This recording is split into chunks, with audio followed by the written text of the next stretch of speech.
You're listening to Redemption, Legatum Book 6 by Lulu M. Sylvian. Prologue. Several years ago. Nando no. Nando no. Nando no. All my life I've heard Nando no.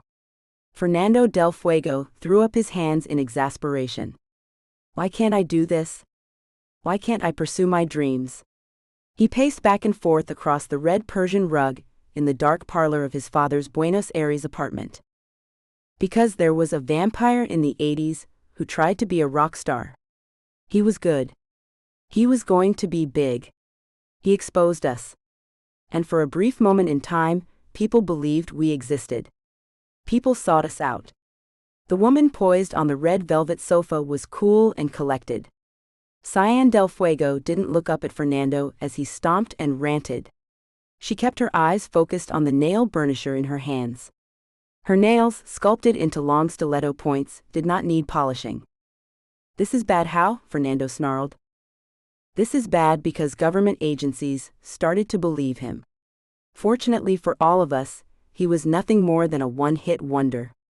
And he quickly disappeared into obscurity, taking his vampirism with him.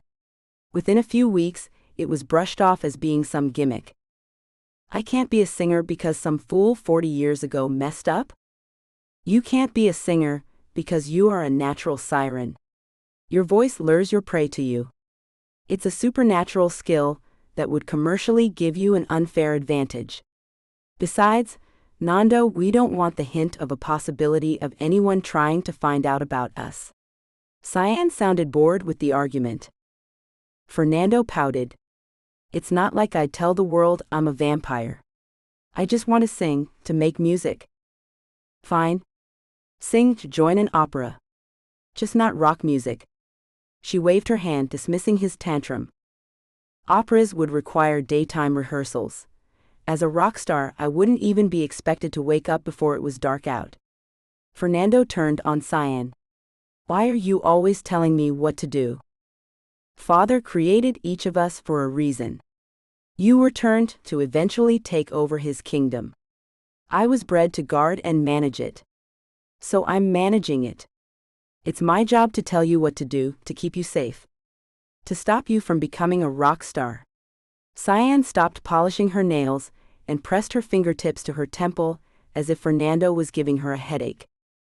But nothing, Fernando. I'm not telling you not to make music. I'm telling you not to sing, to stay out of the spotlight. Live in a way that paparazzi has no interest in you. Find a more obscure style to play. And dear brother, do an attempt at being forgettable. Why on earth would I want that? Sylvian pierced him with her gaze. Fernando stared back. A silent battle of wills passed between them. She was so stubborn, and she never listened. She was worse than their father and their mother combined. One was detached and the other frigid, both judgmental. And nothing was ever good enough for either of them. And nothing was ever good enough for Sylvian either. He hadn't asked to be part of this family, and he certainly hadn't asked to be turned. But he was asking to be able to do his music. It was stupid. He was an adult by human standards. He should be on his own, making his own way. But he had bought into the plan as a child. A prince in the making, it was heady stuff. Of course, by the time he was 18, and the ordeal, the ceremony to bring him into the family properly was to happen, by then he knew all the ugly secrets, and he didn't care, had no interest. Running away had been a stupid mistake. There was no disassociation, no stepping back from family responsibilities. He was in, his choice or not. But they didn't need him. They had their Del Fuego princess with Sylvian. Let her rule. She was good at it. She had ambition and drive. She was bloodthirsty enough for the both of them. He didn't want to be part of this right now, not if he could help it. You are going to want that because at some point in time, you will have to stop playing around and take your responsibilities seriously. Sylvian bit out the words. He knew she resented him. Birthrights and who fathered whom versus who sired him. For a few years, give me this. I am a Del Fuego, and will be one for a very long time. Fernando felt the fire burn in his soul. He wanted out. Music had always been his escape. He needed it now more than ever. Father spoils you, but he'll allow it. You mean you'll allow it, and tell Father that it was his inspiration that led you to making this negotiation. Sylvian smirked at him. Light glinted off those eerie eyes of hers like a cat's. I don't know why you think you are not cut out for this role. You already know the important tricks. Chapter 1. This is how I die. I can't keep closing my eyes night after night and pretend that I can't taste salt and sweat, and the dry grit of dirt. I can't drink away the ringing in my ears that replaces the dead silence after the detonation. It's not silent. It's never silent, but my eardrums and brain have been bruised by the whomp thump. It sounds more like a chunk thump. It's a kaboom. A crash bang. A pow nothing. So I sit awake and play video games or get online. Those are the places I can pretend I'm not me. I can be a person who has never had the smell of a friend's blood seep so far up their nose, they try to rinse it out with a garden hose of water. In those places I am not me. I can be. Melinda closed the notebook on her lap and gazed at her patient Sarah, another damaged young soldier. Another victim of the endless wars this country was constantly shipping young people to. For what? Melinda no longer cared. It didn't really matter. In the end, it had less to do with governing and more to do with money. And it was all money. This young woman's family had money, and that's why she was on the couch in Melinda's office, and not waiting in the uncomfortable waiting room at the VA. Taking a deep breath, she asked, Is this why you haven't been sleeping? Video games all night? The woman on the couch lay back, her focus on her hands as she held them above her and twisted her fingers into knots. Gaming, or I'm out at a club. Music stops the tinnitus. Or maybe it just masks it. I can't stand the sound. You know, in the middle of the night when everything is silent and the ringing starts. It's too much like the blasts. Mel nodded, med and jotted down blasts. Her patient had survived one IED. But Sarah's memory of the experience had fractured into 3 separate bombing incidents. There was the bomb that took out the front of the buildings, closest to where her unit had been taking a break. Some structural damage and a broken eardrum, but not much else.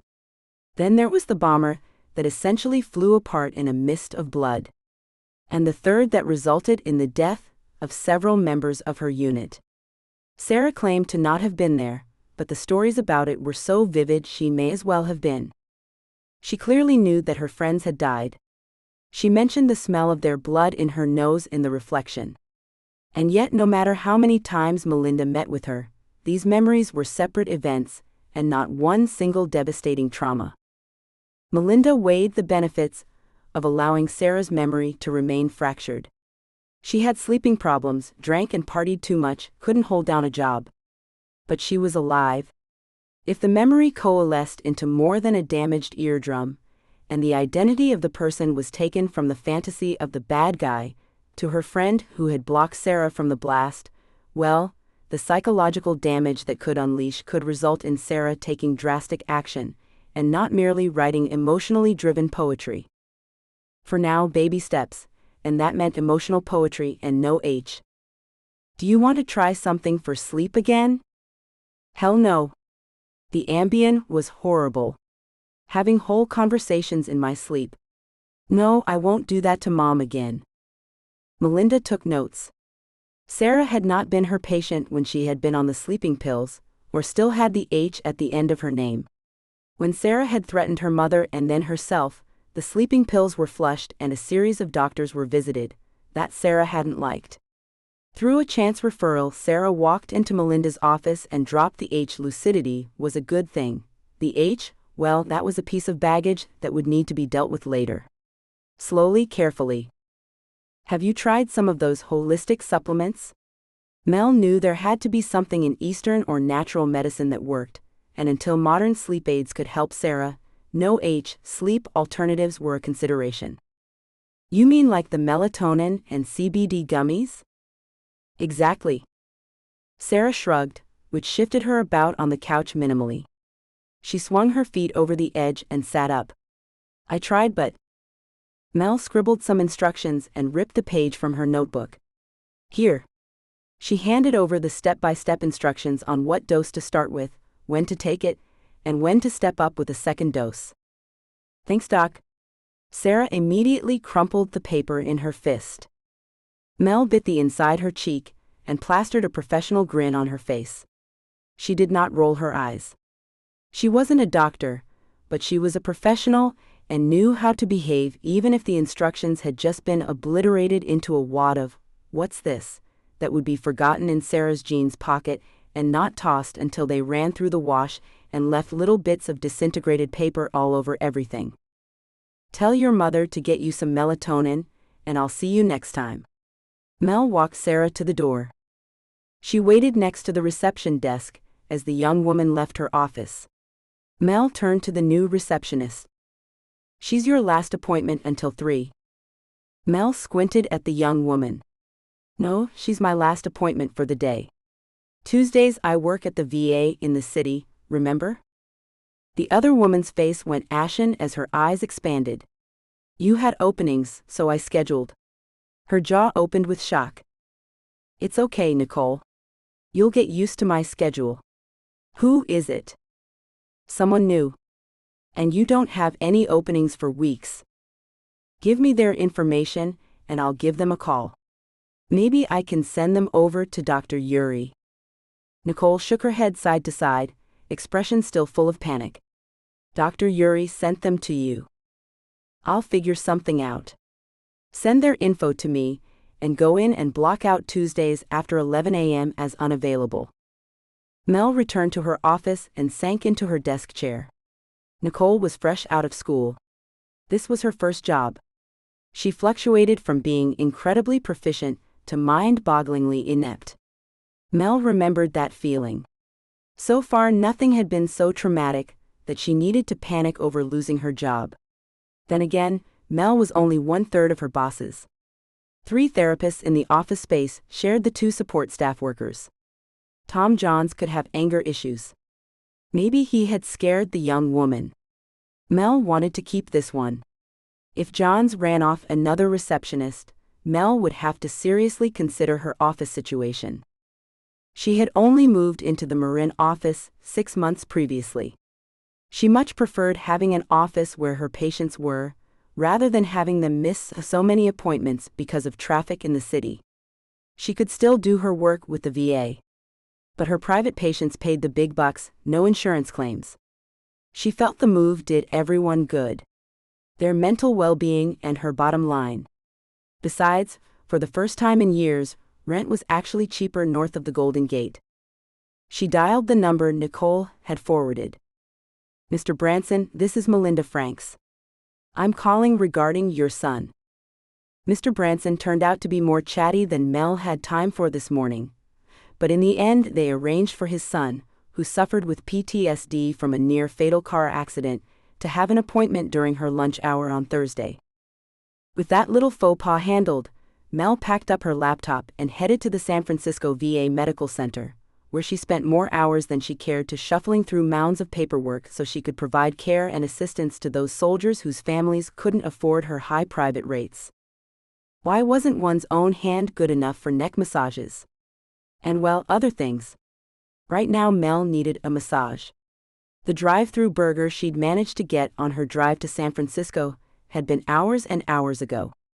All she wanted right now was a warm basket of corn chips with spicy salsa, a cold beer, and a neck massage.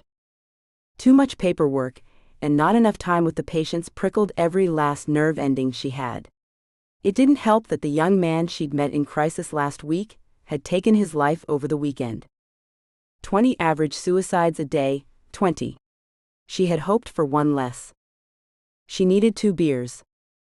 Rooting in her bag for her keys, her hand detoured of its own volition to the light coming from her phone. She groaned. She hadn't checked her messages for hours. Maybe Julia was offering to pay for drinks. Then again, maybe not. It was Tuesday. Just meet me at Club Luna by 7. What the hell was Julia talking about? How was she supposed to get anywhere in the next 15 minutes? And wasn't Club Luna on Broadway by all the strip clubs? Gentlemen's clubs, whatever. Julia Palatine was Mel's oldest and closest friend. Having become best friends at a time when Melinda was confused, and just discovering she had the ability to shift into a wolf at will, Julia's friendship had literally been life-saving. Neither of Melinda's parents were shifters. Scared and confused, they delivered her to a private school at Mission Run, a winery and family compound in Sonoma, owned and run by the regional wolf family, the Palatines. Thrust together by fate and a love of boy bands, Julia, youngest daughter of the primary alpha, and Mel bonded. As the two women grew, their bond also grew, resulting in Melinda being the perfect beta foil to Julia's rare female alpha ways. Something she clearly needed since her husband was alpha to the family's longtime rival, the Aventines. Mel? Her phone had blown up with text messages while she caught up on paperwork. You need to answer me. I haven't heard from you. I'm going to say okay. You still want to do this, right? You are probably busy, but I really do need an answer. Mel read backward through the text from her best friend. Clearly it was urgent, but what was Julia going on about? She said we could just have tickets put in at will call, and she'll meet us there. Cyan said Nando has agreed to a brief meet and greet before his set. Cyan could only mean Fernando del Fuego, regional manager for the West Coast Vampire Coven Empire, business contact and somewhat of a friend of Julia's. And Nando. Holy crap, Nando was the one and only Fernando del Fuego, Cyan's vampiric brother and alterna flamenco guitarist galore. It had been a couple of years since Julia had teased Mel with that little tidbit of knowledge, that her contact was Fernando's sister. And she had promised at some point in the future, she would find a way for Mel to meet the man. Mel stopped walking and stared at her phone. It was 6:50. Julia's other message said be there by 7. This wasn't fair. Not tonight of all nights. She knew she looked beat up after a long day at the VA. Even if she were already in her car, it would take at least 30 minutes to get there, and another 30 just to find parking. Screw that. Her fingers flew as she arranged for a car to pick her up. She was already parked. It didn't matter if she would have to ride back all the way across the city again later. There was just no way she would be able to drive and park and be there in time to meet Fernando. Maybe she could still get there in time for the show. She kept scrolling and reading Julia's messages as she waited for the car. Fernando del Fuego has a gig tonight at some little nightclub on Broadway. Cyan is going to arrange for you to meet him, but you need to text me right now. Another 30-minute break between texts. Julia had really wanted to surprise her directly. Okay, you're busy, so I'm just going to tell you. The timestamp indicated about an hour gap between texts. Mel, seriously, you are going to want this. Have I got a surprise for you? Text me ASAP. Less than 10 minutes later, a car stopped in front of her. The window lowered. Hi, are you Mel? I'm your ride. She jumped in the back and shoved down the temptation to yell something about tipping the driver $100 if she got them there in time. Pray for a miracle. I need to be in the 400 block of Broadway in 10 minutes. New in town? You know San Francisco is an hour away from San Francisco? Mel laughed. Yeah, I know. I just found out about a show that I will be late for and probably miss. Pray for miracles in traffic if you pray. I drive in this city, I pray all the time. Mel smiled and leaned back as the car swerved into traffic. Hey Jules, just got all your messages. Headed to the club now. It's not a strip joint, is it? Mel watched her phone anxiously. It wasn't fair of her to expect an instant response when she hadn't replied to any of Julia's earlier texts. Not that I'm aware of.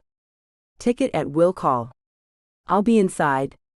I'll have a Cosmo waiting for you. Mel texted back, beer, it's a beer kind of night. Something thick and foreign. Thanks, you're a miracle worker, she declared as she hopped out of the car. That only took 35 minutes. She wasn't nearly as late as she could have been. It was a miracle. She made sure to hand the driver a big cash tip. She didn't trust the program to pay properly on a tip. Mel hefted her briefcase with her laptop higher on her shoulder and made her way to the front door of the club. If Julia hadn't told her there was a club here, she would have missed it.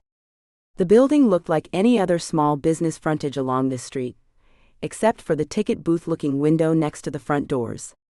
She waited behind a couple as they purchased their tickets. Hi, I'm supposed to have a ticket. Melinda Franks. It might be under Mel. She showed her ID and was nodded in. Inside, it took her eyes a few seconds to adjust to the lights. The place was small. She quickly found Julia at a small table with a cocktail in front of her and a beer bottle waiting across the table for Mel's arrival. I made it, Mel announced with a huff of air. Julia looked up and smiled. That was good timing. I swear my driver folded time and space to get me here. Does this place do food? I'm starving. Mel looked around her. There was a small stage in front of them. The rest of the space was dark and practically invisible. So not a statement club, but one for performances. Did I completely blow it? Julia shook her head. I don't think so. I haven't seen Cyan yet, and she said she would make introductions. His set is supposed to start at 8, so we might be out of luck. I guess I shouldn't complain. I didn't even know he was doing this show. Bad fan, right? Hardly. I guess it's some sort of secret place for musicians to play before bigger shows. You have tickets to his big show at the Warfield, right? Yeah, but that's almost 2 weeks away. Excuse me. A deep voice, heavy with a Hispanic accent, interrupted. Mel glanced up and froze. Fernando del Fuego stood next to her, asking to be excused by her. The beer in her mouth evaporated, and her tongue turned to dust. His lips quirked into a half grin, and she forgot how to breathe. Chapter 2. Fernando del Fuego was in touching distance, and Julia could function. Mel couldn't fully understand that. She watched as if she were stuck in a pool of gelatin. Julia's hand reached forward. She touched him. It wasn't that Melinda didn't know what Fernando looked like. After all, she already thought he was hot.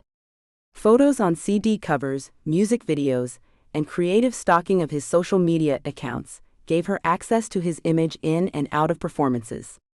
She knew what his voice sounded like and how his hair flew in a breeze. But none of that was in person.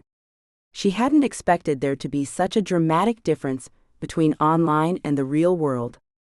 Photos and small 3x3-inch images on her phone did not prepare her for the reality of him.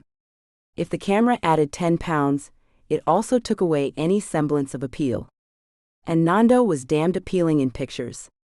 In person, he was a wet dream on legs. Knowing what he was, she somehow expected him to be even more vampiric in person. The only physical traits that hinted at his nature were his height and slender build. But he was a healthy, ethereal slim, not emaciated. Not heroin chic, which was frequently the same look as a vampire who only drinks blood. Nothing else about him alluded to him being a vampire. His hair, already a perfect cascade of chestnut silk halfway down his back, seemed longer, softer, glowing. His skin, a healthy tan, radiated virility and health.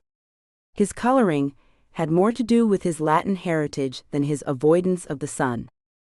Dark, fathomless eyes glanced over her as he introduced himself. Julia Palatine. I thought Cyan would be here to make introductions, Julia said as she shook his hand. My sister, he said the words with overtones of Spanish, long E sounds and a hint of rolling R's, informed me that I was to come out and find you. Her description was very good. Besides, your kind are easy to differentiate from the rest. His glance cast about the small room, indicating the humans. Mel couldn't find her voice when their gazes met and locked. He was easily the most beautiful person she had ever laid eyes on. She thought he was handsome in the photos and videos. They diminished his beauty exponentially. Holding his gaze with hers, he flicked his head to the side, causing a cascade of long straight hair to tumble over his shoulder. It flowed like silk on water. Mel wanted to touch it, to run her fingers through the fine heavy strands. She wanted to play her fingers over his mouth, his eyebrows, his skin. "You must be the fan." He extended his hand. Mel stumbled back. She hadn't realized she'd stood. "Yeah, you are amazing." She gripped his hand, shaking a little too enthusiastically with both of her hands. Nando bowed his head ever so slightly. "I am glad you appreciate my music. I've said hello. I must go get ready. Please do stay for the show." His hand slid from hers. He turned and left. Mel sat with a bit of a thud, eyes on her open palms. "Thanks for enjoying my music? Bye? That's it?" Julia shrugged. "What were you expecting?" "I'm not sure, to be honest. But maybe a hi, I want you to have my children run away with me? I don't know. But I'm never washing my hands again." She took a long pull on her beer. She looked around and caught the attention of a waitress. "You have food here?" "Appetizers, potato skins, cheese sticks." She shrugged. "Bar food stuff." "Great, we'll have potato skins, cheese sticks, mini tacos." "We don't have mini tacos, but I think we have egg rolls." Her voice was flat and bored. Mel nodded. "Egg rolls would be great. And another beer for me. Make that 2. Julia watched the waitress leave. "2 beers?" Mel sighed. "Long day, bad news, and that," she waved her hand around, indicating meeting Nando, "was a complete cluster. I'm not driving for at least an hour. I'll be fine." The house lights dimmed before the waitress returned with the food and drinks. Nando, she had a hard time thinking in terms of his full name, not after she'd learned the nickname Cyan called him. It fit and felt nice on her tongue, sat on the stage, just him and his guitar. Another man joined him, carrying a hand drum. That was it, no band, just 2 men. The music started, and Mel forgot about everything. This was why she listened to him. He made the guitar sound, as if there were multiple musicians on stage with him. The sound soothed and invigorated her simultaneously. The drummer kept a steady beat and rhythm, while Nando's fingers danced over the neck of his instrument. Both hands moving separately and in opposition, but producing a single sound that spoke to Mel's soul. She didn't even notice the food arriving. Nando's head bent as he focused on the fingering, his face hidden by the curtain fall of his hair. He tossed his head, and his hair flipped to his back. That's when Mel realized his eyes were closed. He wasn't watching his fingers. He was feeling his way through the music. He licked his lips, and as much of a cluster as their meeting had been, his actions still made things gyrate deep in Mel's body. When the music ended, Mel wanted to cry. The house lights came up, and Nando opened his eyes. His gaze locked with Mel's. He gave her the slightest nod, and a hint of a smile crossed his lips. It felt as if time itself froze. And just as suddenly, he was lifting his guitar and walking off the stage. Mel noticed the uneaten food and untouched beers between her and Julia. "Wow, he is good," Julia said, picking up a cheesy stuffed potato skin and taking a bite. He was better than good. His music did something to her, and Mel couldn't put her finger on it. "If he's playing later in the week, you want to come back?" "Can't." Julia shook her head, talking around the bite in her mouth. She swallowed. "I'm headed to Boston, and then New Hampshire for Roman. He's already there." "There used to be a time you would ditch a guy to hang out with me," Mel mock pouted. "And there was a time we divided up pop stars into yours and mine. I haven't seen Roman for a week. Cut me some slack." Melinda nodded. Julia and Roman had been together for just over 3 years now. There wasn't a wedding date yet. It would happen, eventually. They were both so busy running their corporate interests and managing their families' businesses, they hadn't focused on that part of their mated relationship. But they were mates, and they were ridiculously in love. It had to be killing Julia to be separated from him for any length of time. Mel stood. I'm gonna go find out if he's playing again, or if this was it until his show at the Warfield. Be careful, Julia admonished. Why? I've met him. Clearly that was a non-event. But his music. You felt it. It's tangible. And it's exactly what I needed after the afternoon I had. If he's playing, I'm coming back. It's like a drug, I swear. What are you doing at my show again, Pequeña Loba? The voice emphasized again with a thickening of accent as the words brushed against her ear. A millimeter shift to the left, and his lips would touch her. Last night when she'd returned to the inconspicuous little club, the young man at the ticket booth recognized her. Didn't you have a pass last time? Yeah, someone left a ticket for me, she'd responded. The young man flipped through a clipboard of papers. What was your name again? Mel told him. I thought so. Look, it says here you have an open guest pass. He tapped at the paper. I'll do better and remember you for next time. Mel's head twitched back and she blinked. I have passes for tonight too. You have passes for always. Any show. You must be friends with one of the owners. Really? Who owns this place? I wasn't aware that I knew anyone who owned a club. The man shrugged. Not a clue. The mystery of the owner of Club Luna didn't linger in Mel's thoughts for long. She eyed the little space and retreated to the balcony she had spied when she met Julia here earlier in the week. It seemed like a safe place to be able to watch and listen to Nando's performance without him able to see her from the minuscule stage club Luna had. Nando's music washed over her, and hidden in her corner as she was, she could pretend he played for her alone. Tonight the young man had greeted her by name. And Mel retreated back to the balcony, where she had thought Nando wouldn't know she was here. His presence next to her proved that theory wrong. Mel closed her eyes and pivoted in her chair. She opened her eyes and looked up directly into Nando's dark eyes. Nando. He smirked as he straightened. She sighed his name inwardly. She hadn't realized he knew she had been here. She cleared her throat. I enjoy your music. A grin played across his lips. He parted them just enough so she could see the tips of his elongated canine teeth. He was making a point. He knew what she was. He knew she knew what he was, and he wanted her to be afraid of him. Well, if that's the game he was playing, he clearly didn't know a thing about wolves. Even the non-alphas had strength, speed, and were not easily intimidated. Especially not Mel, not with the alpha crew and the dominance games she had grown up with. I think you want to enjoy more than just my music. Tall, beautiful, and an ego to deal with, Mel almost preferred the aloof Fernando of the other evening when she first met him. Almost. This version of the man oozed energy, and Melinda wanted to strip off and roll around naked in it. He leaned in again. His hair fell around her face. Mel resisted the urge to weave her fingers into the strands. He smelled of smoky forest campfires and cinnamon whiskey. Wolves aren't the only ones who can smell. Mel closed her eyes against the rasp of his voice. The sound shouldn't make her quiver.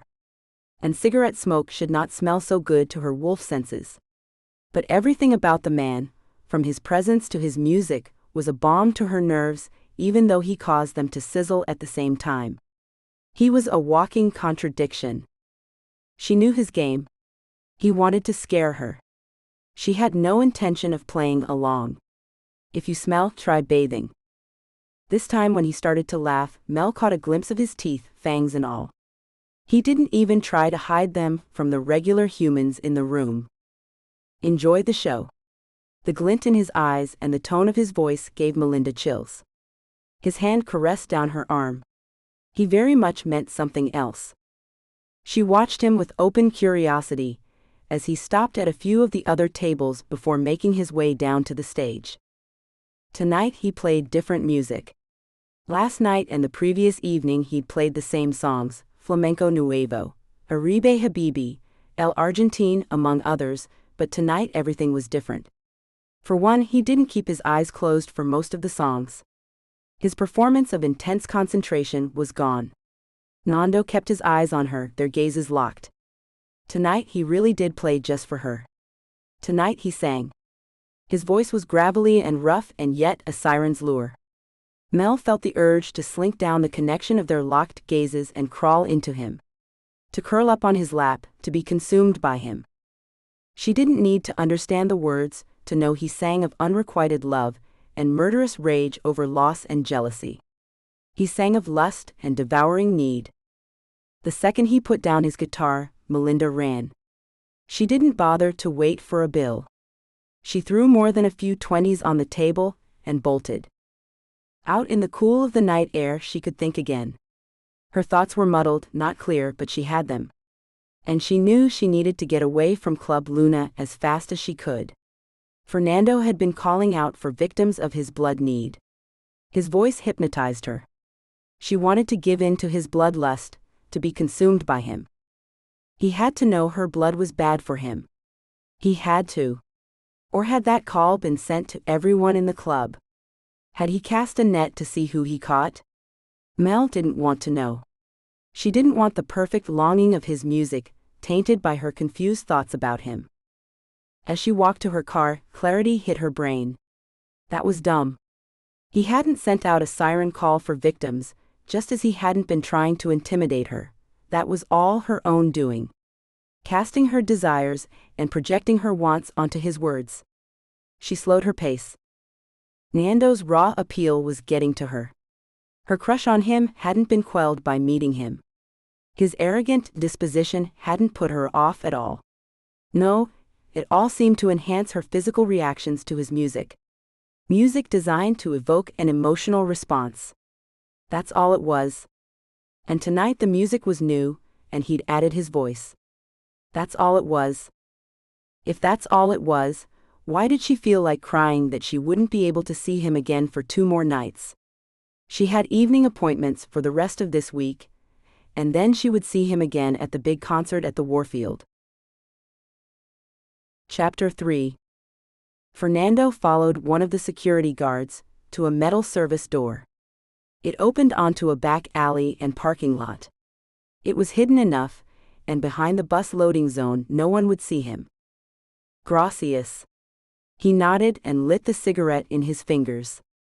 This no smoking indoors thing was inconvenient at best. He should be allowed to smoke wherever he wanted. He used to, before everyone started to put their feet down over their exposure to secondhand smoke. He didn't care. He didn't care about the damned cigarette. It was expected of him. In every contract, he had to have a safe, quiet space where he could smoke a cigarette before every show. The quiet was nice. Too many people buzzing around like neurotic bees before the show made him edgy. He wasn't about to throw some prima donna level fit because someone was a bit stressed around him, but he did like the peace. He huffed half a chuckle. He would have hated spending the last 15 years, that long already, as a rock star. Maybe it was an age thing, but he did like the calmer fans and the less frantic staging of his shows. That's not to say he didn't encounter the occasional screaming fan. He let his thumb play across his lips, not even smoking the cigarette he held. Those were the pliant ones, the ones willing and eager to spread their legs and bend their necks. He hadn't encountered any adoring fans this time. No, this time he had that woman. Visions of the wolf beauty, Melinda, he rolled her name over his tongue, plagued him. He wanted to roll her under him, and do other things with his tongue than play with her name. The door banged open. 15, Fernando. Make that a quickie. Fernando saluted Marco, his road manager, with the hand holding the burning cigarette. He looked at it, admiring the length of ash that had grown as it burned. Maybe that's why he smoked, to watch things burn. Fire was mesmerizing, but honestly the small glowing line of burning paper was not the same as staring into a fire. Flames would reflect so beautifully off that woman's skin. Over her back, while he sank his hands into that mass of dark hair as she wrapped that oh-so-beautiful mouth around his. The acrid smell of the burning filter snapped him back to reality. He dropped what was left of the offending object and snuffed it out with his toe. He banged on the metal door to be let back in. He had a guitar to play. Maybe his temptress would be out there, watching him again tonight. Through a dark, narrow hall and into the dark dressing room. It was good to be back in the secluded backstage halls of concert venues. He liked the simplicity of smaller clubs, but this was what he craved, what he missed: big shows, big crowds, big acceptance. Cyan's enforced seclusion did more for his elusive reputation and career than he had feared the first time she had locked him away. Every few years, Cyan would come to him and remind him of his duties as the Del Fuego heir apparent. His father might even make an appearance. And with no apparent choice, Fernando would be expected to step in and suddenly be able to do things: manipulate decision-makers, track down money trails, influence politicians. It always went sideways, and he would be forcibly recalled to Argentina, where he was to think about what he had done or failed to do like some naughty child. This last time, that woman in San Diego had died because the vampires he threatened got scared. He had 6 months of sold-out shows ahead of him. Now was not the time to reflect on why he hadn't been in front of thousands of fans in almost 2 years. Now was the time to get ready and do what he was good at. Screw the vampire world. Screw what Cyan and his father manipulated him to become. This was what he was: a guitarist playing to sold-out theaters. He took a quick step over to a lit makeup table where he had set his things. He didn't wear too much makeup, just a hint of color around his eyes so they stood out. The music was the star of his shows. He grabbed the bottle of Fireball and headed to the sink. Halfway there he filled his mouth, but he didn't swallow it. He gargled, swished the liquid around his teeth, and spit just as he arrived at the sink. Now he waited for the knock from Marco. The pre-show routine had begun. Whiskey gargle, neck stretch, shoulder roll, and the finger warm-ups. Marco knocked and Fernando left his dressing room, continuing to roll his fingers one after the other. Roll down, roll up, repeat, rotate thumbs. Fernando was always the last one called. Always, even if it was just him and Amir at the small club, Fernando was the last to go on stage.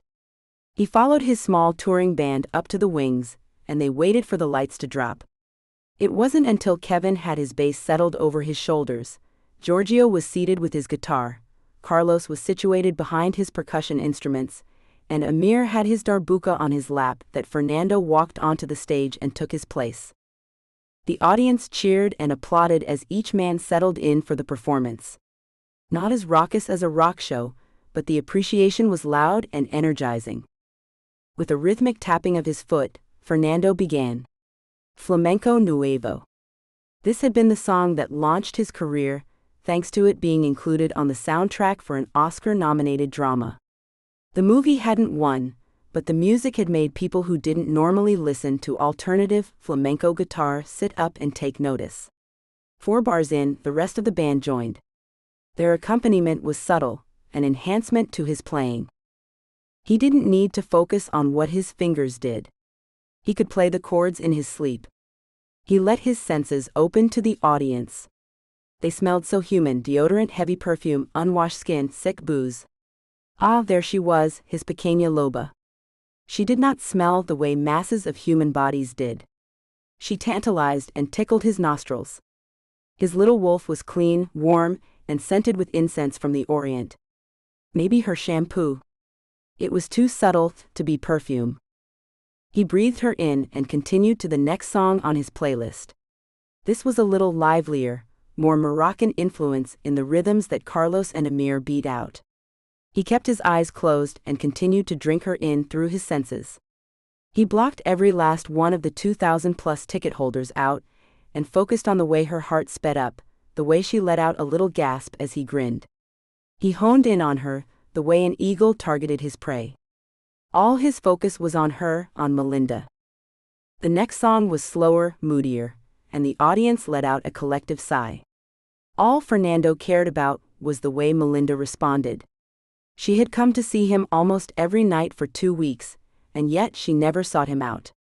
Not even after he sang for her. Damn her wolf. That had to be the only thing keeping her from coming to him.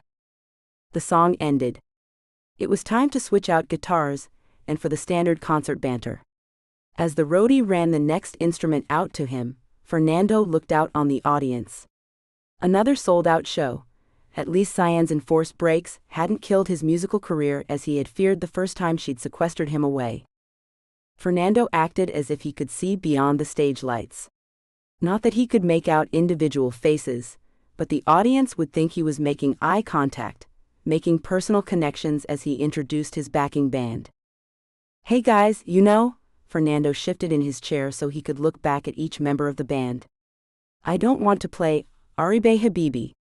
I want to do Mi Corazon Mi Amor. Then we can go back to the set." Carlos leaned forward, covering one of the mics for his instruments. "I don't have an arrangement for that. Fake it or sit it out." Fernando lowered his brows to give the other man a heavy side glance. "Are you a musician, or what?" Carlos laughed. The audience laughed. His Melinda laughed, and he could hear her above and beyond anyone else in this cavernous room. There were definite benefits to vampirism. He began the unpracticed song. Amir joined in next, having played with Fernando all week at the small private club when he went off script and did an entire set interspersed with the few songs he actually sang. By the time Fernando added his rough, deep vocals, everyone, including Carlos, had caught up and the song came to life. When he opened his eyes, he locked gazes with Melinda. She was above him, in the balcony. Close enough that he could have identified her, but not make out her general features, had he been a mere human. But he wasn't mere anything, and he could see every detail about her tonight. She wore darker lipstick than she typically did, and her eyes were highlighted with golden-winged eyeliner, also not her daily style. Her eyes widened and she leaned into his voice. He sang for her ears only. He would draw her to him. Sing her down, make her desire him and only him. He put that magic, if that's what it was, into his voice. He hated that others would hear and respond, they needed to not listen. This wasn't for them. When the song ended, he let out a low growl and held Melinda's gaze.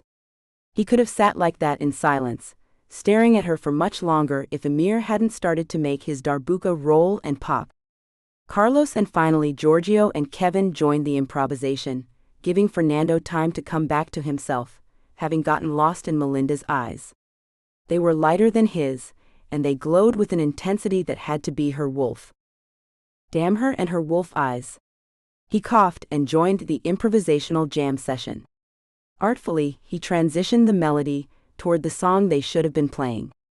Amir adjusted his patterns, and before the audience could identify exactly what the musicians on stage were doing, they were all playing the very well-rehearsed version of Aribe Habibi. It had been a long few days since Nando's sold-out concert at the Warfield. Mel had immersed herself in his music until she could see him again, whenever that would be. How was she going to manage this addiction now that he'd left town to play other cities? She couldn't give up her practice and follow him like some kind of groupie. She had responsibilities, and she had to be honest with herself. He was a jerk. But damn if his music didn't make her feel like she had a drug problem. Wait, no, not a problem, because a problem indicated want of a solution, and Melinda did not want a solution. She wanted to live in his music. After another long afternoon of too much paper shuffling and not enough resolutions at the VA, Mel decided to try out her free forever pass to Club Luna. Sitting in the dark, listening to live music with drinks and fried bar food seemed like just the thing she needed. She also liked the prospect of leaving her car parked where it was, locking her stuff in the trunk, and getting a ride to the club. It would be easier than finding parking on Broadway. And from the VA, it was an easy jump onto the bridge and north. At the club, Melinda found her little spot in the balcony where she had hid from Nando all last week. He hadn't spoken to her again. And his show the other night confirmed that the pieces he had played here were the same he was using for the bigger venues of his tour. Paying more attention to the waitress bringing her a beer, Mel froze when she heard the opening chords of Flamenco Nuevo, probably Nando's most popular song. The smile on her face quavered, as she felt muscle exhaustion in her cheeks give way to trembling lips and a flooding sense of relief. She blinked to clear her vision. No, she wasn't hallucinating. Nando was on the little stage. She had thought he'd picked up and left town on tour. What was he doing here? She resisted the urge to crawl to him. It didn't matter that there was a nightclub full of people who would witness her humiliation and subjugation. None of that mattered, and yet she fought the forces telling her to give herself to him. His music did that, called to her most primal need, and promised everything and anything she could possibly desire and more.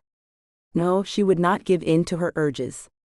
She would sit in the dark and bathe in the sounds that surrounded her, and when the evening was over, she would leave and drive her little energy-efficient hybrid back to her normal life, where her feet were firmly planted on the ground and her spirit didn't fly and dance on sound waves. She did not run from the club as soon as he had finished. She wanted to stay, see him, hang out at the stage door doing all the things a groupie would do. But the call of nature and her better judgment curtailed that from happening. Like the rest of the club, the bathrooms were strange, small dark spaces down a carpeted hallway. After washing her hands, Mel splashed water on her face. She needed to deal with her own demons over this obsession. Maybe she did need to confront that this was a problem. "Therapist, heal thyself," she muttered as she walked through the door. Fernando stood at the end of the hall, the outline of his shape undeniable in the low lights. Mel's breath caught in her throat. He could have any woman in this club. Why would he even look twice at her? Why was she even thinking that? It didn't matter that they hadn't flirted before, but he had made her blood race with only a few words. She would have to walk past him, say something. Even the "excuse me" she planned would come out wrong. She hated that she became awkward and flustered around him. It wasn't that he was good-looking. She worked with good-looking guys regularly, had grown up around them. Past the handsome features and good bone structure, guys were, well, just people. Mel could handle people, some were good, some were jerks. Looks had nothing to do with that. There was more to Nando. He wasn't just a jerk, he completely scrambled her brains. She lowered her gaze and watched the floor. Maybe she could pretend he wasn't there. Her body laughed since every nerve ending was attracted to him like iron fibers to a magnet. Feet. Toes pointed right at her. Damn if the man didn't wear good shoes. She tried to catch her breath as she looked up into his face. He was so close she could smell him above the stale fried food stench and perfume of the nightclub. His nostrils flared. His eyes appeared black in this light. "Sorry." Mel giggled nervously. She tried to step to the side, but he placed his arm up to block her passage.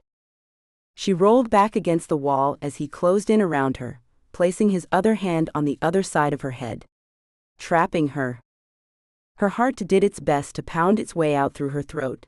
She could hardly hear over the sound of the blood rushing in her ears. She looked Nando in the eyes. He was feral, dangerous. He reminded her of a tiger, coiled, ready to spring, measuring the distance between himself and his prey. She tried to back farther into the wall. "Did you enjoy my show the other night? I could sense you, out of everyone in the auditorium. Just as I knew you were here tonight." So he had been making eye contact with her. That hadn't been her overeager imagination.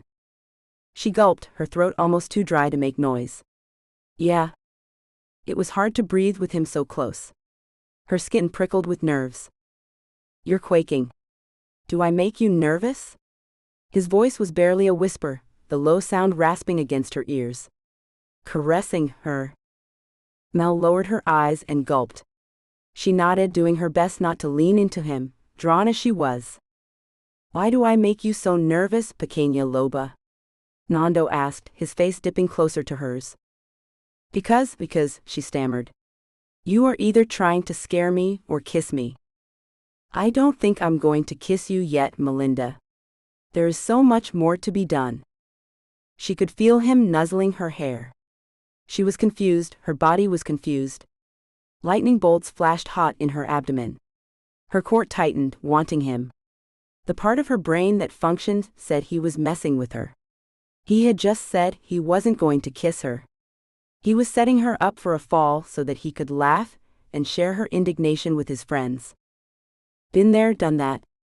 That was a kid's game. Mel wasn't a kid anymore.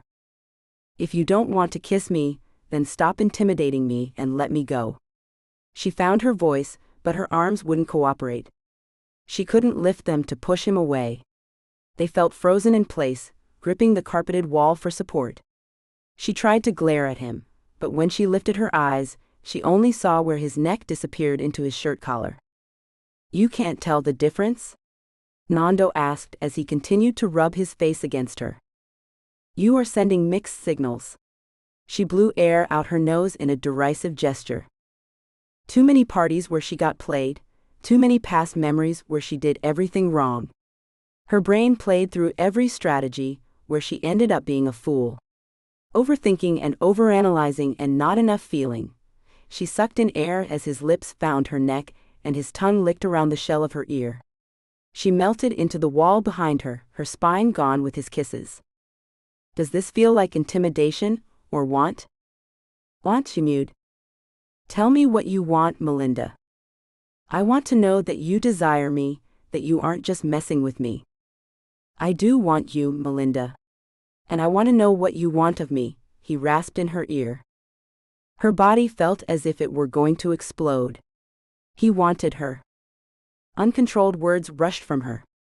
I want to feel your skin on mine. I want you to touch me. I want you to kiss me. Nando blew out a puff of air. And if I kiss you, will you tell me more of what you want?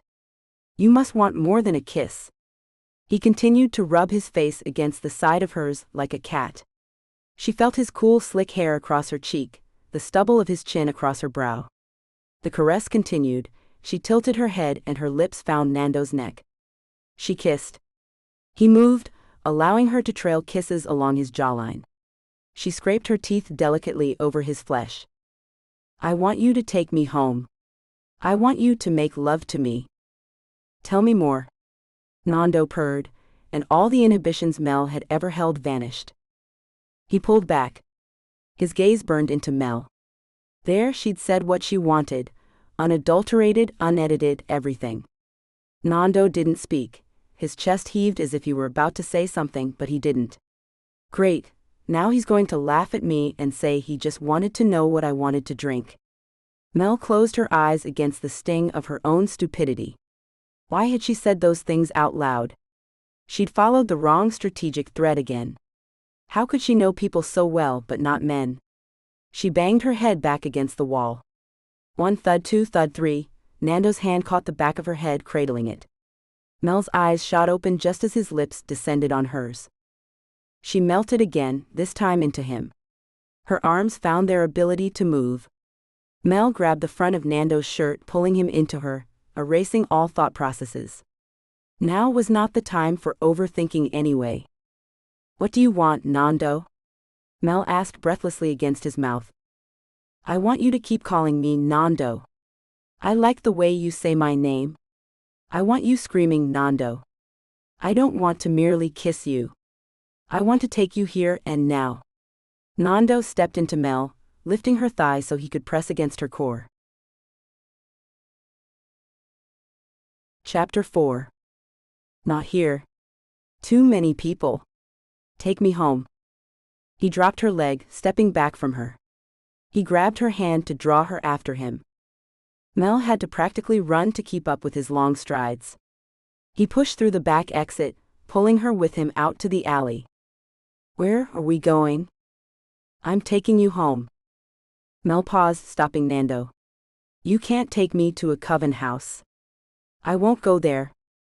He stepped back to her, wrapping an arm around the small of her back, and bringing her in tight against the length of his body. I don't live in a coven house. That's for? He paused as if searching for the right word. Local management. I have a residence near Presidio Heights. I only use the coven when I have certain needs. Nando continued to pull her into the back of a waiting limo. You keep a limo waiting? I like certain extravagances, and I can afford to indulge. After some time, Melinda's even breathing and slight snoring indicated she was asleep. Fernando eased out from under her warm limbs. He dressed quickly, pulling on his trousers from earlier. He got a fresh shirt from the closet. His housekeeper maintained all his clothing. The buttons on the discarded shirt would be repaired, or more likely, the shirt would be replaced with an exact duplicate. He finished buttoning the new shirt. He would rather rip this one off and climb back into bed with the petite goddess sleeping there. His heart pounded faster. If only it were lust for her that made his heart race. He needed blood. He was already light-headed and short of breath. How many days had it been? He really should feed more frequently. He walked the short distance from his door to the street. The limo sat waiting. He smiled when he opened the back. Melinda's shoes and a pair of panties sat neatly placed where he couldn't miss them. Without a word, the car eased down the street, the driver knowing exactly where to go. When the car stopped, Fernando exited. The doorman to the luxury apartments had the door open and waiting. Fernando strode through with an imperceptible nod to the uniformed man. He slid his key into the elevator and pressed the button for the 11th floor. There was no ping as the doors slid open onto a wide living room. Bodies draped over furniture in languid poses. The air reeked of the cloying scent of fruit-flavored vape oil, the bitter stench of pot, and the familiar smoky smoothness of cigars. Music thrummed and voices murmured low. It looked more like an opium den than what it really was, the regional coven house. A group playground for the local vampire population to keep their pets and other willing donors. Fernando strode through the living room and peered into one of the back bedrooms on his way deeper into the apartment. A bank of windows displayed the cityscape down to the bay.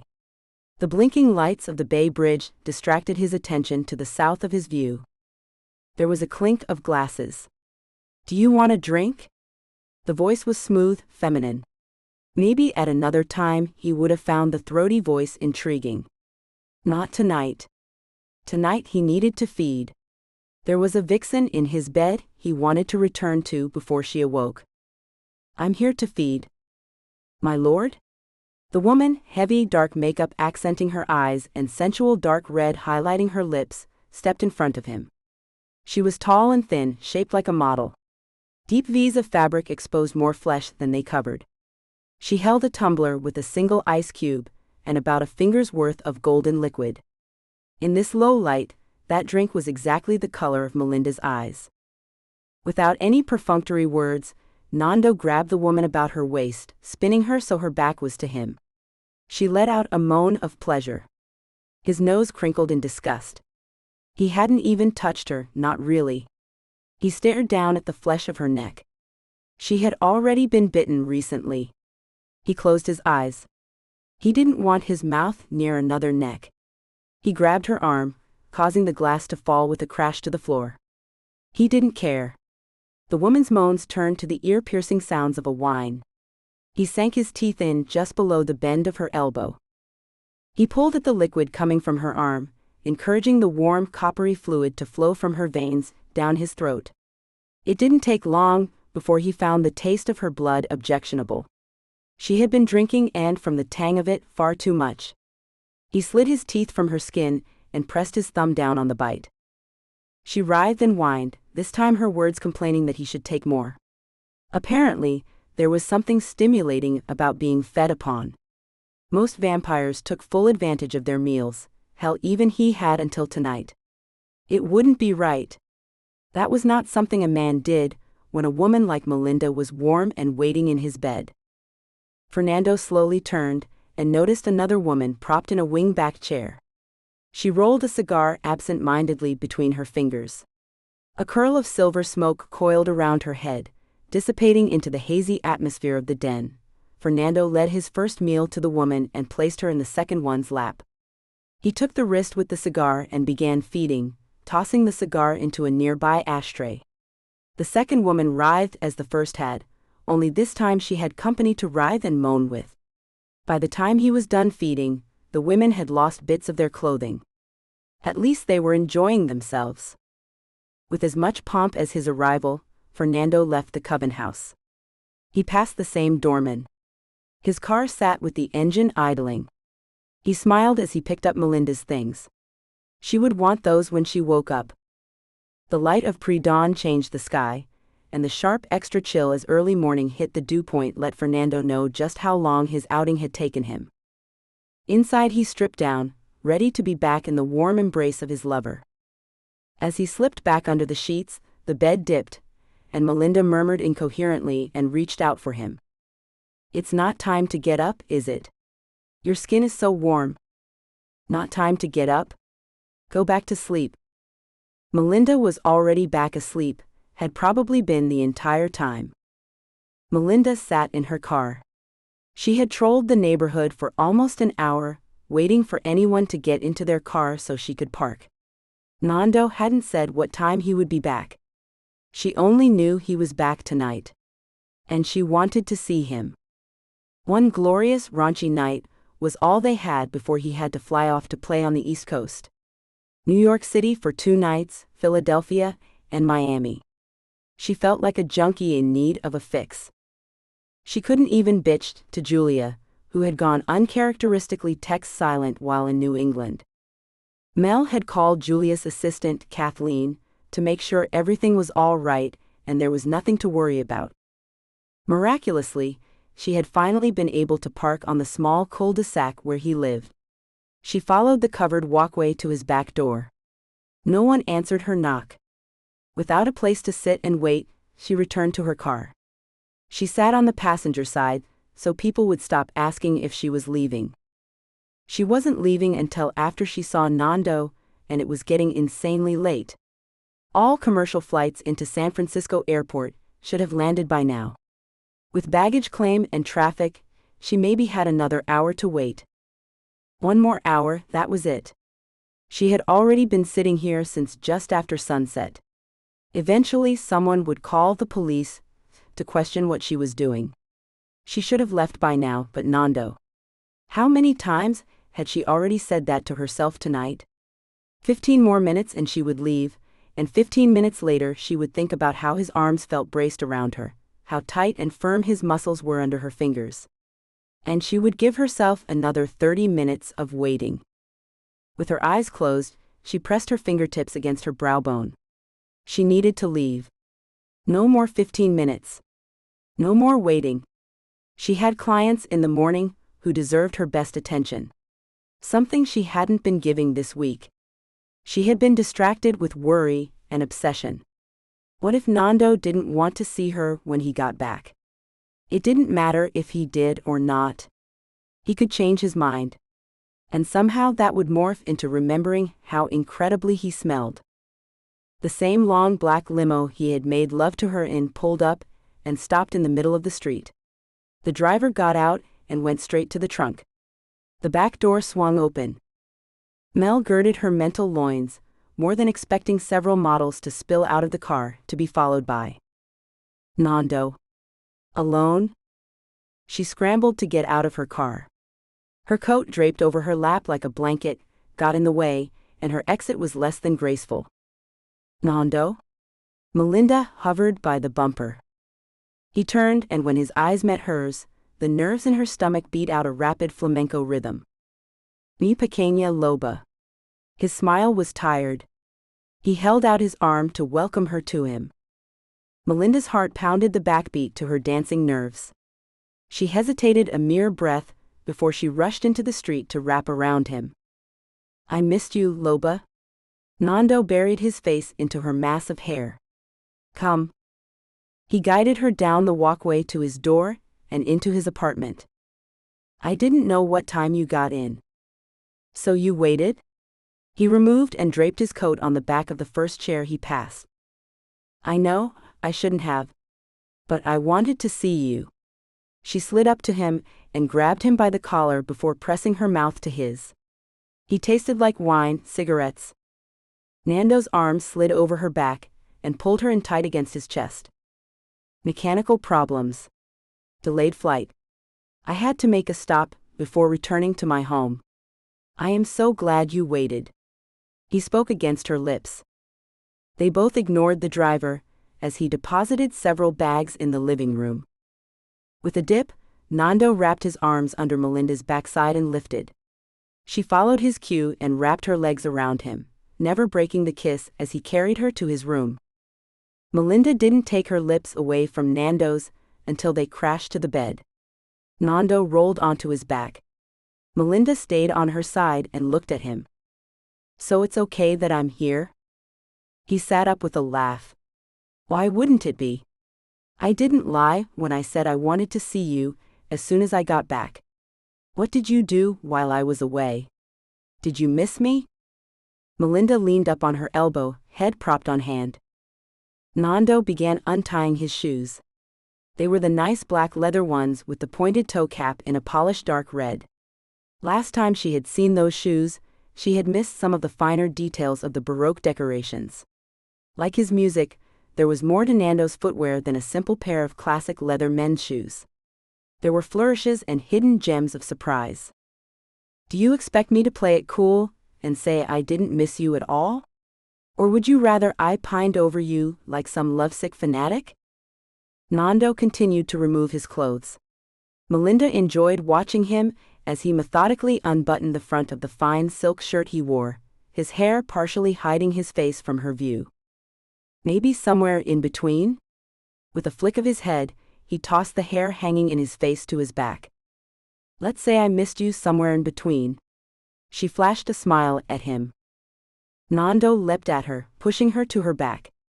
He straddled her waist, and his hands pinned her wrists to the bed above her head. His hair fell around their faces like a curtain. He ran his cheek against hers, and nuzzled her neck as if he was breathing her in. When his lips met hers, Melinda melted into the kiss. Nando released her wrist. She reached up and began sliding his open shirt from his shoulders. "Okay, I confess, more like lovesick fanatic. You are addictive." She lowered her lids and sighed as she ran her hands over his arms, caressing the muscles. "I missed you more than I probably should have. I didn't stop thinking about you once." "Me either." Their lips met again. Mel let out a small whine when Nando broke the kiss and eased back. "I've already had a long day. I need a shower," he announced. Mel let out a resigned sigh as she watched Nando walk from the room. She heard the water start. She'd had a long day too. Of course hers had started hours earlier, but didn't involve travel and the hassle of airports. She could use a shower too. She left her clothes on the floor where they fell, as she disrobed on her way down the hall to the bathroom, where Nando was already under the water and crooning in a low voice. "Hey, thought you might like some company," Melinda announced as she moved the shower curtain aside and stepped into the tub to join him. "I missed you," Nando said as he rolled into an upright position. He slid from the bed and left the room. Mel hadn't moved by the time he returned. She smiled as he walked back through the door, now with a towel draped over his shoulders and rubbing at his wet hair. "I'm afraid we got the duvet a bit wet. Will you need much more than a sheet or a light blanket tonight?" "You want me to stay?" Mel asked. Nando chuckled. "You want to leave after that? I need to go to sleep, and I'm the one who is used to being up all night." Mel barely had the energy to sit up and dry off. There was no way she would be able to drive home. She was glad he wanted her to stay. She needed to move so she could help pull the wet cover from the bed, but she didn't think she could. A blaring alert sounded. Nando pressed a hand to cover one of his ears. "What the hell is that?" Mel groaned and rolled from the bed. "It's my phone." She began picking through her discarded clothing. "At this time of night? Make it stop." Chapter 5. I need to get it. It's my emergency ringtone. Someone is in crisis. In the hallway, she picked up another article of clothing. Got it. Shit, she bit out as she looked at caller ID. Mel began talking as soon as she heard the call pick up. "Audrey? What's the matter?" "Derek got a hold of a gun." The woman on the other end cried. "I got the girls, and we're at the hotel like you said." "Okay, how was Derek when you left?" Audrey's rapid, choppy breathing let Mel know she was still in panic mode. Mel needed to get a hold of Derek, but first she had to know Audrey and her children were safe. "I don't want him to do anything," Audrey cried. "Neither do I, Audrey. How was he?" A loud sniff came through the phone. "He was sad. So very sad." "Okay, he wasn't raging or violent? He didn't try to stop you from leaving?" "Not at all. He said he understood. I had to be safe. The girls had to be safe." "Audrey, listen, I want you to call the police. Tell them exactly. No police. No uniforms. You have to talk to him." Okay. I will. Let me call him, and I will call you back as soon as I can. I'll be waiting." Audrey's breath hitched a few more times as Mel ended the call. She turned her eyes, wide with the adrenaline rush, on Nando. "I'm going to have to go. This isn't good." She found her panties and pants, and slid them on before returning to the bed and placing the next call. "Hey Derek. Audrey called me. You want to tell me what's going on? You didn't answer your phone." Mel cut a guilty glance over at Nando. "I am so sorry I wasn't there for you. I was in bed. It's late." That wasn't a lie. It was enough. She did her best to be available to the clients like Derek, but sometimes she wasn't 100% available. She had explained that. "Audrey said you got a hold of a gun." "Yeah." The answer was more of a grunt. Melinda waved her arm at Nando, indicating she needed him to hand her the clothing from the floor. Nando held out her bra so she could slip her arms through the straps. "What was the agreement you signed with me and Audrey? Do you remember?" Mel continued to talk as she adjusted the cups, while Nando clipped the hooks in the back for her. She mouthed thank you to him. "Yeah, I remember. Is she okay? She's not going to want me back after this." "She's scared, Derek. But she called me, and she wants me to call her back to let her know you are all right. But you need to tell me, are you still holding up your end of the agreement?" "I've still got the bullet in my pocket," Derek said, his voice quiet. "You think you could talk to me over the phone? It's going to take me a while to get there. But I need to come and pick up that gun, don't I?" "Yes, ma'am." Damn it, he was mamming her. That was not a good sign, not with Derek. "It's sitting right here on my kitchen table. But I think I would like for you to come pick it up." Melinda stood up, looking around for her shoes. She still didn't have her blouse on. Nando held up the gold silk garment. It was a perfect match for the slacks. And somewhere in this room, or maybe the living room, there was a pair of matching strappy sandals. Mel slid her arms into the blouse. "Okay.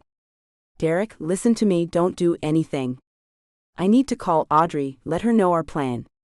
Then I need to get in my car. I will call you from my car. Can you give me 15 minutes? There was a grunt on the other end of the line. "Derek? 15 minutes, yes or no? You aren't going to call the cops, are you?" "Of course not. Do you still have those whale song recordings? I need you to play those, don't touch anything, and give me 15 minutes to call you back." "Yes, ma'am." Okay, maybe the ma'ams weren't a bad thing. He was listening to orders, and not to the demons in his head. She ended the call and turned to Nando. He was fastening the front of a clean new shirt. His slacks were already on, and those good leather shoes were lined up in front of him, waiting for him to slide his feet in and tie the laces. "What are you doing?" she asked. "I'm coming with you." "You can't. This is a confidential patient situation. And you can't see the panic on your own face. Melinda, I think you need the support just as much as that Derek needs your support. You are too tired to drive safely. My driver will take us." "I don't have time to wait to call a car," she complained. "He's waiting out front." "I'm coming. Call the man's wife. We can leave as soon as you are ready." Melinda blinked at him a few times. This violated all kinds of patient privacy protocols, but he was right. She wasn't in any shape to drive. The adrenaline that coursed through her body right now would crash in about 10 minutes, and they were at least 30 minutes if not longer away, even with the lack of traffic at this time of night. Okay, but you will stay in the car when we get there. Nando held her gaze. It wasn't lost on her that he neither nodded nor vocalized an answer of any kind. He lifted his foot to the edge of the bed and tied his shoe. Mel found Audrey's first call and hit the return call button. Is he? The woman on the other end of the call couldn't finish her thought, she was so distraught. He's okay, Audrey. He will be. Have you checked in? Gotten a room? No. The answer was a whimper. Get yourself a room. You and the girls need to rest. It's going to be a long, rocky night. I'm headed to your place right now to get the gun. Derek and I will have a long talk. We'll see how everything goes, but as of right now my intention is to get him checked into Oasis. They can keep an eye on him there. Oasis? Oh, Melinda, I don't know, the psychiatric hospital? Audrey sounded so tired. He got a hold of a gun. Clearly, he wasn't doing as well as either of us thought. Do you know what happened? What sent him over? Melinda picked up her jacket and followed Nando down the walk. He was right. The car was sitting in the middle at the end of the street, waiting to pull out.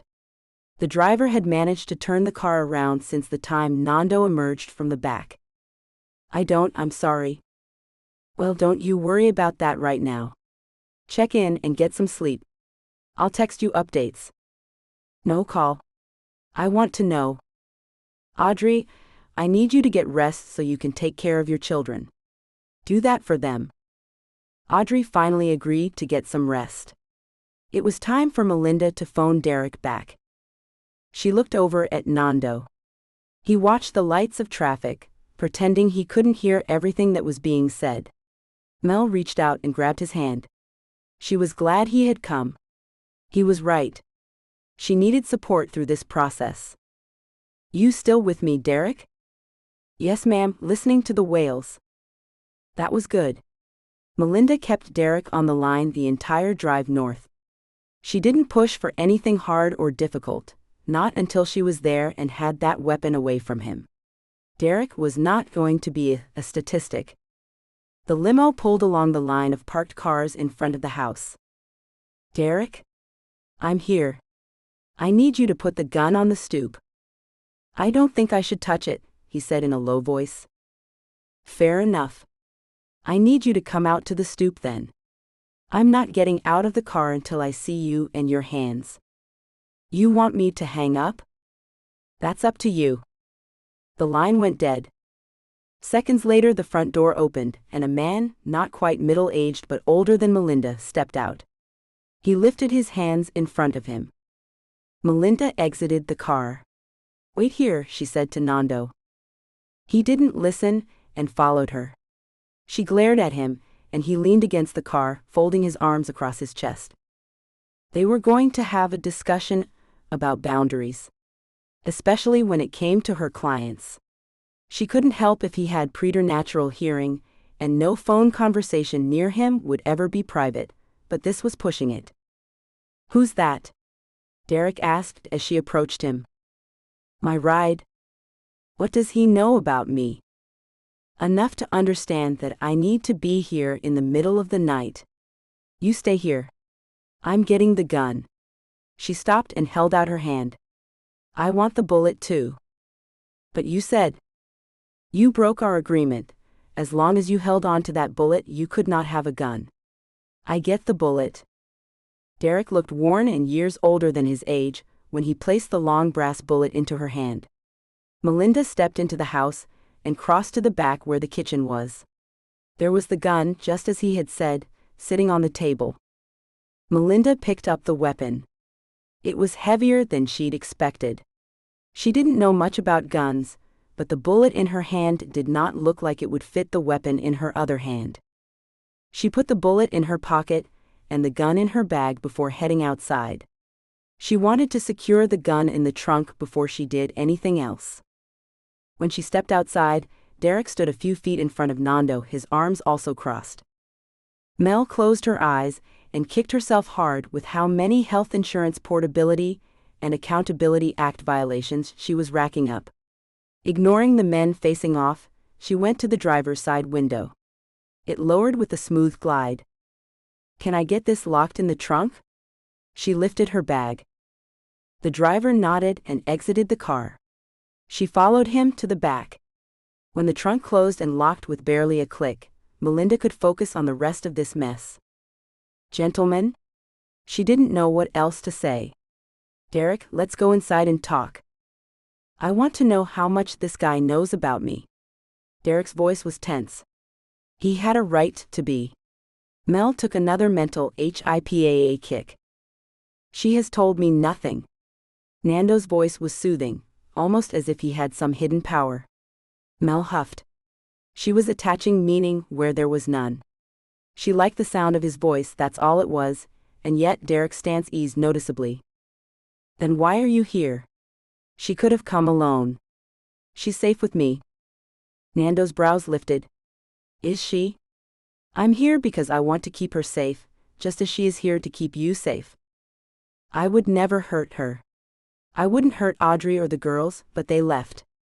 They looked so terrified. You've got to believe me, I wouldn't hurt them. I love them." Melinda cut in. "Then why the gun, Derek?"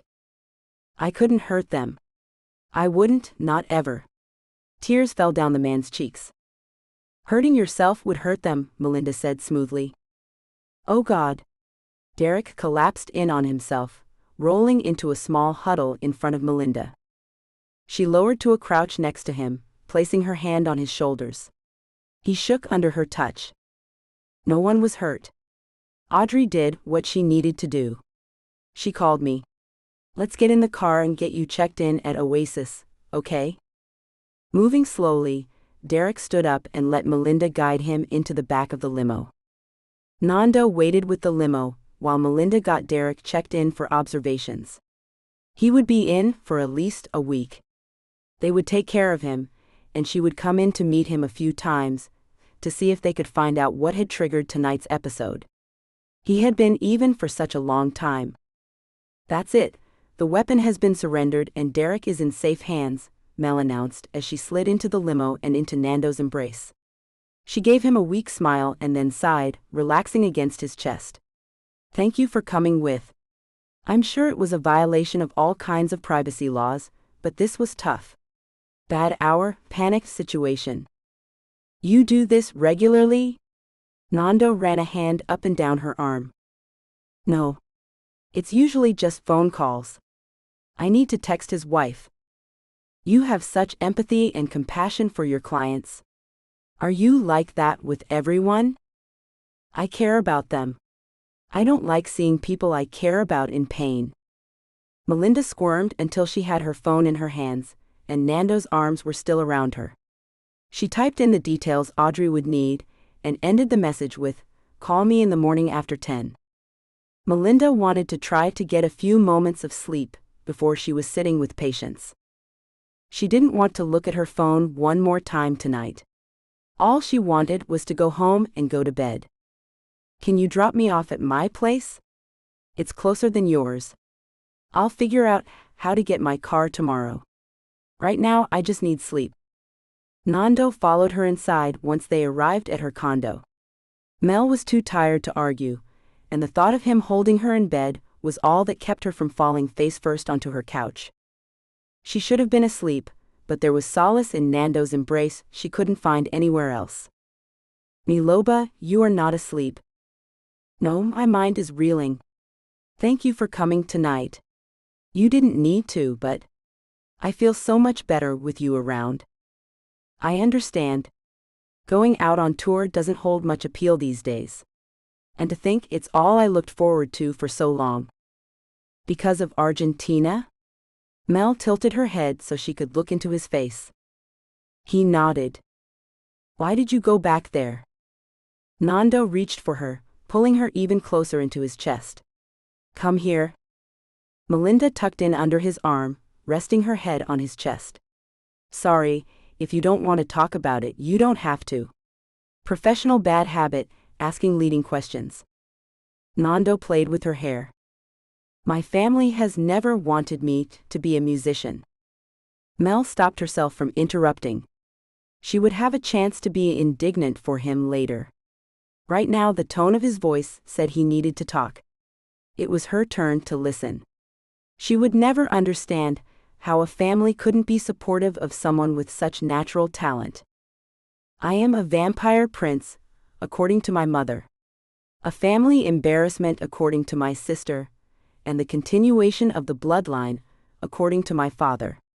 There are expectations of me that at some point in time I will have to stop fooling around with my guitar. Being an entertainer is beneath someone of my standing. That sounded like a lot of classist bullshit to her. If he were her client, she would ask him what he thought of all of that, and then encourage him to live the life he wanted.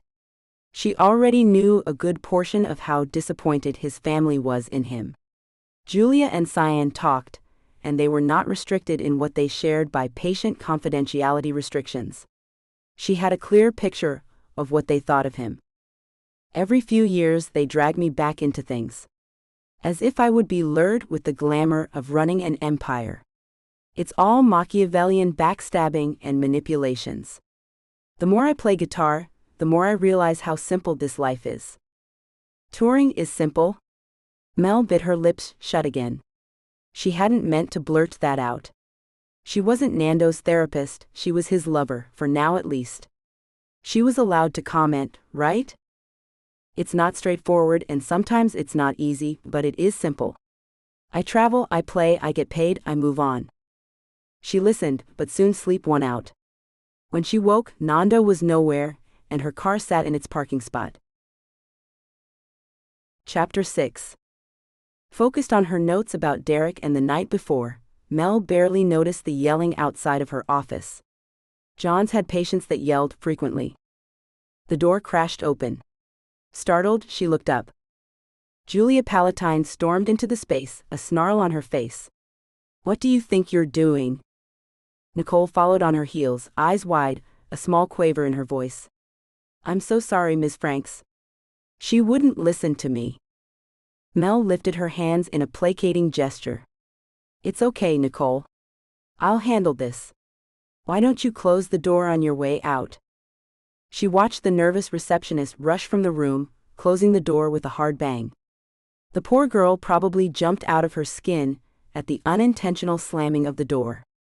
The knob turned like she was going to open it and apologize, but then stopped. Mel turned her attention back to her best friend. Decked out in a sleek gray pinstriped power suit with a signature red silk blouse and her dark hair pulled back in a severe bun, Julia was the vision of business power and intimidation.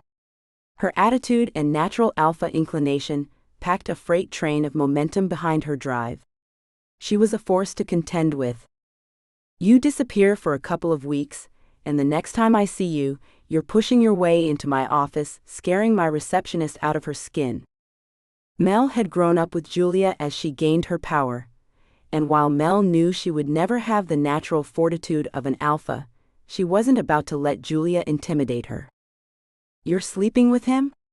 Julia gestured dramatically, as if she were pointing to an actual person on the other side of the wall. I introduced you so you could get an autograph. My gods, Mel, do you know what he is? Melinda wanted to jump out of her chair and yell right back. Instead, she kept her ass firmly planted and held Julia's gaze for a long minute. Julia, I want you to say that again, quietly in your head, to yourself. I want you to repeat it over and over and over again until you realize what you just said. To me? Julia glared back, nostrils flaring. Eventually her breathing, that wasn't heavy by any means, evened out just a little bit more. Her nostrils stopped twitching, and the skin around her mouth and eyes smoothed ever so slightly. Better? Mel didn't even attempt to keep the contempt from her voice. Now sit down and listen. With Julia calmer, Mel knew she could now stand without seeming to push a confrontation. She circled her desk and sat on the front edge. Julia's body language was still tense, but degrees calmer than when she'd forced her way in. She cast a quick gaze around the office and sat in the chair Mel typically used for sessions. She noticeably calmed further. She closed her eyes. "I'm sorry, that came out all wrong. So wrong. But he's really good in bed." Mel willed more of her peace at Julia. She threw pictures of serene scenery, anything that would ground Julia and ease her wolf's nerves. It was a little trick she had learned in the heat of puberty, when raging hormones led to quick-tempered flares. It didn't always work, but when it did. Julia's eyes flew open. Mel smiled and they both laughed. "Damn, you're good." Julia smirked. "I know, right? How did you do that to me?" "Julia, I've been your beta for how many years? If I can't calm you down, I'm doing something wrong." Julia shook her head. "No, there is something else you do. I've seen you do this to others. It's what makes me a damned fine therapist." "You do that to your patients, don't you?" Julia sighed. "I know, it's also what makes you kind-hearted, and that's why I'm concerned." "Concerned?" "Mel, you?" "I what, Julia? I what?" "You get yourself into situations that sometimes scare me. You lead with your heart. That's not a bad thing. Hell, if more people led with their hearts and not their egos, I'd be out of a job." Julia finished the often repeated sentiment for her. "I just don't want you to get your heart broken by him." "How do you know I'm not the one who is going to break his?" Mel quirked her brows up toward her hairline. "You're not some vampire, Mel." "No, I'm a wolf shifter. And as far as I know, we have been just as bad for vampires as they have been for us." "How can you even say something like that? You work with his sister. And don't pull the whole 'she's different' thing on me. That's as bad as saying love the sinner, hate the sin to a gay person. She is different. She's a daywalker. I work with her." "Julia, replace vampire with gay or black person, and listen, really listen to yourself. He could hurt you." Julia's voice lowered to almost a growl. "And I could kill him. I might be able to understand you more if you came in here because you were concerned I hooked up with a narcissistic musician with a god complex. Or hell, you might have a better argument over cultural differences with Argentinian chauvinistic macho syndrome. Or that he smokes. But coming in here and telling me not to date someone because of something they had no control over, that's really beneath you." Julia sat back and placed 2 fingers on her brow. A sign to Mel that she was thinking. "I'm doing this all wrong. I thought I had course corrected there for a second. Look, this whole Lazarus thing has me not thinking clearly. I'm used to vampires manipulating and hurting our kind. Fernando was created to be something he is not. Look, I'm not asking you to fall in love with him. But I need you to recognize and check your prejudices at the door. And no, I don't in general think that's who you are. A lot has to do with how we were raised. Vampires bad, hide your true nature from humans, only trust palatine wolves. Look at us now, you're mated to an Aventine. And not just any Aventine, but their alpha. You have regular business dealings with Sylvian del Fuego, Alejandro del Fuego's daywalker daughter, Nando's sister. Hell, even our Shane, the ultimate stoic bullheaded vampire hater, is married to the daughter of the man who tortured him. Palatines can learn to love and trust other people. Our primary alpha's wife is a fragile human, and half the damn men at Mission Run are afraid of her." Mel crossed the small space between them and picked up her friend's hands. "I ask that you judge Nando on his own actions, and not the actions of a crazed megalomaniac who wants to destroy us." Julia sighed. "Fine, judging him on his own actions. He's an egotistical wannabe rock star who screwed things up for us when we were hunting Lazarus in San Diego. His actions resulted in the death of a human, and the escape of 3 vampires setting up a coven in the area. Shane took care of 2 of those vamps," Mel contributed to Julia's narrative. "And one is still missing. The one with the access to the money. The one who, we think, actually knows where Lazarus is." Your boyfriend, she sneered the word, caused us to lose track of them. Can I judge him on overinflated ego and incompetence? Mel blinked a few times. Julia's hatred of Nando felt like a sticky wave that rolled over her and clung in gooey clumps to her skin. If you disliked the man so much, why did you introduce us? Because I promised you I would before all of that happened. And even after it all happened, why did you? You could have come to me and said, "Hey Mel, turns out Fernando is a bad guy. You sure you want to meet him?" Instead, you called me with a hint of excitement to tease me that he was back in town. No mention that it was political exile his sister banished him to. I didn't think you were going to take him to bed. That's just it. Finger on nose, Mel directed. With a squint, Julia followed her friend's instructions and placed her index finger on her nose. Why am I doing this? You tell me. Mel gazed into her friend's eyes and pushed her thoughts and intentions toward her. Julia was a smart woman. And they had stayed best friends when most teens outgrew their boy band crazy compatriots. The finger to nose was one of Mel's favorite tools. It added a notable physical action to a point the person doing it needed to grasp and remember. I didn't think. Bing bing bing. I'll buy you a cookie. For someone who claims I lead with my heart, you aren't using your head too much here. Julia lowered her finger. I'm not. You are my best friend, and he makes me so angry right now. I don't understand what you can see in him. Melinda smiled. He's beautiful and he's broken. Well, that explains everything. Mel nodded. You always did have a thing for fixer-uppers. Julia chuckled. I still do. I mean, look at my job. I work with the fixer-uppers. I'm drawn into their struggle and love helping them heal. Throw in some killer cheekbones, that hair, and his voice. Mel closed her eyes as she pictured the last time Nando had smiled at her in the wee hours of this morning. Jules, I need you to think back to how Roman made you feel when you first got together.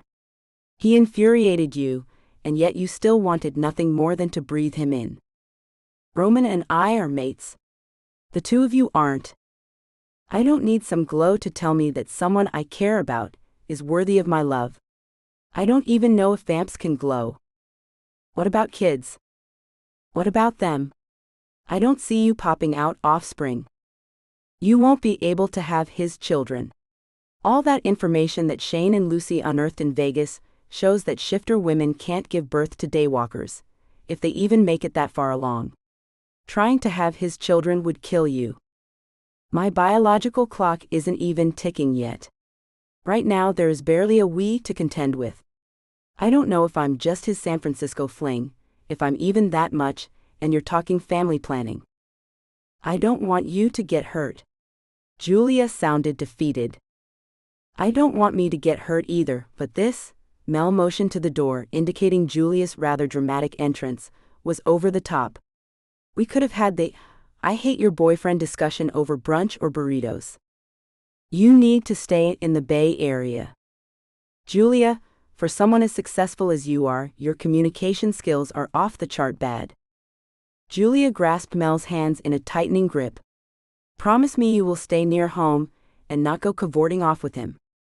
Mel stood up, took the few steps to her couch and sat. He's already been off on a bit of touring and came back. I didn't go then. I see no reason why I would go off on his next tour. Something's got you spooked, and it's not me banging Nando. That's just a symptom. What did you find out on your trip? Nothing from the trip. That wasn't related.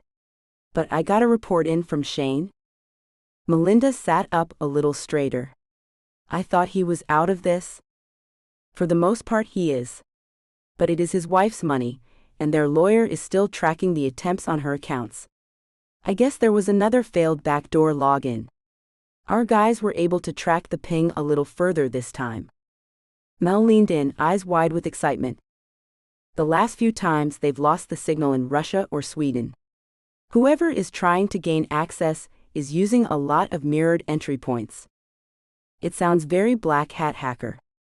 It is. They are trying to access millions of dollars. So did your guys find a point of origin? We think so. And Mel, this is why you can't go running away with Nando if he takes off. Why do you even think that's going to happen? Julia closed her eyes with a sigh. Because I was with Fernando del Fuego when we received the information. She thinks Nando has some kind of need to put things right after San Diego. She said his time in Argentina changed him. He'll probably take the information and go after them. Mel tilted her head to the side and squinted. Or Cyan will somehow convince him it's his duty to go. The only way he's going to get the information is from her. She's going to twist it up and convince him it's his responsibility. Nando told her she was empathetic and compassionate. She remembered the comforting ride in the back of the limo, wrapped in his arms. His low murmuring voice telling her how she filled an empty void in his life, a void only she and music could fill. Sharing his pain. Cyan barely speaks to him. She's removed any responsibilities of learning about managing their father's empire. He has been abandoned to his music. Julia let out a derisive chuckle. I would have thought that's what he wanted. I think he misses the trust he lost. Mel shook her head to clear it from collecting the glimpses she had caught of Nando's pain. She held up a finger. How is Nando involved? I thought Cyan wasn't talking to him. Apparently that's all about to change. Mel shot to her feet. I need to go. I should warn him. Cyan is crazy. Julia laid a hand on Mel's arm. She's smart. She's crazy smart, and she's going to manipulate Nando into doing her dirty work. She's going to get him killed. He's a vampire. He's strong. He's a musician. He's not a killer. Mel turned her face away from Julia to hide the sudden tears that ran down her cheeks. Yes, Nando had his pride, and she knew he would do anything to get back his sister's respect. But she also knew he was a gentle soul. That was how he could make such moving music. The vampires from San Diego were killers. They'd exsanguinated that secretary to get rid of her. They were cruel and sloppy. And she knew he felt responsible. She didn't want Nando going after them. Chapter 7. Melinda hummed and snuggled in closer to Nando, wrapping her arms around his hips, as he sat back in bed. I can hear your heartbeat. I thought you were supposed to be, dead. Nando chuckled. He ground out his cigarette. Undead. Not dead. But I thought? Dracula and all that. No reflection can't do sunlight. Her mouth opened into a large yawn. I'm about as much like Dracula as you are the werewolf of London. I have a heartbeat, I breathe. I do need to avoid the sun, and I do need to ingest blood or get a transfusion frequently. It's like my blood gets used up, and I need a new supply or I will wither. It's very painful, but I won't die. Do you know so little about my kind? Well, what do you know about shifters? Melinda asked in defense. You don't need a full moon to turn, and silver doesn't bother you. Nando adjusted to a lying down position so that he could wrap his arms around her. He caressed the side of her face and gazed into her honey brown eyes. You know that my blood is poison? You can't bite me. Yes, your blood is poison to me. And shifters cannot be turned. It kills them. I know all about Lazarus's demonic research and experiments on both shifters and vampires who could not protect themselves. I know that shifters cannot give birth to daywalkers and barely survive the pregnancy up to the birth. Daywalkers born of shifters are either stillborn or die within hours.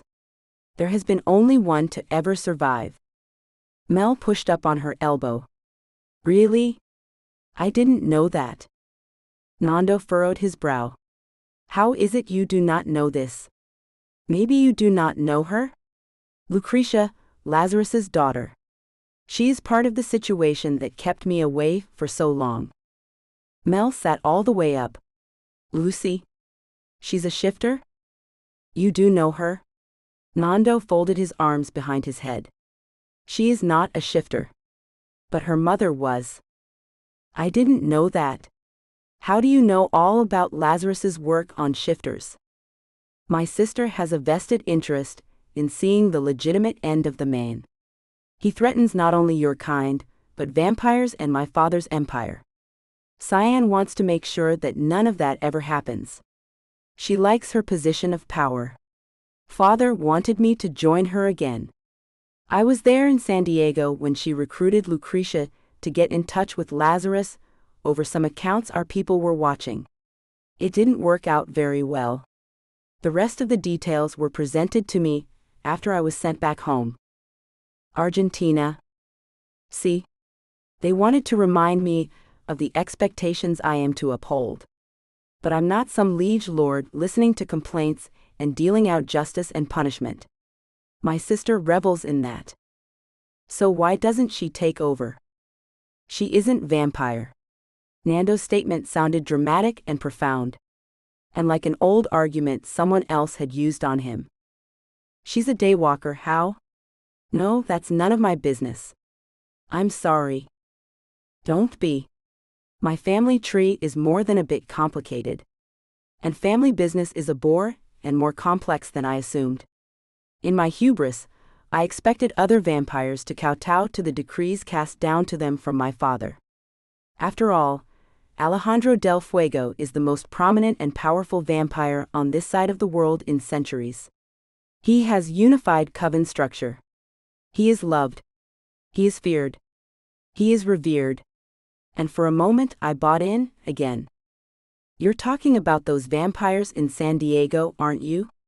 Did Cyan call you this evening? She asked, a nervous hitch in her voice. So you know? Some. You're going to go after those vampires, aren't you? I have to. I swooped into their coven like some lordling believing all the lies. The lies from my family, the lies from those vampires. I didn't solve any problems. I didn't get any answers. I poked a hornet's nest and sent all the bugs into a panic. They attacked and killed the nearest human in their sloppy escape efforts. And I was sent home to Argentina, where I was kept prisoner in my family's estate until I learned my lesson. Is that what happens? I mean, you sort of disappear from the public eye for long periods of time every few years. You've noticed? Nando lifted Mel's face with a finger under her chin. She grinned at the smirk she saw on his. I've noticed, she said with a small nod. I'm going to have to go away again. Melinda's stomach cramped. She knew what this was. Cyan had given him the information. She was sending him in. Tour dates? She hoped her voice didn't quaver and give away her concern. Just a few, and then I'll be back. Melinda couldn't face him. She knew there was more going on than what he was saying. They were both withholding information. She pulled the top blanket with her as she stood up, wrapping it around her. She padded out of his room and to the bathroom. She stood staring at herself in the mirror. What was she doing with this man? Falling in love, she answered herself. Nando leaned against the wall by the bathroom when she opened the door. His slacks were on, and he was buttoning the cuffs of his shirt. I would like to show you something before I leave on tour again. Get dressed. It was the middle of the night, and the only thing she should be doing was going to sleep. She had a long drive in the morning, commuting out of the city and into Marin. But she preferred to stay with him, even knowing he left the bed at some point. He was always back when she woke up. And the kiss he gave her every morning before sunrise was so pulse-pounding, it was insurance that she would be back as soon as the sun went down, needing more of Nando. She slipped back into the dress she had worn earlier, not wanting to put on the fresh clothes she'd brought for tomorrow, really later today when the sun came up. The ride in the back of the limo was short, and before she was really settled in, they were getting out and striding into a private elevator. This is where I come to feed, Nando announced as the elevator doors slid open onto an expanse of smoky living room. Bodies undulated through the space or draped over furniture. It looked like an opium den scene from some movie. Coven? Melinda whispered. Nerves slithered low in her abdomen. See? Why did you bring me here, Nando? I'm not comfortable. I brought you here because I can't feed from you. And I need to feed. Nando's voice dropped into a lower register. Suddenly Melinda could hear the need and desire in it. Come. He pulled her hand, leading deeper into the apartment. A man wearing nothing but jeans approached them. He ran his hands up Nando's chest, and then bent his face as if he was going to kiss him. Nando caught the man's jaw and turned him. Melinda watched, mesmerized, as Nando appeared to be kissing the other man's neck. The man under Nando's mouth pulsed his hips and moaned as if he were in the midst of an encounter. Nando released the young man. Mel felt her throat go dry. Lust was thick in the air, and as much as she didn't want to admit it, she was affected. Nando caught the arm of another woman. She draped over him, offering up her neck. Nando pressed her toward the other man. Mel analyzed the positions of everyone in the tableau before her. There was no easy way for her to insert herself and begin to suck on Nando in a similar fashion. Nando's eyes flashed open and caught her gaze again, as if he had heard her thoughts. He dropped the woman's arm and stood. Mi corazón, I can hear your thoughts. I know your desires. Nando's voice held that low, gravelly quality that shot straight to Mel's core. You feel even better. Nando pulled her to a standing position. He wiped her lower lip with his thumb. She sucked it into her mouth. He laughed. I did not think it would impact you quite this much. That was vampire. I didn't expect you to be affected like that. Volunteers react like that, but I wasn't feeding on you. Nando traced a knuckle over her collarbones and shoulders. Is feeding always so arousing? For the volunteers. That is why it is never hard to find blood. It is the height of pleasure for them. And for you? Nando lifted his brows. For me, it is nourishment. I admit that from time to time, I satisfy my volunteers' desires. But I find it easier to let them take care of that, together. With you here. He sighed. With you, it's different. Melinda slid from the counter and smoothed her dress back into place. Come, let's get you from this place. I should not have brought you. Melinda followed him to the elevator. Why did you bring me here? She asked when the door slid shut. I wanted you to know I am not affected by the allure of feeding. That I only want you, so you wouldn't jump to conclusions if my sister were to tell you I was visiting other coven houses. She followed him, holding her questions until they were comfortably sitting in the back of the limo.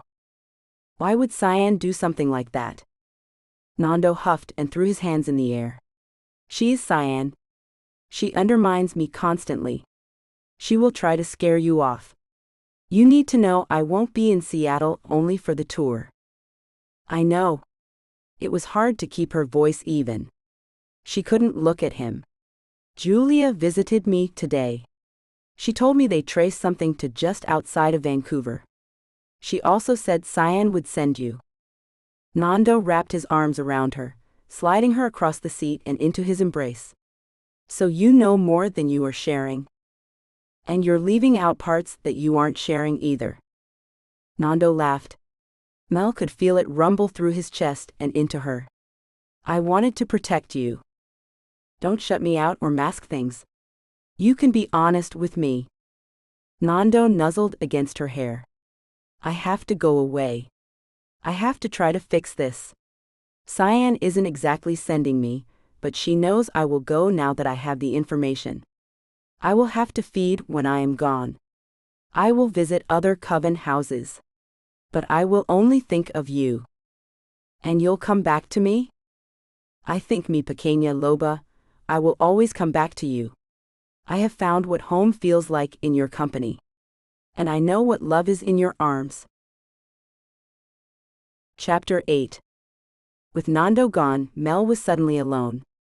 She had missed him when he left for those few tour dates the week earlier, but something was different this time. She still felt connected to him, and that was reassuring. Maybe it was the fact that he had said he loved her. Love changed everything. It didn't take much for Melinda to form a new habit, not when she enjoyed a cool beer and the less than healthy fried food choices the bar served at Club Luna. Tuesdays had a new routine: patients in the morning, the VA in the afternoon and evening. The end of the day finished off with live music at Club Luna. She had a lifetime pass, why not use it? Plus, it gave her the chance to be surrounded by people. People who didn't want anything from her. It had nothing to do with the fact that she not quite secretly harbored hope in the back of her logical brain that she would sit down and Nando would appear on the stage before her, surprising her with his return to San Francisco. He had surprised her once by playing at the club days after his concert at the Warfield. She wished that it would happen again. He would be gone for at least 3 weeks, he had told her. So tonight, being the 3rd week, she needed to not feel the flutter of butterflies in her lower abdomen as she approached the club. There was no reason to expect anything. Especially not since Nando hadn't called or texted or made any attempt at communicating with her. What she should do was go home and soak in a tub to relax after the day she'd had at the VA. Too many patients, not enough time, not enough resources. She wanted to help more. She wanted to erase those pains for those soldiers. But she knew she couldn't take anything away from them. The best she could do was to give them the tools to smooth out the sharp corners of pain they experienced. Yeah, beer and music were much needed on the VA days. She needed to smooth out her own rough edges of pain and frustration. "Hey, Melinda."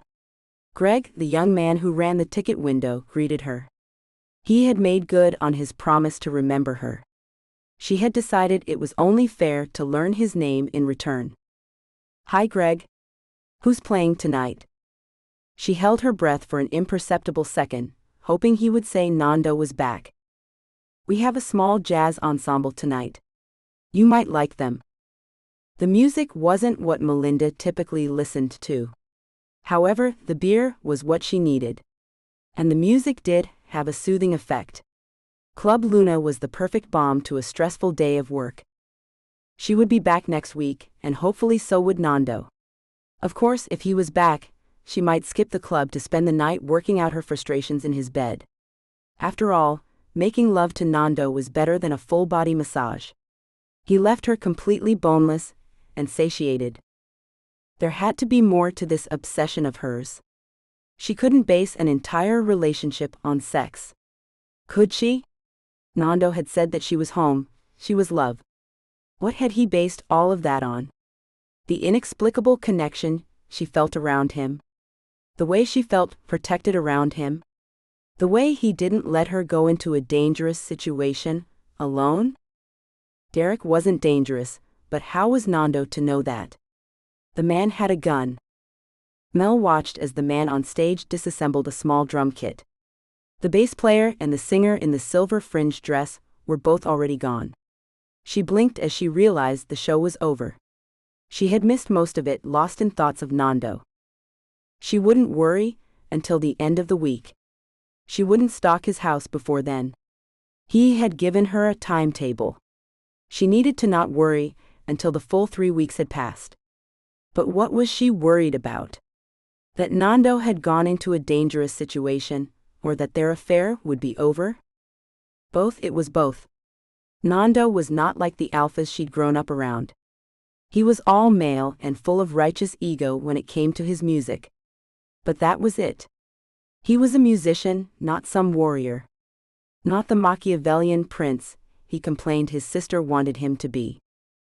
Dead, undead, not quite dead, whatever the vampire state was, it had not turned him into a blood-hungry monster. If anything, it made him crave life more, be more caring. Nando had a heart and love, and he craved the love of his family so much. His sister was a primetime manipulator, and he was out there to fix something she'd convinced him he had broken. Mel's stomach cramped. She pressed her hand against her middle as it roiled. Maybe too much fried bar food was not a good combination with her worry.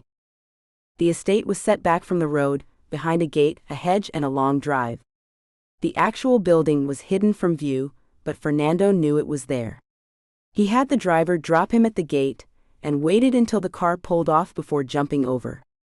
No need to let the human see his preternatural abilities. A low mist clung to the ground and grew thicker in patches as he walked. He hadn't realized the fog would be so persistent in this part of the world. It made for a dreary evening. Maudlin romantics would love it. Perfect for vampires, so little sun. He chuckled at his own wit. He'd rather have crisp, clear air where he could see the sunset in vivid colors and then watch the moon rise with the stars. That was when he bothered to look at the sky. The local coven magistrate owned the estate house Fernando approached. The man fancied himself some cousin to British royalty and insisted he be called Lord Coventry. He wasn't a lord and definitely wasn't a peer of the British Empire. He was the grandson of a fur trader that moved west, with ties to the Master of the North, the North American equivalent of Alejandro del Fuego, before he decided to expand his influence. As Alejandro's disappointing son, Fernando came with a reputation, and he had toyed with just how he wanted to play out his spoiled princely attitude. Had it been warmer, he'd considered going with the vapid rocker, Latin lover attitude: tight leather pants, silk shirt unbuttoned to the navel, black fingernails, heavy eye makeup, hair mussed. The weather wasn't participating, so he went with the gothic lordling look. Frock-length coat, ruffles on his shirt, walking stick, slick-back hair.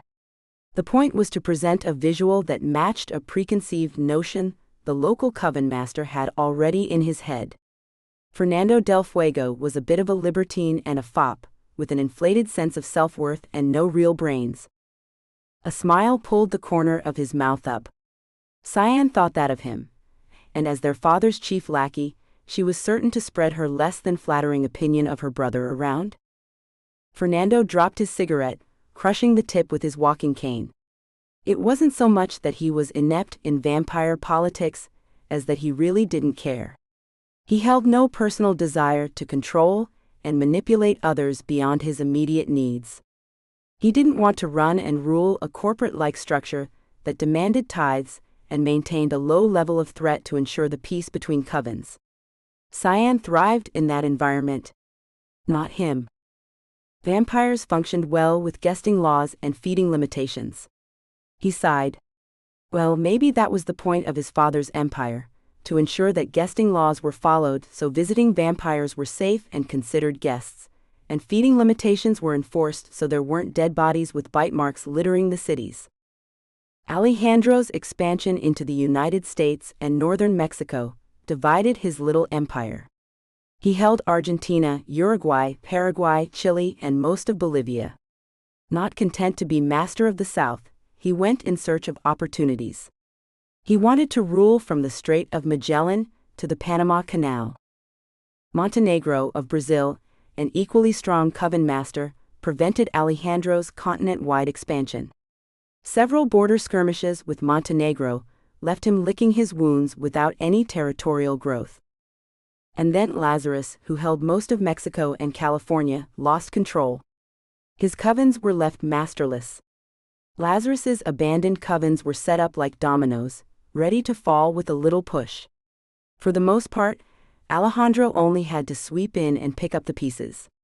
Eve Merritt proved to be a bit of a resistance in California, and there was that nasty incident with Montenegro over the Yucatan Peninsula.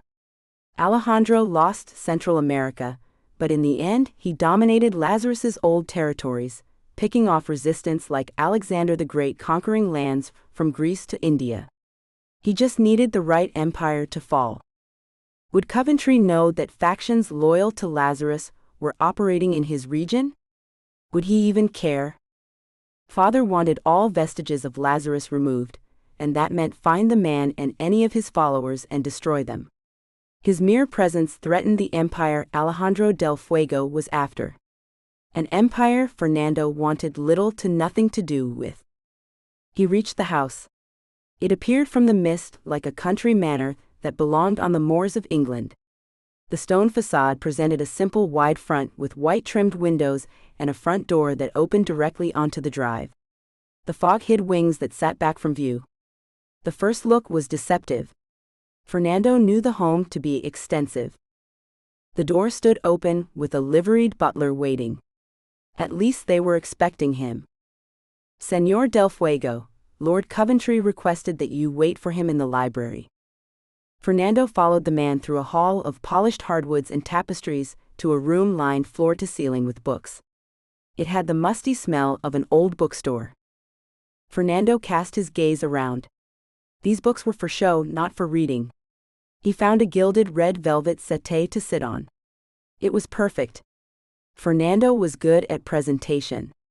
After all, he was a showman, even if he preferred to let his music be the focus. He tossed his coattails out, sat on the edge of the seat, and balanced his hands atop his walking stick. One thing Fernando had learned in his family, that he typically did not like to exercise, was patience. This evening he wielded it like a long sword into battle. He sat, holding his pose for an obscene length of time. He should have been seen to by at least one staff member, regarding a drink at the very least. By the time Coventry swept into the room, Fernando was barely acting when his eyelids lifted with slow, barely contained boredom. Señor del Fuego, what an honor. We were not expecting you. Please forgive. Fernando looked at the man through heavy lids. He had held still for so long, and he had let his mind drift back to his Melinda. He needed to rip his thoughts from his lupine beauty, and back to the task at hand. The other man's mouth continued to move, spewing forth the formal words that essentially meant he was caught with his pants around his ankles and taking a crap. Fernando let a wicked smile grace his lips. A very long and strainful crap from the look on Coventry's face. He had ruddy cheeks and a sweaty brow. Reality was less like a crap, and more like a very vigorous feeding. Lord Coventry, so nice to finally make your acquaintance. I was touring in the area. I am a concert musician, as you are aware, and if he wasn't, it would be incogitable to Fernando's egotistical charade. Therefore, of course, Coventry knew Fernando was a musician. I brought it upon myself to stop by in an ambassadorial fashion and make introductions. Fernando's flowery delivery and Regency attitude momentarily flustered and then delighted the other man. His emotions showed across his fleshy face, as if projected on a screen. Too easy. Fernando checked himself. He had thought exactly that, when those vampires in San Diego had agreed they needed to align with a more established coven, instead of attempting to set up on their own. And the results of that had been a disaster. With no feeder volunteers or pets in the region, those vampires had found a blood cellar. She would feed them for a substantial payoff. The woman they had seduced into serving them had been the legal assistant to Bentoncourt Roberts, a lawyer once in the employment of Lazarus. She had been selected with great purpose. And with great ego, Fernando had been an unwilling contributor to her early death.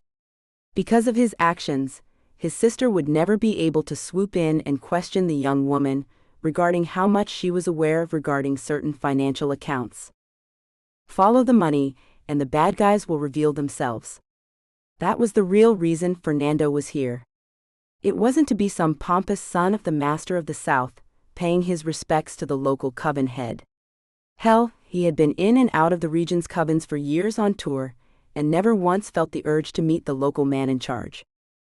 Fernando raked his gaze over Coventry, still poised just inside the library door in an off-the-rack suit, rumpled and askew from the activities that preceded his arrival. Coventry was a large man. He had girth and probably strength in stout-muscled arms and thighs. Fernando had several inches in height on the man. In a fight, it would be a contest of speed and flexibility against power. Fernando had to keep Coventry convinced this visit was about respect and not money. Chapter 9. Tired of being alone, she decided it was time to go home for the weekend. Home belonged to the family that took her in, not her parents. Her mother's house was where her mother lived, and Melinda would occasionally visit in an uncomfortable, distant relative fashion. Nice to see you, please don't stay too long and don't come back soon. At least her mother hadn't completely abandoned her, unlike her father. He up and left both her and her mother years ago, when they discovered Melinda was a shifter. Years of therapy, and she mostly had come to terms with her daddy abandonment issues. Fortunately, the Palatines had welcomed her in, and kept a place for her whenever she needed. Mission run. It had been so much more than a private boarding school. It became home. Connie would have something delicious and comforting to eat. Mel could hang out with Honey and the babies. And just maybe she could ply her alpha Morgan for some information. Find out what Nando was really doing out there. And where out there really was. He had been gone for too long. Somewhere outside of Seattle, maybe in Canada, was not enough information for Mel. And Nando hadn't told her. Wouldn't tell her. Stupid self-righteous overprotective ego. She tossed a few items into an overnight bag. She eyed her hair care products. With a shake of her head, she decided she didn't need to bring them. Suddenly overwhelmed with sadness, she let her lower lip slip forward in a pout.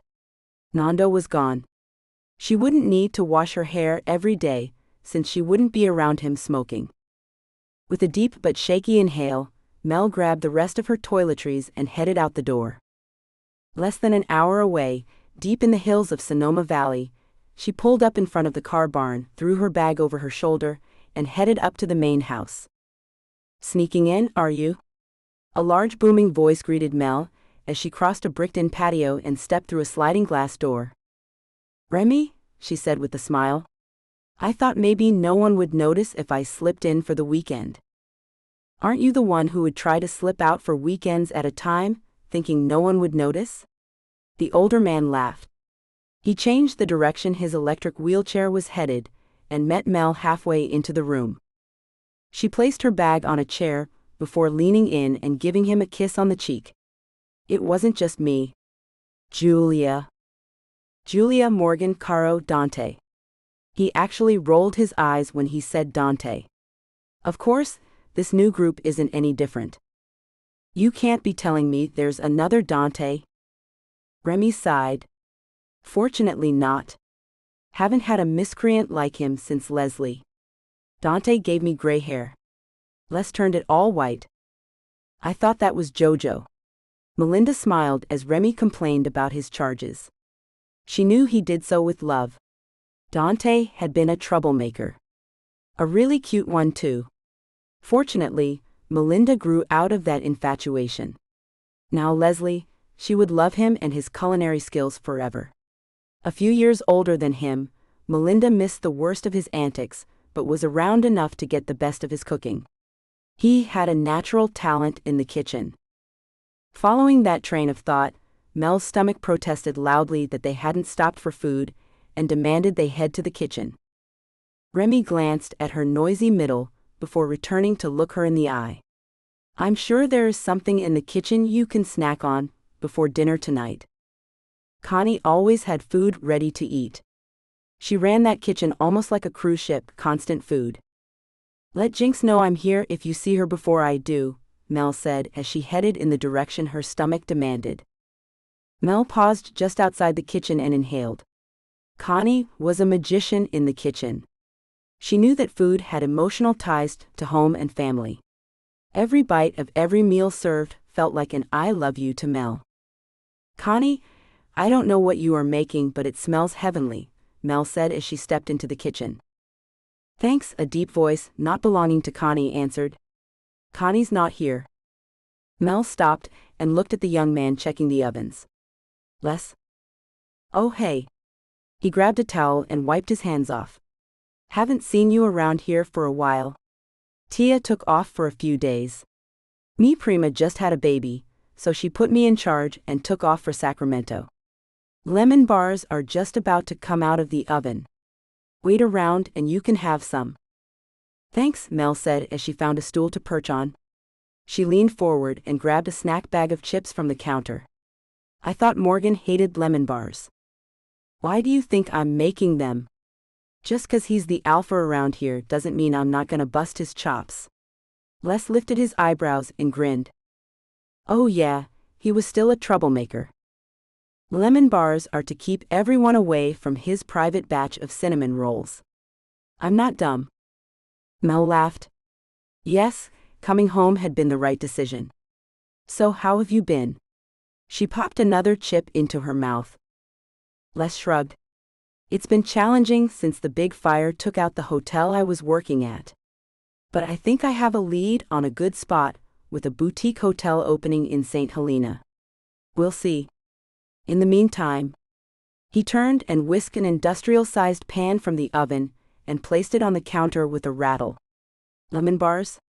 Give those a few minutes to cool down, he announced. Mel closed her eyes and inhaled. Fresh pastries. Yum. So what's for dinner? Food. Funny. She followed his gaze to the other side of the kitchen, where another cook chopped vegetables. We're doing a cordon bleu roll, mixed grilled veg, with potatoes au gratin. We have a vegetarian in our ranks apparently, so I'm also making a lentil soufflé. Oh, that sounds magnificent. Wait, did you say vegetarian? One of the kids? A shifter? Les shrugged. Melinda would have to track Remy down and ask him about that. Reactionary diet changes could be a warning sign of a bigger issue. Mel wanted to make sure Remy knew she would be here for any of the kids if they needed someone. Mission Run was full of adults that the kids attending the private school could talk to, but if Remy wanted to bring in a therapist, she was available. Thanks for the lemon bar. I'm going to see who's knocking about this place. You don't happen to know if Honey and the babies are around, do you? Yeah, she's probably up in her apartment. Hey, if you're going up. Les handed her a covered bowl. Fresh homemade rice cereal. Connie made sure that I knew those babies didn't get store-bought baby food. Leaving the kitchen, Mel picked up her bag and headed upstairs. While she no longer had rooms at Mission Run, she did have a guest room she preferred. She knocked before opening the door. Nobody in residence. She tossed her stuff onto the bed and headed back out to Honey and Morgan's apartment. Several members of the Palatine family, who lived here full-time, had private rooms within the larger estate. Mel knocked. She heard a muffled "come in" before she entered. Hi, Honey, she announced as she walked in. Honey looked up from where she sat in the middle of the floor, a round baby on either side of her. One on his stomach, hands and feet kicking, not quite sure how else to move about, the other one on his back, a colorful toy grasped in baby fists. Hey Melinda, come on in. Her smile was bright, but her eyes looked tired, and her hair was a straggly mess tied in a knot on the top of her head. Mel held up the container. Les sent this up with me. Stop by the kitchen first, huh? He didn't make lemon bars, did he? I told him not to. I mean, he's a great cook and all, but I miss Connie. She stood up and took the cereal from Mel. She walked over to the mini fridge behind a small wet bar situated in the corner of the living area. Mel made cooing noises at the babies and sat where she could watch them. You know he does that to mess with Morgan? Why are they always messing with Morgan? Honey sounded even more tired than she looked. He also made cinnamon rolls just for Morgan and no one else. It's their stupid macho way of showing love. He did. Honey's big green eyes looked as if she was going to start crying. Oh, Honey, are you all right? What do you need me to do? Honey let out a ragged sigh. I haven't had a shower in who knows how long. I've been in the same clothes for 2 days straight. She pulled at the oversized t-shirt she wore. Would you watch the boys while I shower? Sure thing. Honey immediately began showing Melinda where everything in the apartment the babies might need was located. How long of a shower are you planning on taking? I think maybe a week? Honey chuckled. No, you're right. I'll make it quick. Take your time, but maybe not a week. I've got this. Mel stared at the babies as they played on the floor, as Honey disappeared into the bathroom. I've got this, right? The one on his belly managed to get stuck halfway rolling over. Melinda lifted him off his arm and settled him on his back where he continued to kick. How did you manage that? She tickled his pudgy baby tummy. Suddenly the happy baby looked up at her, scrunched up his face, and turned beet red. Oh no, you have to breathe, Mel said just before he let out a siren-like wail. She lifted him. Figured out I'm not mommy, huh? She bounced her knees with the baby in her arms, praying he would not set off his brother. Her prayers were not answered. Soon the second baby added his cat-like mewing cries to the chorus. Mel cast about the apartment nervously. Honey hadn't shown her how to juggle two crying babies at once. She set the first one down and then sat next to him on the floor. She scooped the second baby up and got him balanced between her leg and one arm. She managed to get the second baby into a similar position. She rocked back and forth the best she could to comfort the crying twins.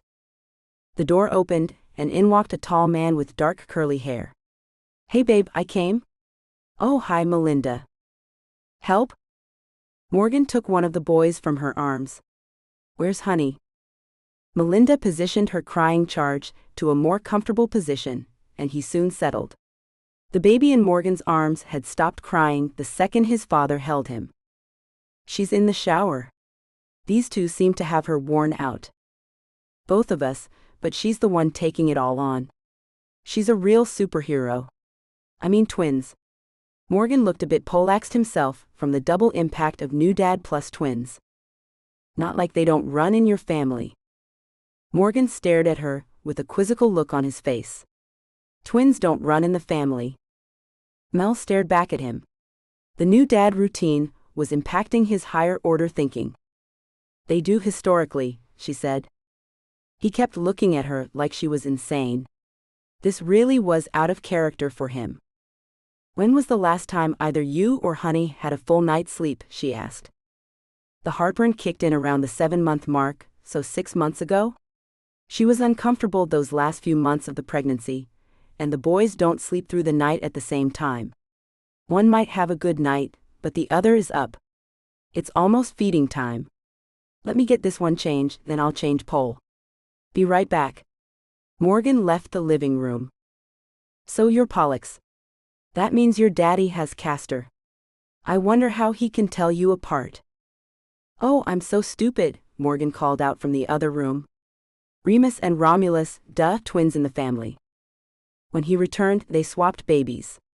Mel paced about, gently rocking Castor as she walked. "So, what brings you out here this weekend?" Morgan asked when he returned. Cradling Pole in one arm, he began setting up for the baby's lunch. 2 high chairs with a normal chair opposite next to the bar. He buckled the first baby in, and then, gathering his other son from Mel, Morgan buckled him into the second seat. With a spoon in hand, he dished some of the cereal Les had sent up with her into a smaller bowl. "Mostly I came to be home. You know, be with my people, get some good food, some good company." "So, hanging out with vampires isn't good company?" Mel bristled at his comment. "Only one, and he's very good." "Oh, so you know," she sighed. "I know. I may be tired and not picking up on references to my ancient ancestors, but I do know what's going on with my family. Julia isn't happy about your situation. And when Julia isn't happy, she tells everyone," Melinda finished for him. "Oh good, you're feeding them," Honey said as she entered the room, her hair still wrapped in a towel. She gave Morgan a quick kiss before turning her attention to Mel. "They weren't too bad for you, were they? I'm sorry if I took too long." "You're fine. At this age, they can't be bad," but they were a little unhappy until Morgan showed up. "Look, are you two taking this lot on by yourselves, or do you have a part-time nanny in here?" "Caro helps out when she can, but that's not very often, and she has Ethan and Mikey," Morgan said. "I don't have anywhere to be. I can take care of my own children." Honey sounded as if she had already been constantly defending her abilities. "If Caro can do it, why doesn't anyone think I can? Caro didn't have twins. And you are doing it, but you are both exhausted. Twins aren't twice the work. They are the work constantly. Unsolicited professional advice, you need to consider getting in a nanny, even if it's just part-time." "So that I can do what? Go shopping?" Honey snapped. "So you can take a shower, take care of one baby at a time." "I'm sorry. I just butted my head right in where it wasn't needed." Mel stood up and crossed to the apartment door. I'm sorry, honey. I was just trying to be helpful. Morgan, I'll be around. Probably in the game room. Can we finish that discussion we started later? Stay, Melinda, Morgan ordered. Mel paused with the door halfway open. She looked from Morgan to Honey. Honey crossed her arms but gave Mel a half-hearted nod. Mel closed the door. Honey is having? Honey cut him off. I'm having some coping issues.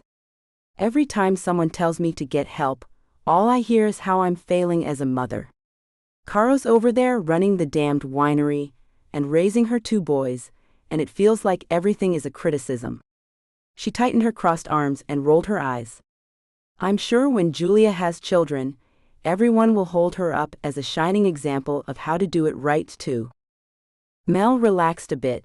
She had overstepped boundaries without being invited into the situation, but now the door was wide open. I have a big mouth most of the time. And for not being an alpha, I really love to tell people what they need to do. And I saw you struggling and forgot myself because I care for you. This place is my home. You are my family. I am so very sorry if what I said felt like a criticism. Let's sit down. Mel crossed back to the couch and sat. Honey hesitantly sat next to her. I want to tell you some things about Caro and Julia. Mel closed her eyes and tried pushing grounding energy at Honey. Mel knew she did that instinctively to keep Julia calm, and she did it in therapy sessions, but she had never tried with the alpha's wife before, never needed to. Honey visibly relaxed. No one can compare to Carolyn. She is disgustingly amazing that way, Mel started. And what's worse is, you can't hate her about it even if you wanted to. She's always been like that. I remember when I first came here, and she could balance her homework and working in the vineyard without any issues. She was confident and had boyfriends, plural, and then she started college and she still just had it together. I was jealous, and it made Julia nuts. We couldn't keep up. Of course, Caro is going to make raising 2 little boys look like a cakewalk. She probably even manages to get in a shower and do her makeup every day. She does, Honey sniffed. But you still think she's an amazing woman, and you don't hate her at all. Of course not. She is so sweet, how could anyone hate her? Mel raised her eyebrows and held up her hand. See what I mean? So comparing yourself to Caro like that is like comparing Morgan to Superman. He's cute but he can't fly, and he never will. He's cuter. Honey laughed through her tears. Mel continued. Now Julia, when she has kids, she'll be a mess. Babies don't do as they are told, so she won't be able to order them around. And you know Roman will have nannies all lined up and ready, because Julia is going to go through them like a hot knife through butter. Honey laughed and nodded. I want you to think that having a nanny is like that oxygen mask on a plane. You put yours on first because if you pass out, who will take care of the babies? Understanding your limitations isn't a failure. It's actually good for you. You know your own strengths and weaknesses and delegate accordingly. You hire someone to fix your car because it's not what you do. You hire a nanny to be extra hands because you only have 2 and you need 4. Have you talked to your doctor about how you feel? Honey shook her head. I'm afraid they'll say I'm an unfit mother. Her breath hitched. Morgan, you're hearing all of this, right? Mel turned to her alpha to make sure she had his attention. I am, and I tell Honey she is an amazing mother every day. Keep on telling her that. But also go with her to the next appointment, and bring this up if she forgets. Mel returned her gaze to meet Honey's eyes. There might be a little postpartum depression going on here in addition to being overly tired. You need to make sure you are taking care of you. And that's his job also, to help with the babies and to make sure you get your oxygen mask on. Know what I'm saying? Honey nodded and reached forward, wrapping her arms around Mel. I understand why Julia loves you so much. Honey sat back and wiped at her eyes. Babe, you got this if I go take a nap? Of course. You want the boys with you, or in their crib when I put them down? Honey looked from Morgan to Mel, and then back again. Crib. I need to sleep. She leaned over and squeezed Mel's knee. Thank you. Morgan watched his wife walk into the back of their apartment. I forgot that about you, Morgan said as he spooned food into one open mouth at a time. The babies looked like little birds with their mouths open, eagerly awaiting their next bite of food. Of course, as soon as a spoon of mush was placed in their mouths, half the cereal would be pushed back out with the tongue and spread all over the baby's face. Forgot what? The way you can calm a person and get them to listen.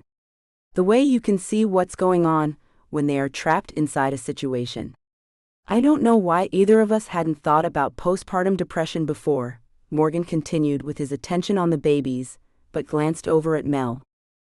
You're in survival mode with these two. You will be for a while. As you said, trapped inside a situation. And how are you at seeing your way out of your own situation? Mel chuckled. I'm not trapped. Well, at least I don't think I am. But you are involved with Fernando del Fuego? Yep. Mel crossed her legs and sat back. She wanted to be comfortable for when her alpha unleashed his fury on her, or at least his disappointment. And Julia doesn't like him, Morgan continued. Nope. Would you mind helping me to get these two cleaned up? I definitely want to talk some more about this, but right now, nap time. Melinda shifted her attention from Morgan to the babies. He was right. Eyelids were drooping. And their little round, cherubic faces were a complete mess.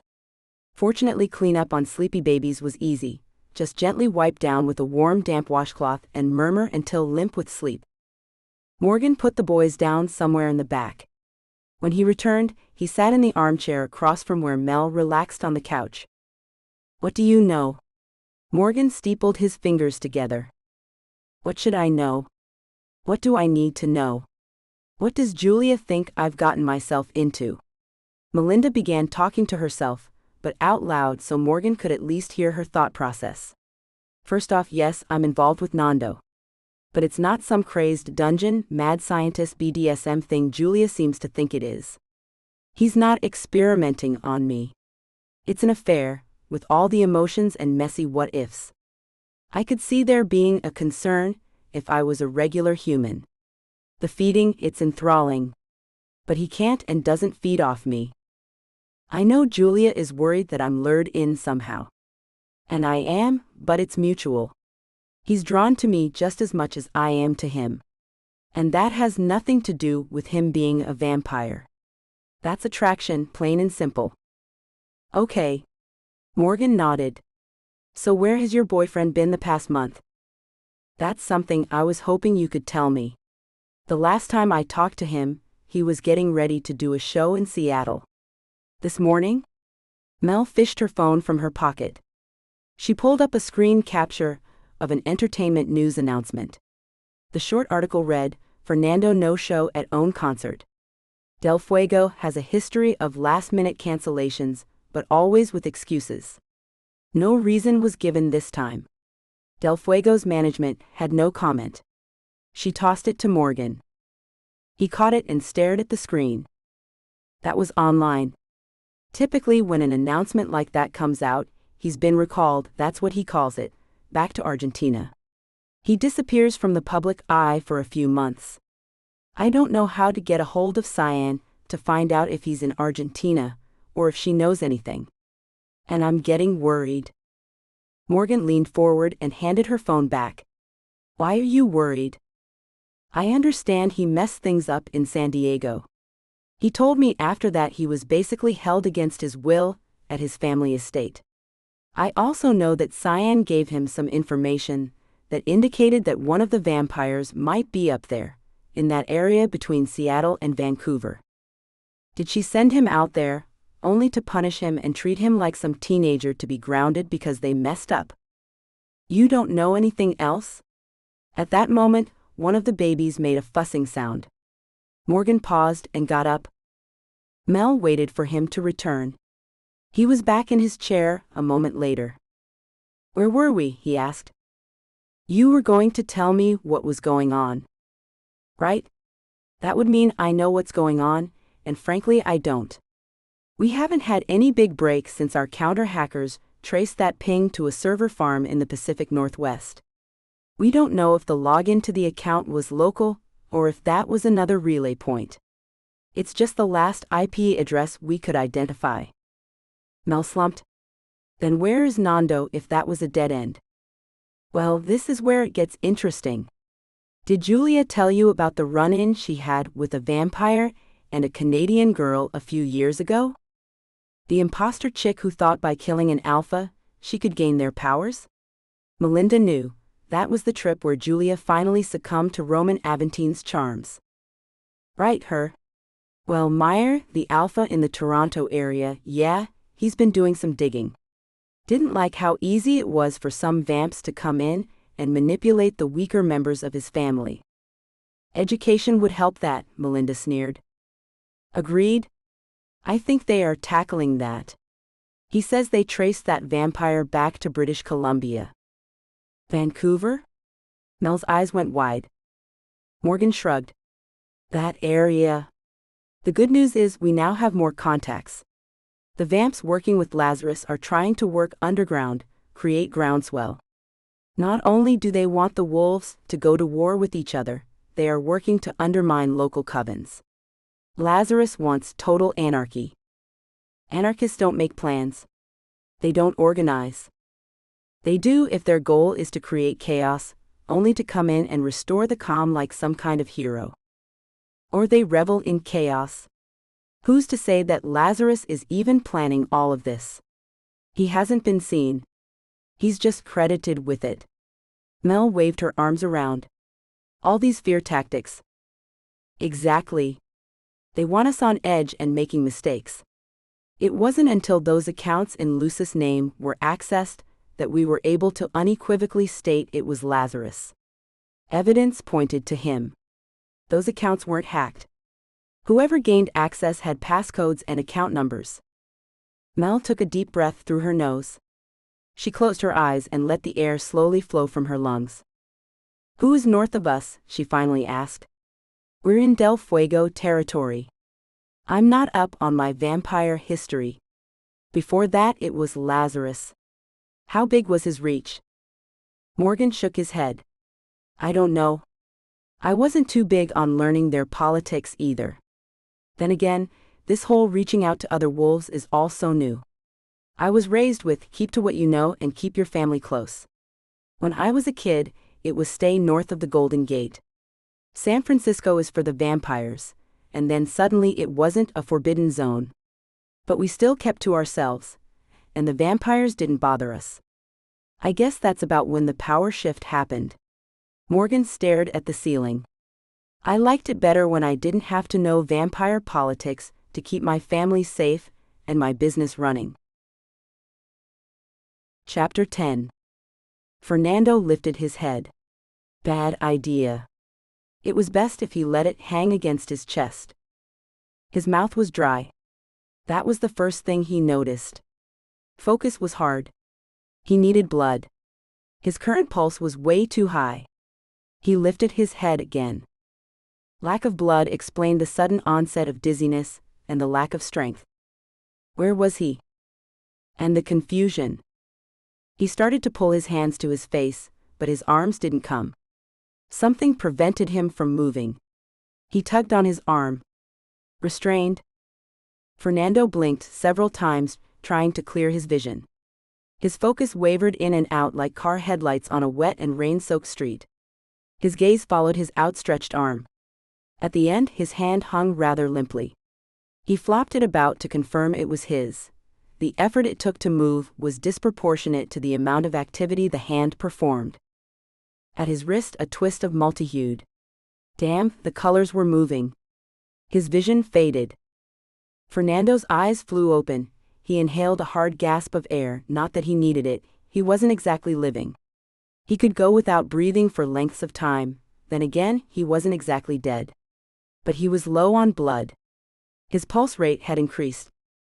His vision was still undetermined. Focus came and went.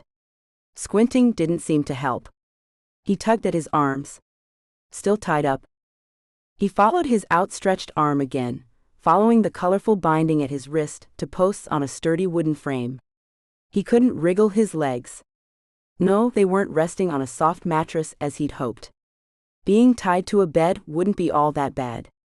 His legs were numb and bit with burning pinpricks. He couldn't feel his feet. He was tied to something. This was not the aftermath of a little feeding BDSM gone awry. His tongue was thick in his mouth. Sticky mucus prevented him from moving it with the dexterity required for forming sounds immediately. His throat felt coated in coarse sand. How long had he been in this place? How had he gotten here? Where was here? Remember, he had to remember. A groan escaped his throat. Coventry. He had been trading flirty barbs with Coventry, making sure the other man did not see Fernando as anything more than a witless, overdressed moron. The slow throb in the back of his brain provided a steady reminder that he really was stupid. Why had he thought he could sweep in on the local coven master and expect anything beyond hostile hospitality? Because he was harmless? He wasn't harmless. He was doing a good deal of damage to himself. He was a completely witless, overdressed moron. Coventry had invited him into the house and up to the feeding den. It was more like a harem for all of Coventry's pets. He may be the local coven master, but he didn't play at the region's coven houses. He just ran them. Coventry kept his own collection of favorites. Fernando had been a bit taken aback by the man's tastes. They singularly ran toward middle-aged women of moderate girth. Not that his pets were unattractive. There is beauty in age and ample softness. Just most collections provided a variety of ages and shapes. Maybe this really was more of a harem than he'd realized. How many daywalker children did Coventry have? He would have to check that out when he returned. Cyan would know. The woman whose wrist he had been offered reminded him more of his own mother than a concubine. Then again, he wasn't here to screw any of the offered goods, just feed from them. This little side trip into bondage would not please his sister. If he got out of this, maybe she would agree he didn't need to be involved in family politics anymore. His father had vampires in his organization, better equipped to take on these things. Hell, Cyan was better equipped to take on these things. If Alejandro needed a true heir, he could turn someone else. It wasn't as if Fernando was his biological son. No, the biological connection was with Cyan. Cyan, Alejandro's biological daughter, Fernando's biological sister. His mother was too old to have any more children, this was true, but his mother was nothing more than a favorite pet anyway. His sperm donor had been completely anonymous. At least that's what they had told a young Fernando, when he was old enough to understand these things. If Alejandro needed an heir, he could simply adopt a child, and when that child came of age, turn them. That's essentially what he had done with Fernando. Only if he wanted an heir, he had better be involved in that child's upbringing. Ignored by both parents and raised by nannies, Fernando had no interest in the family business. His father hadn't included him on meetings with coven leaders, or the running of any of it. Several years older and raised completely differently, Cyan might as well have had different parents. The true biological daughter of both Alejandro and Rosmarie, Cyan had been raised at her father's knee. Fernando was aware that while he was the son of Rosmarie, Alejandro did not treat him as a true son, no matter how much he claimed it publicly. If Alejandro wanted an heir, he had one in Cyan. If he wanted a vampire heir, he needed to raise a new one and go about it differently. Fernando tugged weakly at his wrists. This was the last time he would let Cyan manipulate him into saving his reputation. Screw his reputation. The one that mattered, his reputation as a musician and performer, he was destroying in an effort to save face with the family that didn't care about him. He wanted to be with the one person who did care for him. Melinda. In a sudden violent outburst of energy, Fernando thrashed against his bonds.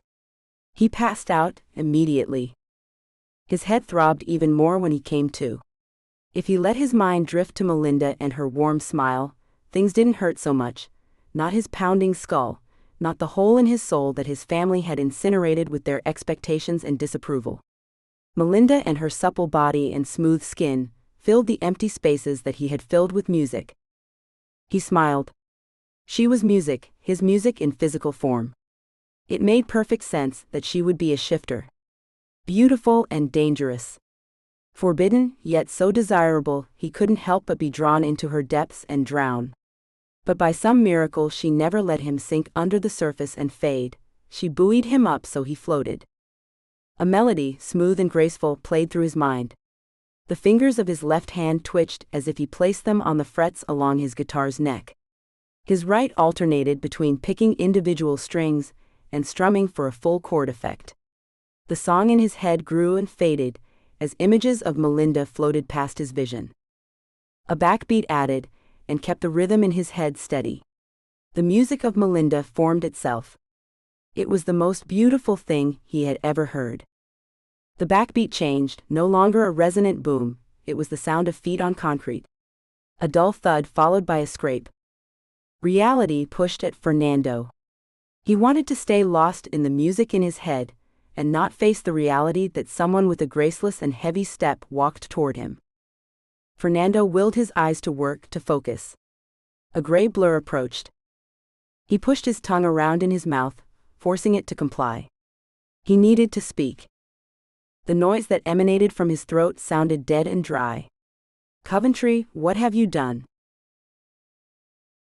The banging on the door sounded more like a battering ram than a knock. "Coming."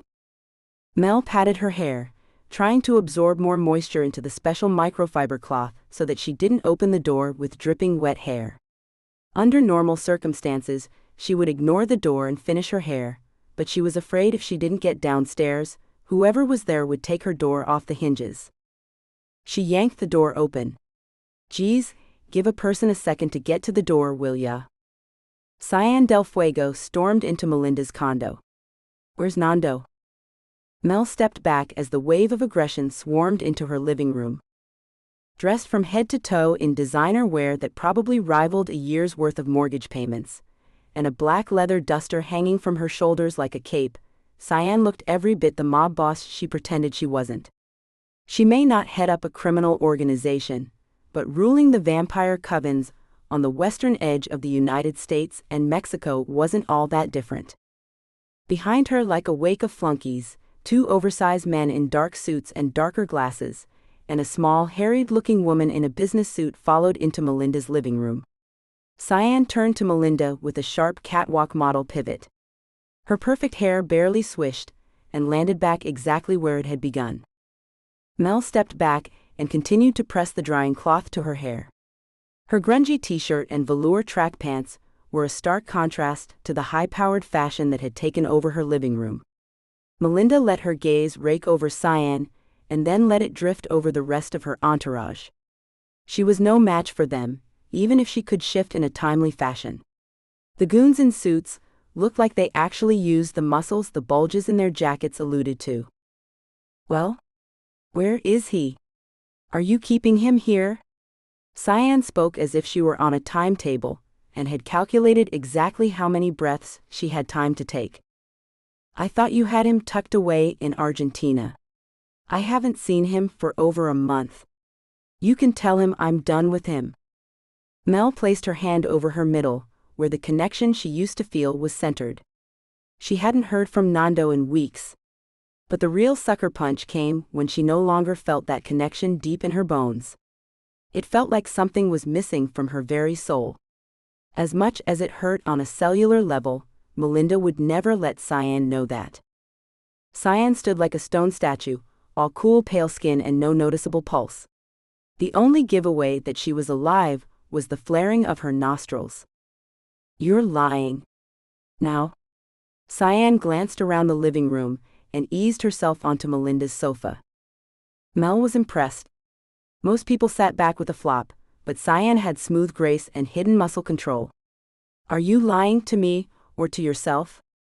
Clearly my brother is not here, and I gather from your disposition he has not been for a while. But obviously you are not done with him. Mel closed her eyes for a moment. She didn't need this right now. She was too busy not being upset that Nando hadn't come back when he said he would. She was too busy trying not to feel like an idiot for having staked out his place for an entire weekend and every night for a week after work. She walked to the island counter that separated her kitchen and living room.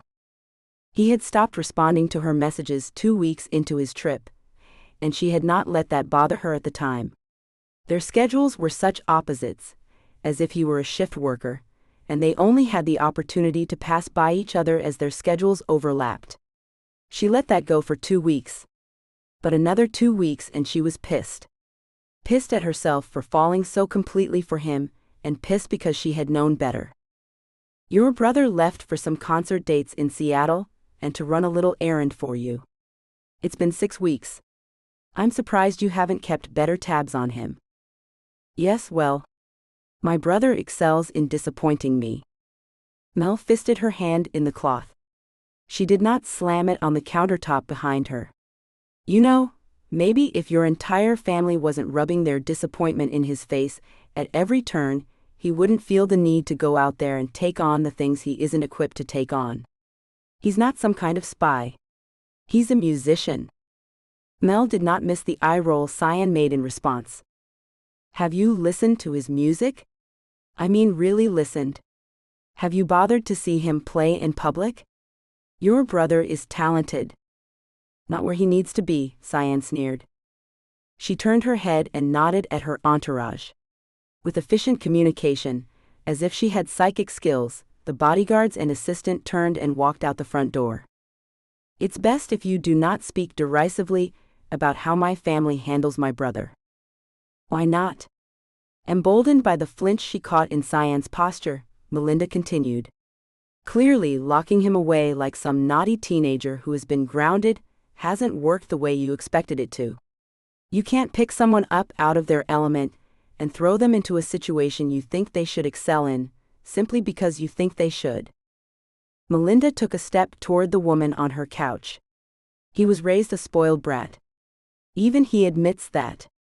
Tell me exactly how does spoiled brat equal super spy? You expected him to go up against a man who has been in hiding for over 20 years, surviving on who knows what, and then manages to stay in hiding even while very experienced investigators are searching for him. How does playing the guitar in front of auditoriums full of thousands of people equate to being able to infiltrate and root out black hat hackers? Melinda growled through her teeth. In her rage her teeth grew in, and she spoke around elongated canines. He knew what was expected of him, was all Sylvian said. Does he really? Melinda turned in space. Even he said he never got into the manipulations your family worked on him. He bought the princely ego but nothing else. He is not some cold, heartless vampire. Sylvian chuckled. Yes he is. No. He longs for love and acceptance. Something he has never gotten from you. You mean our father. Nando could care less about your father. It's always been your approval, your love he's desired. And he's told you this? He doesn't have to. I'm a damned good therapist. I listen to the words he uses when he speaks of your family. It took me a while to realize that your mother was still living. She might as well be dead the way he feels about her. Your father is just a man in his life that Nando is aware he should hold more reverence for, but he doesn't see that happening. However Mel pointed at Sylvian, for you he stops touring and pretends he has interest in the family business. For you, he accepts being kept a prisoner in Argentina. And you don't even see him as anything more than a pawn. You don't see him at all. Sylvian's expression never changed once during Melinda's tirade. Her cat-like golden eyes held forward, focusing on Melinda only occasionally. Melinda closed her mouth and licked her extra teeth, willing them to recede. She had never been able to turn individual parts of her body before. She was beta, not alpha. Maybe a pissed-off beta drew strength from anger. I love my brother. Cyan's words were barely above a whisper. He has always been fighting with me. I can't help but see him. He is not. She looked away from Melinda. He is not what my father told me he should be. What I expected from him. Mel sat in a side chair. She held her hands together in her lap. The energy coming off Cyan was raw. She was certain Cyan didn't even know she was casting emotion out. Did you ever show Fernando what was expected of him? Or was it all telling him how he didn't measure up? You know, at some point, people will rise to meet what you tell them about themselves.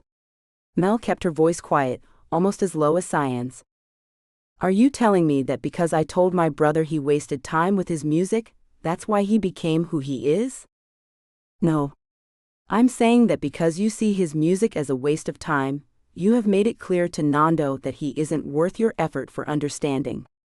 How many times have either you or your father, in your hearing, said something along the lines of Nando not getting it or lacking understanding of the big picture? And how many times have either of you stopped and explained exactly what Nando wasn't understanding? When Cyan didn't answer immediately, Mel nodded. I thought so. She ran her hands over her face and then pressed her palms into her eyes. Where is Fernando, Cyan? And why are you here looking for him and not out there getting him? Cyan turned to look at her. Her face still a sculpture of beauty and no emotion. I'm here because I think you know my brother better than I do. I need your help. 1 minute she's telling off one of the most powerful women in San Francisco, and the next, she was climbing into a private helicopter behind her. When had Melinda's life taken such a drastic left turn? Right, when at some point after she turned 13, she got the dreaded period, and then she shifted into a wolf. Yeah, that was pretty much the end point of having a normal life. Mel buckled in and ignored the flutters of anxiety in her midsection. It was the same thrilling feeling as anticipating a glance from Nando, but these nerves were edged with fear. Helicopters were safe. So why would she rather be climbing into a small private plane instead? Cyan had confessed to needing Melinda's help in locating Nando, and that's all it took for Mel to be all in. She may have been pissed off at the man for leaving her in the lurch, but if he had done so not because of his own devices, she wanted to be there for him. And if it had been his decision to ghost on her, she had been presented with the opportunity to rip him a new orifice. Why would she turn that down? Her gut told her something more nefarious than Nando taking a new lover or wanting to escape her clutches was at hand. Cyan had waited patiently while Melinda called her office and the VA to make sure all scheduled appointments were canceled for the next week. Mel no longer worried about HIPAA violations when she spoke with Audrey regarding Derek's situation. There was no hiding her conversation from Cyan. Cyan wouldn't tell, and she didn't care. Audrey, however, was concerned that Melinda wouldn't make his extra appointments this week. I'm really sorry, Audrey, but this can't be helped. Derek has been progressing beautifully, and Dr. Yuri has worked with him before. As Audrey continued to list all the reasons why she needed Melinda, Mel looked at her wardrobe. There was no way she would even begin to match the stylish Cyan, so why bother? She grabbed her matching gold outfit from the closet in case she needed something elaborate. Everything else on this trip could be handled in yoga pants. Audrey, I don't want to make promises I can't keep. I'm afraid to even suggest the possibility that I might be in a situation where we could have a phone session. I simply don't know what my availability will be. I don't understand why you are leaving us like this. We depend on you. Mel gritted her teeth. She understood they depended on her, but this reaction led her to believe maybe Audrey was depending on her a little too much. Maybe she needed to bring in a second therapist for Audrey and Derek. They could alternate. A team approach would provide additional insights, as well as always having someone available. Dr. Yuri as emergency backup wasn't the same. Mel needed to add this to her list of things to deal with at a later point in time. Right now, she needed to pack underwear and toiletries, all while assuring Audrey that a week's break in therapy sessions would not do any long-term damage to Derek, not while he was also making regular outpatient appointments at Oasis. In quick succession, Melinda finished her call, arrived downstairs with her belongings in a duffel bag, and was following Cyan's oversized security goons into an equally oversized black SUV. If the difference in car preference didn't provide a stark illustration to the two siblings' characteristics, Melinda didn't know what would. Cyan's vehicle was large and tactical. It shouted power. Nando's was sleek and luxurious. It didn't shout so much as purr. Did Cyan even notice the difference? Did she know there was one? The helicopter imperceptibly warbled as it ascended to cruising altitude. Mel reminded herself the dip and sway wasn't unlike riding a roller coaster. Except there weren't any tracks under them right now. She plastered a grin and bear it smile on her face and clenched her teeth together. "You don't appear to be very comfortable, Ms. Franks." "First time in a helicopter. It's pretty much everything I was afraid of." Mel held up her hand, stopping Cyan from making any further comment. "I've already told myself all the safety statistics. How air travel is safer than auto travel, all of it," the helicopter dipped, "but cars don't do that. I like to think of it as an air pothole." Mel cut a glare to the small woman accompanying Cyan. She hadn't been introduced, but she followed with a large tote bag and an open notebook. If she wasn't a personal assistant, she was a human purse carrying all of Cyan's extra belongings. "We'll arrive shortly. Try to relax." Cyan settled back in her chair and closed her eyes. Cyan didn't know where Fernando was. They were flying blind into another vampire's region. On the drive to the helicopter, Cyan had explained what they knew of his whereabouts. Nando's last known location was the hotel after his Vancouver show. Cyan had spoken to his manager, Marco. The band had played Portland and Seattle as scheduled. Arriving in Canada happened without incident. Nando played their first show, and then none of the band members had seen him. Eventually, Marco reported Fernando to be stricken down with a mysterious flu-like illness. Beyond that, he had made no statements to the public. Upon hearing the recount from Cyan, Melinda chuckled. In the past, Fernando being taken mysteriously ill, Fernando disappearing to seek spiritual guidance, Fernando retreating to recover had all been code for him being kept at your family's estate. You know this how? For a musician who appears in public on a fairly regular basis, Nando would up and disappear without any explanation. When he told how your family held him back when he wasn't behaving up to certain Del Fuego standards, I put two and two together.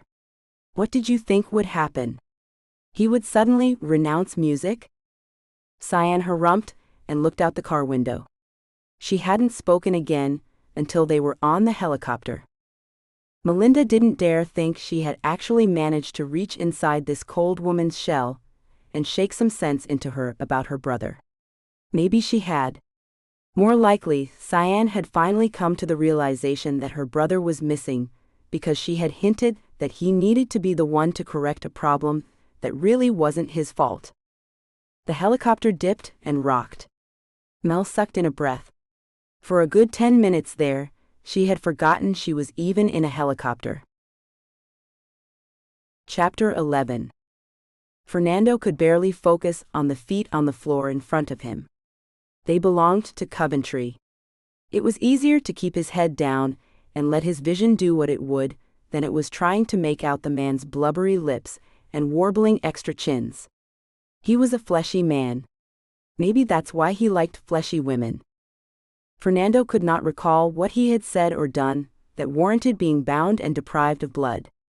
Coventry had allowed him to feed in his personal harem. The rest of the evening had been spent in. How had they spent it? Fernando had anticipated the invitation to spend the day, and he accepted without hesitation, planning to thank his kind host and leave immediately after sunset. As far as reconnaissance missions went, this one had turned up nothing. If Coventry had secret backdoor dealings with any of Lazarus's supporters, There was no way for Fernando to know. Not after that first night. He wouldn't have even attempted to sneak around just before sunrise. He hadn't known the layout of the mansion. It wasn't worth the risk.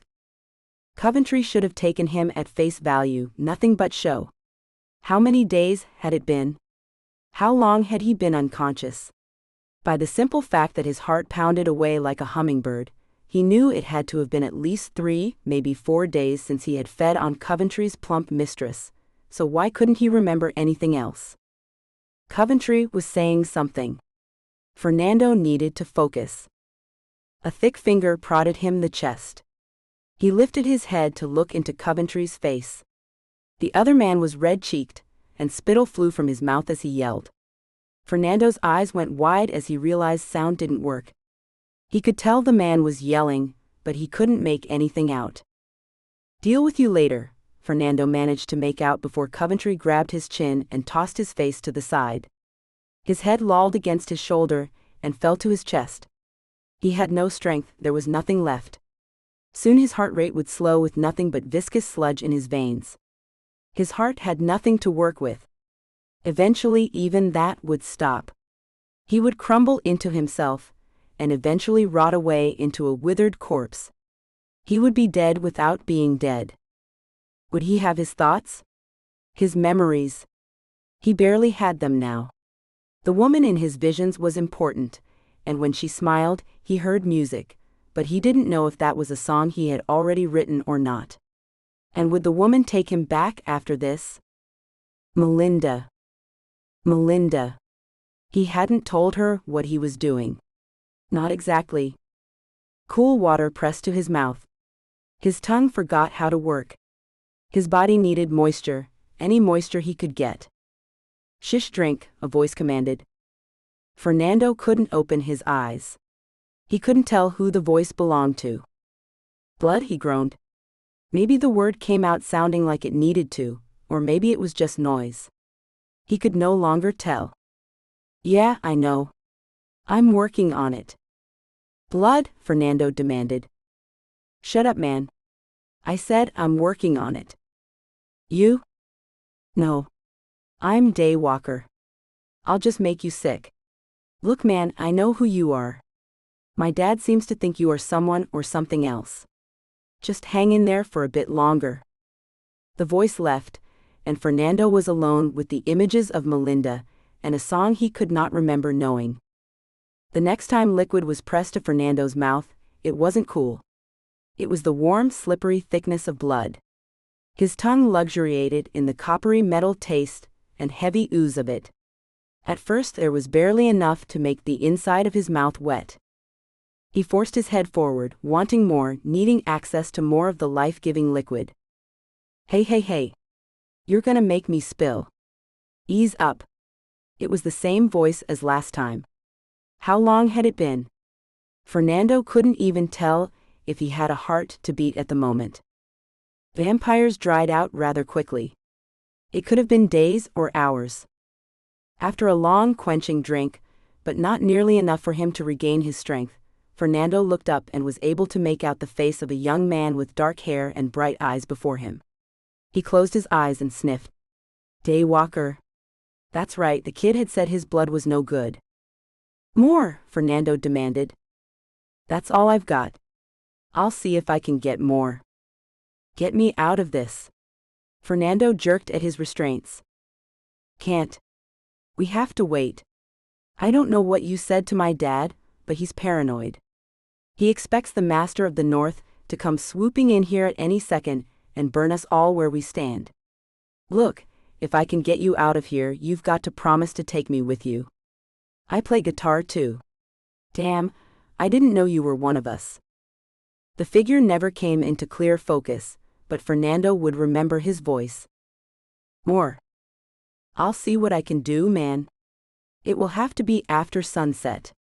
I'll see what I can do."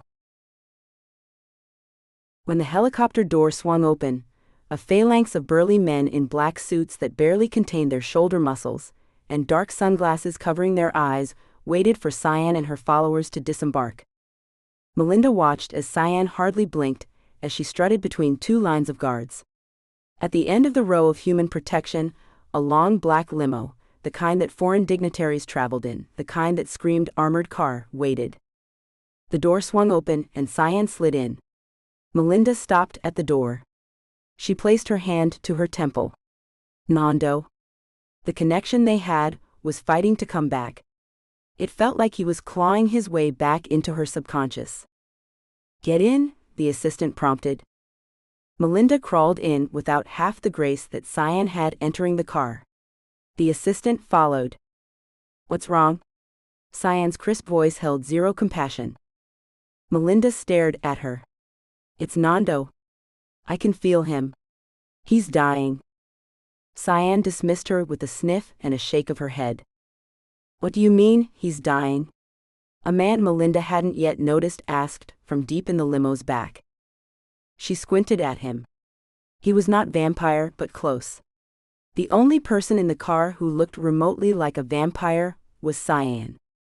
Mel really needed to modify her expectations, even for daywalkers. This man was burly. He wore a suit badly. The suit was expensive looking, but it didn't fit him properly. Maybe that was because he was folded into the back of a limo. His full beard and large hands looked like he would be more comfortable wearing plaid and holding an axe. He returned Melinda's stare. Cyan cleared her throat. Bob, First Lieutenant to the Master of the North, may I present? I know about the wolf. I need her to tell me what she means. He's dying, and how can she tell? Bob cut Cyan off. Her narrowed eyes and pursed lips indicated she was not pleased with his rough manners. Charming, Mel muttered under her breath. She continued to stare at him, tightening the skin around her eyes and focusing her annoyance at him. Maybe if he clued into some manners, she might feel like answering him. He shifted and adjusted his tie. Miss Franks, what do you mean he's dying? Mel shook her head. I'm not sure. She looked at Cyan. I haven't been able to feel him for weeks, but just before I got in the car, I can feel him and he's starving. Nando can control your thoughts? He can't be your master. He would have to feed from you, Cyan said. Maybe they have, Bob interjected. No, my blood is poison for him, and Fernando knows it. He's never bitten me. Then he shouldn't be able to get into your mind. That control requires. Cyan trailed off and turned her attention to Melinda. You can push your thoughts to someone, can't you? You're telepathic. Mel shook her head. She couldn't put her thoughts into other people's heads. The closest she got was sending energy. Not everyone picked up on it. Yes, you can. You did it to me at your condo before we left. Cyan's eyes flared. If she has a connection to your brother, maybe she'll be able to tell us where he is. I don't think it works that way. I'm not some kind of Nando Geiger counter, Mel complained. Maybe, maybe not. But right now you're the best chance we have, Bob grunted. So, is there a plan? Melinda followed Cyan and Bob into a seedy, dilapidated building near an area of commercial docks in Seattle. Once inside, the scene reminded Mel of the Coven House in San Francisco. Bodies, smoke, and throbbing music surrounded them. The rooms they had entered appeared state-of-the-art, high-tech, and richly furnished, nothing like the exterior of the building. Maybe that was the intent, keep a low profile. Mel rubbed her eyes. Bob's limo had whisked them off to a luxury hotel suite where they could wait for the sun to set. Mel spent the time sleeping so she could be up all night searching Coven houses for Nando. Cyan didn't walk. She slinked through the space as if she owned it. Mel stayed back with Bob while they watched Cyan extricate a man from a pile of pulsing nubile young bodies. As limbs and bodies unfolded, Mel realized the pile of men and women had been interconnected physically in one manner or another. The man couldn't hold still as he talked to Cyan. He ran his hands over his thin limbs. His skinny body was draped in scarves, and tight jeans barely clung to his hips. With messy dark hair and dark eyeliner, this guy looked the part of a vampire. A junkie vampire. Could vampires be affected by the blood they drank? Or maybe he was just a junkie on top of being a vampire. He certainly had androgynous heroin chic down pat. Cyan shoved at him with the press of a fingertip. She couldn't have delivered that big of a punch, but he stumbled away from her and cowered on the floor. With a sneer, she turned and strutted right past Melinda and Bob, and back out of the building. He was here, Cyan said as she slid into the limo. According to Elliot, Nando was here almost a month ago. She twirled her finger in the air. The red polish of her nail caught the light and looked like a flame. That matches everyone's timeline and his concert schedule. If we already knew your brother had been here, why did we start here and not his last known location? Because, Cyan's accent thickened, this is the type of place Nando would like to hide in. It's a big enough coven house where people can get lost if they choose. They have the entire building, unlike most cities that have apartments scattered. Elliot only has the one to look after. That guy was the coven master of Seattle? Melinda asked. He didn't look coordinated enough to walk from one room to the next, let alone be able to organize and provide for all the local vampires and pets. He goes through phases.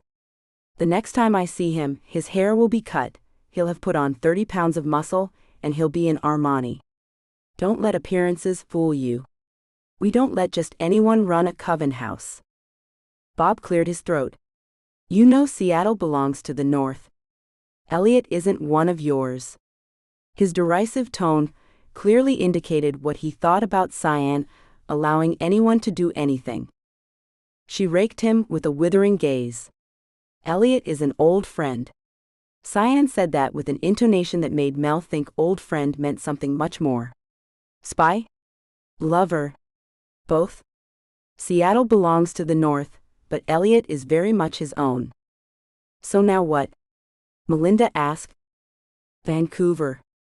We're just going to hop on up to Canada to ask some local coven master if he's seen your brother? Melinda stared at Cyan.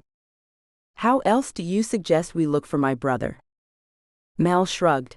She didn't know the first thing about locating a missing person, and she certainly didn't know where any of the coven houses were or how many of them existed.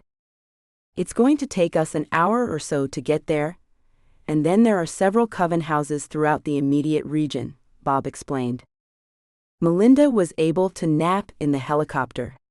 The ride this time, while she was tired, wasn't nearly as nerve-wracking. They spent the rest of the night sliding in and out of coven houses in the greater Vancouver area. Nothing. But her bond with Nando felt ever so slightly stronger. It was still tenuous at best, and he was still starving, but that was all she got. She couldn't reach out and make contact as many times as she tried. There was never anything more than the slightest touch to her psyche. Melinda followed Cyan through the lobby of another luxury hotel.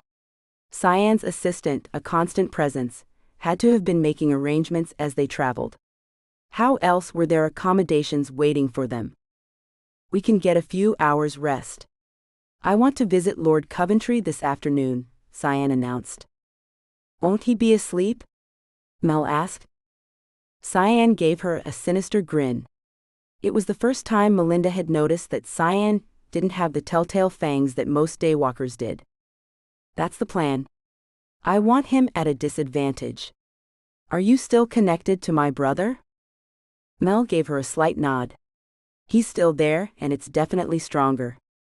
Bob, this Lord Coventry, tell me more. Bob leaned back in the suite's couch and propped his feet, crossing his ankles on the coffee table. Without his suit jacket and his sleeves rolled up, he looked slightly more at ease with his surroundings. Mel still thought he looked more like a woodsman, playing corporate dress-up. He didn't have the fashion edge that Cyan and her people seemed to have. As you saw, his houses are tidy and run like spas. At some point Mel drifted off to sleep. Chapter 12. Dan, where are we going? It's creepy down here. The high-pitched voice cut through Fernando's delirium. He tried to force his eyes to see. The blood from earlier had barely been enough to wet his tongue. It hadn't been enough to restore his vision. His skin felt slimy, but he had no moisture to generate sweat. It was the fat under his skin expressing itself. Fernando was drying up, withering. He would need a literal bloodbath to recover from this ordeal. No, it's cool. Really, come on. That was the voice from earlier. Maybe the Daywalker had blood with him. Fernando lifted his head and willed his eyes to focus. They did not comply. But he could make out two figures. The murky lights and darks, and same approximate size, was the kid with the blood. The other was smaller, slighter. See, look, I told you in that. The smaller figure screamed. A girl. Fernando didn't blame her. He had to be a sight. Eyes yellowed and wrinkled, skin sallow and covered in a sheen of fat, hair hanging lank and unwashed. His exposed flesh was withered and emaciated. Suddenly Fernando's blood supplier was back, leaning into him, whispering, "Hey man, I brought you more blood." "Untie me," Fernando ordered. He heard the rattle of heavy chains, and the nerves in his legs cramped with the pricks of 1,000 needles. His toes brushed against cold, rough concrete. Where were his shoes? First his left arm dropped, free from its bonds. As Dan worked on the restraints, he told Fernando, "Look, the girl, she's yours." Suddenly free, Fernando attempted to take a step forward. He went down in a heap. The girl screamed as she fell. Had he pulled her down with him? Had she tried to catch him? She smelled sweet and clean. Fernando felt the need for her blood deep in his throat. She trembled under his touch. Scared. His face pressed to the skin closest. The soft skin of her neck. She smelled pure and of fresh pulsing blood. He could smell the thick liquid just under the surface. He nuzzled her, and she whimpered. He let his lips play along the skin, the perfect, soft, living skin. When his lips found the shell of her ear, he couldn't help but to toy with the soft lobe. The girl, too terrified to scream, let out a mewing peep. Fernando pulled her against him tighter, feeling her young strength, embracing her potential. "Run?" His voice was gravel harsh, and he could barely growl above a whisper himself. With his lips on her ear he tried to yell again, "Run?" Fernando let go of the girl. In a lightning flash of strength, dredged up from the depths of his anger, he struck at the protesting figure of Dan. With one hand on the Daywalker's neck, Fernando shoved him against the wall. His other hand shot out, and he extended Dan's arm. What the hell? Never take blood from an unwilling innocent. Fernando struck the Daywalker's inner elbow like a snake. He held on and pulled blood. "Hey man, I'm a Daywalker, you." Fernando tightened his hold on Dan's throat, cutting him off. Dan struggled, but Fernando ignored him. He pulled at the rancid blood. He didn't think, he drank. When the taste hit him and bile rose, triggering his gag reflex, Fernando let go of Dan's neck. He had taken a sufficient quantity of the tainted blood to reanimate his system enough until he could find a proper volunteer. He pressed his thumb to the bite. "Oh my God, you jerk.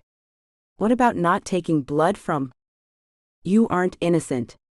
You're a perpetrator, not a victim. I don't violate my donors." "I need more blood," Fernando growled. His tongue worked, and his vision cleared so he could see more than rough blurs. "How could you do that?" "I'm a Daywalker," Dan whined. "I know, you keep telling me. Think of it this way. Your blood is like maggot-ridden raw meat. It will keep me alive, but it will also make me sick. Blood. Look man, you have to promise if I get you out, you'll take me with you. You have to stop talking and get me out of here first." "Fine." Dan threw up his hands. "It's almost dawn. Everyone is going to bed. We have to be quiet." Fernando fisted his hand in the material of Dan's shirt at his back. "Lead on." Fernando stubbed a toe on the rough wood stairs. The smell of earth left his nose as they climbed up out of the cellar. The halls of the manor house were dimly lit, and Fernando's vision got worse with the lack of light. He held tighter to Dan. "Ease up, dude." They creeped through more halls and up more stairs. The next room they entered smelled of warm, sleeping bodies and blood. So much blood. "Dad's harem. You gonna just bite one in her sleep? I thought you said you needed a volunteer," the Daywalker sneered. Fernando grunted. He felt his way along, until his hand touched the warm, supple skin of a resident pet. He lowered his face so he could smell the skin beneath his fingers. She smelled healthy and full of blood. He wrapped a hand gently, caressing around her arm. With soft movements of his mouth, he whispered against the inside of her exposed wrist. The woman under his hands moaned and writhed.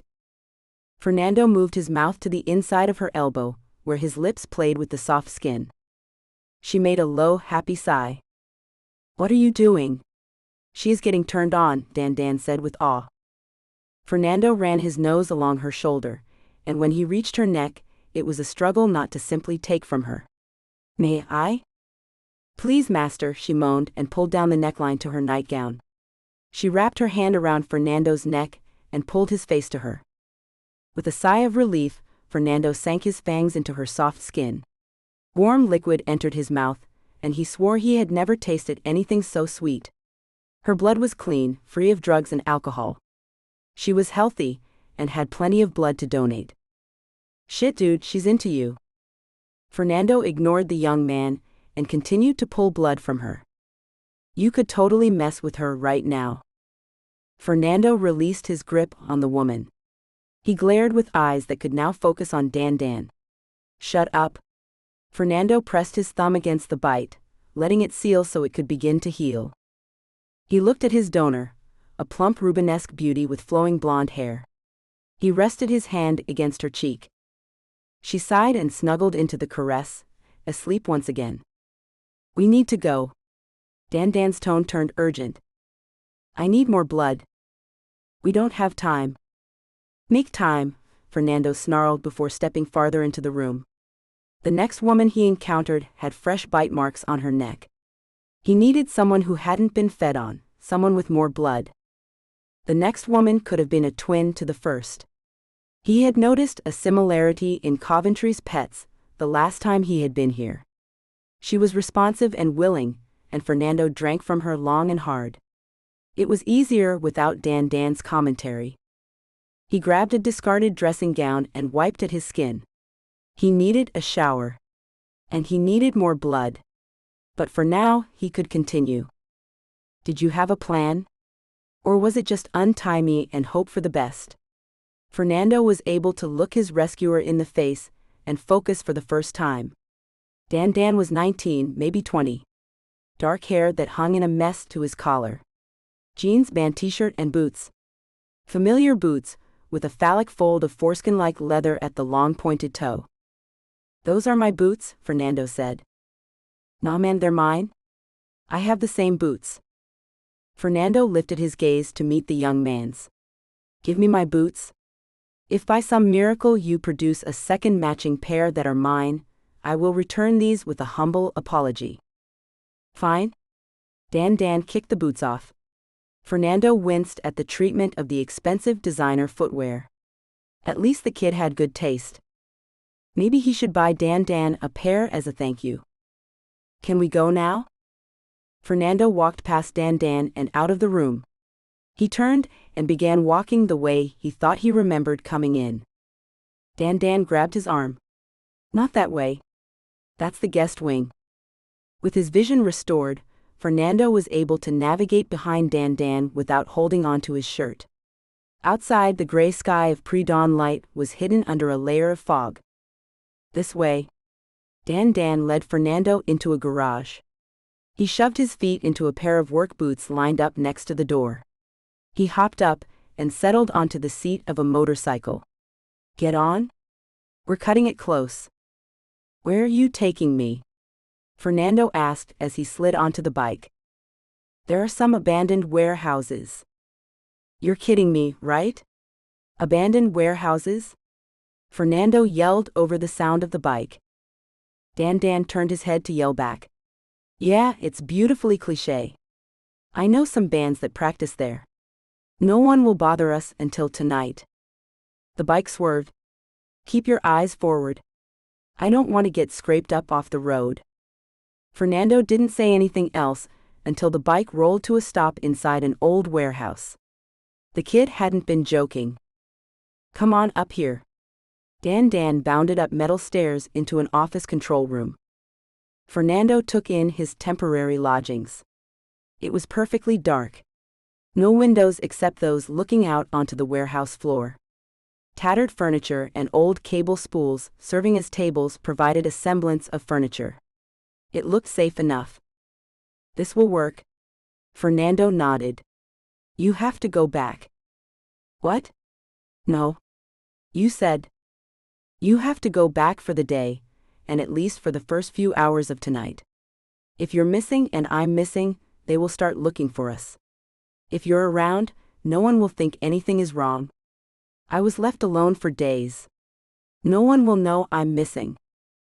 I don't know, Dan whined. They checked on you more than I think you realized. Dad was freaked out that they killed you. I mean, they filled you with enough ketamine to drop an elephant. Fernando turned on Dan. You know what happened?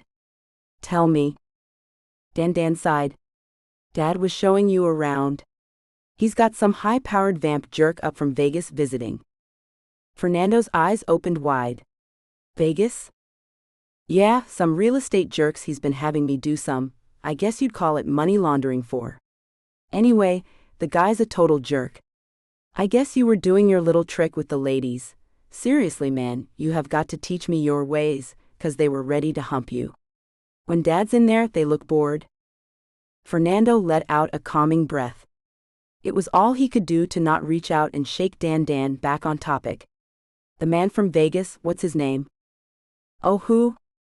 Drayvon? Or the creepy-ass old guy? Fernando stared hard at Dan. He needed to focus. What old guy? Dan flapped his hand. Laszlo something. He's got some stick up his butt about the money. Look, I'm done doing that for them. They aren't paying me, and it's a lot of freaking zeros. I should have redirected some of it into an account for me, not like they would even know. Fernando pressed his fingers against his temples. He'd foolishly waltzed straight into the lion's den, and been arrogant enough to think he would have noticed, when the whole time they were watching him from the shadows. Lazarus? The old guy is Lazarus? Could be. Some Bible-sounding name. Look, I don't know what Drayvon said to Dad, but he got all paranoid, and I guess he injected you while you were partaking of the pets. At least that's what I got from their conversation. He got me out of bed, to have me drag you down to the cellar and tie you up. Piss me off too. I had to carry you all by myself while Dad and that Drayvon jerk watched me, talking about how they couldn't kill you, something about the Master of the South. And Dad was freaking out that you were already dead. Fernando needed to think. He needed to get hold of Cyan. You have to go back. You have to make sure that girl won't say anything. She saw you untie me. He held up a hand, stopping Dan from starting again. Sometime this afternoon, you need to get 2 or 3 of those burner phones. Don't worry about Shelley, she's cool. She wants to be a pet. You just freaked her out. She's probably getting stoned right now, and everything will be forgotten by tonight. Make sure, we don't want your father detaining you. Come back tonight. Sunset. Okay, man, I can do that. That'll give me some time to grab a few things I want anyway. No, Dan, don't pack, don't bring your Xbox, don't bring your baseball card collection. When it's time to leave, don't even bring your cell phone, just the burners. Okay. I got it. Leaving everything behind, making a fresh start. And man, this is Canada, hockey, not baseball. Chapter 13. The helicopter's rotors made the fog swirl in spirals. It was eerie stepping out into the white mist that blanketed the grounds of Coventry's estate. The sky above Vancouver had been clear when they left. But that wasn't the case as they approached the island. Unusual weather patterns blanketed the eastern edge of Vancouver Island with thicker fog coverage than even Mel was used to in San Francisco. She followed behind Cyan and Bob. They seemed to know exactly where they were walking. All Mel saw was white mist. The manor house emerged from the fog like some duke's estate on the moors in some England Times romance novel. No one came out to meet them. Where were the daywalker guards that vampires typically kept around their lairs? Melinda expected Cyan to walk in as if she owned the place, even though this was the home of some coven master who called himself Lord. Bob had filled them in on the ride across the Strait of Georgia, from the city of Vancouver to Vancouver Island, and the property outside of Victoria. Lord Coventry seemed to think he was a misplaced member of British peerage. And while he was subservient to the Master of the North, Victor Kilbride, he insisted on the title. Melinda recognized a serious case of narcissistic personality disorder, self-worth above one's reality. It was more than just a healthy ego, it was dangerous, especially when the person got into a position of power. Nando. The sense of him hit Melinda like a sneaker wave. She cried and dropped to her knees. She was overcome with his pain. He wasn't merely starving. His very being was drying up into a desiccated shell. The need for fluid, for blood was overwhelming. Dios mío, what is it? Cyan asked. Melinda strained to look up at the other woman. What's going on with her? Look at her eyes. Bob had a very bad habit of talking about Melinda, as if she wasn't right there. My wolf is close. She can feel Nando's pain.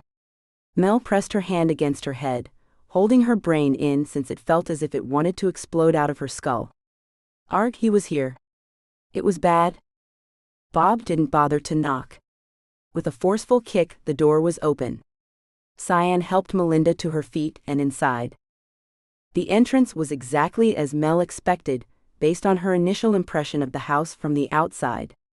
Polished wood paneling and hanging tapestries. Cyan eased Mel into a decorative side chair.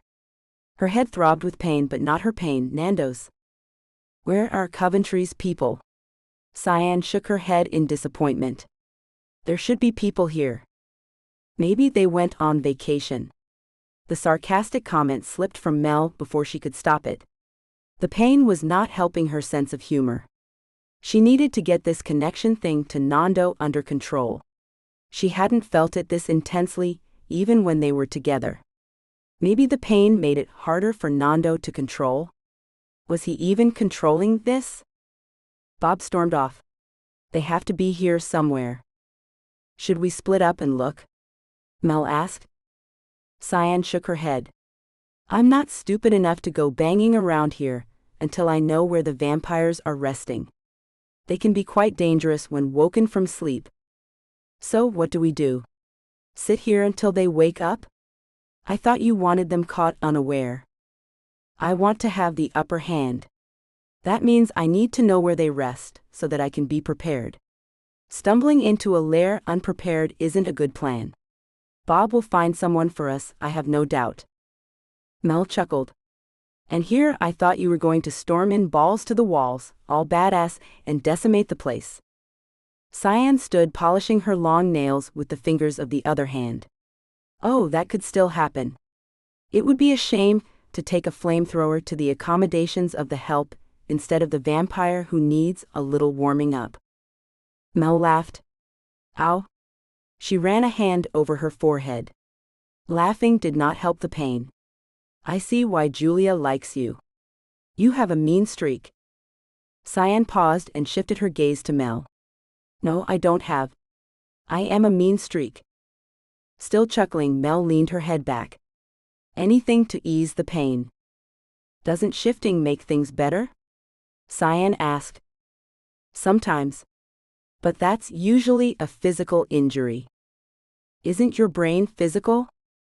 Cyan had a point. Mel cracked open an eye to look at the other woman. She had returned her focus to her nails. If Mel had to guess, Cyan was bored waiting around. She wanted to use those nails in a very aggressive manner on Lord Coventry. Especially now that they knew Nando had been here, possibly still was. I'm not an alpha. Changing isn't as fast as what you may have seen. Cyan's heels clicked against the floor as she walked away from Melinda, in the opposite direction Bob had barreled off in. This room looks like it would give you some privacy if you wanted to give it a try. Mel turned her head before opening her eyes. Cyan stood just past the entrance hall, playing with the door. A door she could close. It was worth a shot. Besides, as a wolf, she would have a better sense of smell and possibly find Nando if he was here. With a groan, she stood and crossed to where Sylvian waited. A small sitting room was behind the door. Why not? She shrugged and closed the door behind her, making sure the latch did not click. In a few minutes, she wouldn't have opposable thumbs to open the door again. She looked around. It wasn't a large room. It made her think of a waiting room, more than a room in a home. Maybe Coventry made guests wait in here for him to arrive. She closed her eyes and tried to sense if Nando had been in here. Nothing. She might pick something up in wolf form. She sat on the small settee and removed her shoes. She had seen the alphas around Mission Run pop in and out of wolf shape. It was almost not fair, but then again, she didn't want to be an alpha. There was a certain level of responsibility that came with that level of power. She preferred the different skill set she had as a beta. That was definitely part of the division. Being jealous of alpha skills led to nothing but trouble. She carefully folded her clothes over the back of the settee. This wouldn't take long once it started, but getting started sometimes took more than a moment. Sitting on the floor, she closed her eyes and pictured being a wolf. She visualized the fur rolling out of her skin like a wave. Before she was even aware the shift had completed, her head no longer throbbed and her sense of smell sharpened. When she opened her eyes, everything was in black and white. Mel stood on all fours and shook, settling into this skin.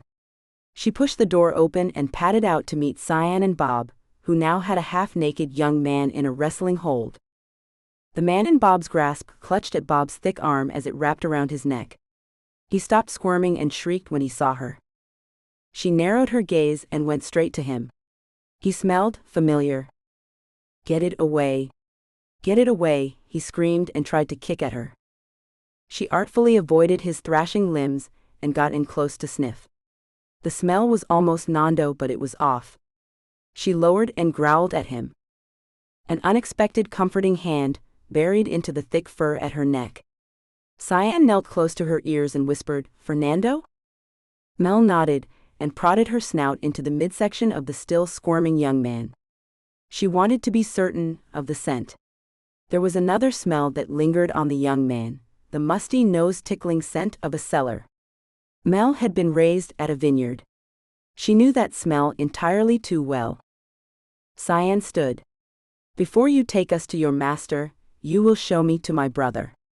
This is not an option." "I don't know who you mean," he cried.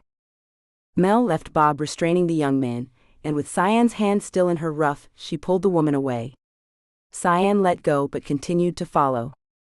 "Can you find him?" Mel cast about for the scent.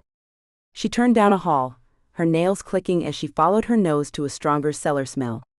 Sylvian followed, with Bob dragging the young man behind them. Nando's smell no longer lingered, but she would be able to locate the cellar and then hopefully Nando. Through a kitchen and out to a large pantry, she pushed against a door left ajar. Stairs led down into the dank, musty world of below ground. Lights flared on around her. She paused for a second on the stairs before continuing. Nando had been in here. His smell was strong and off. She growled as she approached a wooden frame bolted to the concrete walls. Nando's smell was strong. He had been here. Mel growled. "Where is my brother?" "He was here." His eyes went wide. "You're Fernando's sister?" "Crap." The young man lowered his voice. "Look, he's not here anymore." Sylvian stepped in closer. "Where is he?" "Take me to him." "If I do, you won't tell my father, will you?" "Your father is Coventry? You know where Nando is, and Coventry does not?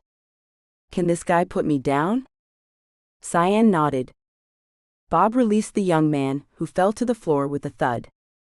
He stood up slowly, rubbing his neck and then rubbing his arms as if he were cold. He cast his gaze around. He looked wary, as if making sure they were alone. "I don't think my dad knows he's gone yet. I'm supposed to go back tonight, get him out of town." Mel couldn't talk, but this young man had Nando someplace safe. She dipped into a playbow and wagged her tail. "Where are all your father's people?" Bob demanded. The young man shook his head. Not a clue. There should be someone around. Skeleton crew in the middle of the day. Staff typically leaves about an hour or two after dawn, and they come back about 2 hours before sunset. But security should be around. Why were you asleep? I'm not security, man. Geez. I was asleep. I sleep during the day because I'm a lazy, good-for-nothing, worthless boil on the face of humanity, according to my old man. Which is rich coming from a vampire. Mel whined. She wanted to leave and find Nando, not stand around talking about the parent-child dynamics of a dysfunctional family. Yes, we will go to Nando immediately, Sylvian said. Take us. Now. Can I get dressed? Sylvian nodded. Bob followed the young man, who was only in boxers. Mel turned to return to the room where she'd changed. Sylvian's hand was in her fur again. Stay in this form. We might need you. Mel gave a deep nod and sneezed. She would hold this form until she knew Nando was safe. Mel and Sylvian followed the young man, Dan, out to a garage. He now wore black jeans, boots, a t-shirt, and a denim jacket covered in patches. He carried a black backpack and a white electric guitar on his back. Fernando said I could go with him. I'm not coming back here after this, Dan said in response to being questioned about the belongings. After being told which rooms were lairs, Bob said he would stay behind. He had questions for Coventry. He thought the Master of the North would like to know as well. Mel jumped into the back seat of a beat-up Jeep. This one smelled of Dan. Sylvian snapped her seatbelt on in the front. What do you mean he said he would take you with him? She asked. I want out. My old man's a jerk, and I'm sick of doing shit for him and getting the shaft. And do you care to explain why my brother was in a position to need your assistance? Melinda pawed at the seat and growled as Dan described what had happened to Nando. The anger that burned in her chest needed an outlet. She wanted to rip Coventry's throat out. Her anger and growls grew louder the more he talked. Is he okay back there? I mean, I don't want him to suddenly eat me. Sylvian let out a sharp laugh. The wolf is a she, and she is being very territorial and protective. My brother had better be healthy when we find him, or I think you will have to worry about her more than you will me. And normally, I'm the person you should be more afraid of. Dan cast a quick look over his shoulder at Mel, and then at Sylvian. Mel sneezed at Sylvian's comment and the young man's reaction. His smell of fear increased, and the expression on his face announced he couldn't tell if Sylvian was joking at first, and then he realized she was not. He stopped the car next to a dilapidated steel building. Patched areas of corrugated steel and rust overwhelmed the original building. Mel flew from the back of the car as soon as the door was open. She didn't hesitate and ran inside. The smell of Nando was fresh, and unlike his scent that lingered around Dan, he smelled almost normal. Nose to floor, she cast about to find where Nando had walked. The scent was strong and led to a set of metal stairs. Mel flew up the stairs and into a small, dark room. In a blink, her vision adjusted to the lack of light. In a flash and rush, a figure who seconds before was lying on the ratty couch was hissing in the corner. Nando. She barked, letting Sylvian know she had found him. Melinda hesitated. She wanted to run to him and cover him in kisses and her body. His reaction confused her. He still crouched, exposing his fangs, his nails elongated into claws similar to the claws Sylvian had painted a bright red on the tips of her fingers. He wasn't her Nando. This vampire creature smelled wrong, sick. He was too thin. His shirt hung in shreds over a frame that did not belong to her lover. If he shifted just so, she would be able to count his ribs. His abdomen sucked up into his chest cavity. His hair hung lank and greasy. But it was him. And she loved him. Her paws danced in place as she bowed and wagged at him. Fernando. Sylvian's voice was sharp, commanding. Her hand was back in the scruff at Mel's neck. Wait, he's not fully awake. Sylvian's voice was low. Hey dude? Shit, he's all vamped out. I'm waiting out there. Dan's presence behind her and Sylvian did not stay long. Fernando, ven a ti mismo. Mel wanted to move forward, but Sylvian held her back. Nando lowered his defensive hands, though the claws stayed out. He blinked hard, and his face twisted as he tried to focus on them. His fangs retreated and he closed his mouth. He stayed pressed into the corner behind the couch. Tu sabe quién soy. Despierto. Nando continued to blink, as if he wasn't seeing fully. Sangre. His voice was rougher than normal, but it was music to Mel's ears. When was the last time he fed? Sylvian called over her shoulder. Before we left the house. But he was in bad shape. You know he actually attacked me, Dan said from beyond the room's door. Mel sneezed. She didn't like the smell of the room, old pot, cigarettes, and Nando not smelling quite right. Does your father keep a supply, or does he just have pets? Not sure. The old guy doesn't drink from the pets, so there might be a supply. What? Your father doesn't keep pets? Explain. No, Dad totally uses the pets. That's who Fernando fed off of before we left. But I don't think it was enough. He was in bad shape. Dios mío, Dan, focus. Is there blood back at the house you can bring for my brother, or not? I don't know. Mel's attention was all on Nando, as the two daywalkers discussed blood. She sneezed when Fernando moved forward ever so slightly. He froze. She scared him. She shouldn't have gotten excited. Nando. Sylvian's tone admonished the man. Sangre. I'm working on it. Melinda, if the boy and I go for blood, you will keep him safe. Of course she would keep him safe. But right now, was she safe from him? Melinda? Mi corazón? La loba es Melinda. Sí, ella Melinda. Nando chuckled. Ella no es pequeña. Feroz, grande, maravillosa. He sighed and looked at Mel, as if he admired her wolf but did not truly comprehend who she was. Sylvian said more to her brother in rapid-fire Spanish. Melinda couldn't catch the words, her comprehension of the language already strained. Fernando won't harm you. He will probably fall back asleep soon. I need to find him blood. I don't think Dan has completely been honest with me about the conditions they were keeping my brother in. Sylvian left Mel alone facing off with Nando, who still crouched in the corner, cowering from her. It didn't matter how long Sylvian was gone for. It would be infinitely long since Mel could not run to and throw her arms around her lover. She lay down and rested her head on her front paws. Nando crawled a bit toward her. She let her tail wag but managed to hold still. Maybe all he wanted was to climb back onto the couch and go back to sleep. She wouldn't blame him if that's all he did. She longed for more. She longed for recognition of her heart, that she belonged to him even if he had never witnessed her wolf before. They had a connection when she was in human form. She wanted Nando to recognize that for her in this form. Mi loba es pequeña. No eres pequeña. Tú eres una loba grande. He continued to crawl toward her. She sneezed, wanting him to know she wasn't a threat. Nando made it about 5 feet before he stopped crawling. He curled in on himself and huddled against the couch.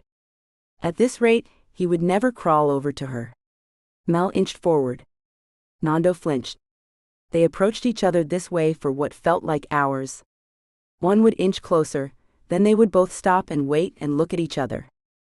Nando would mutter in Spanish. Mel would yawn or sneeze. She didn't want to shift. She didn't know how he would react.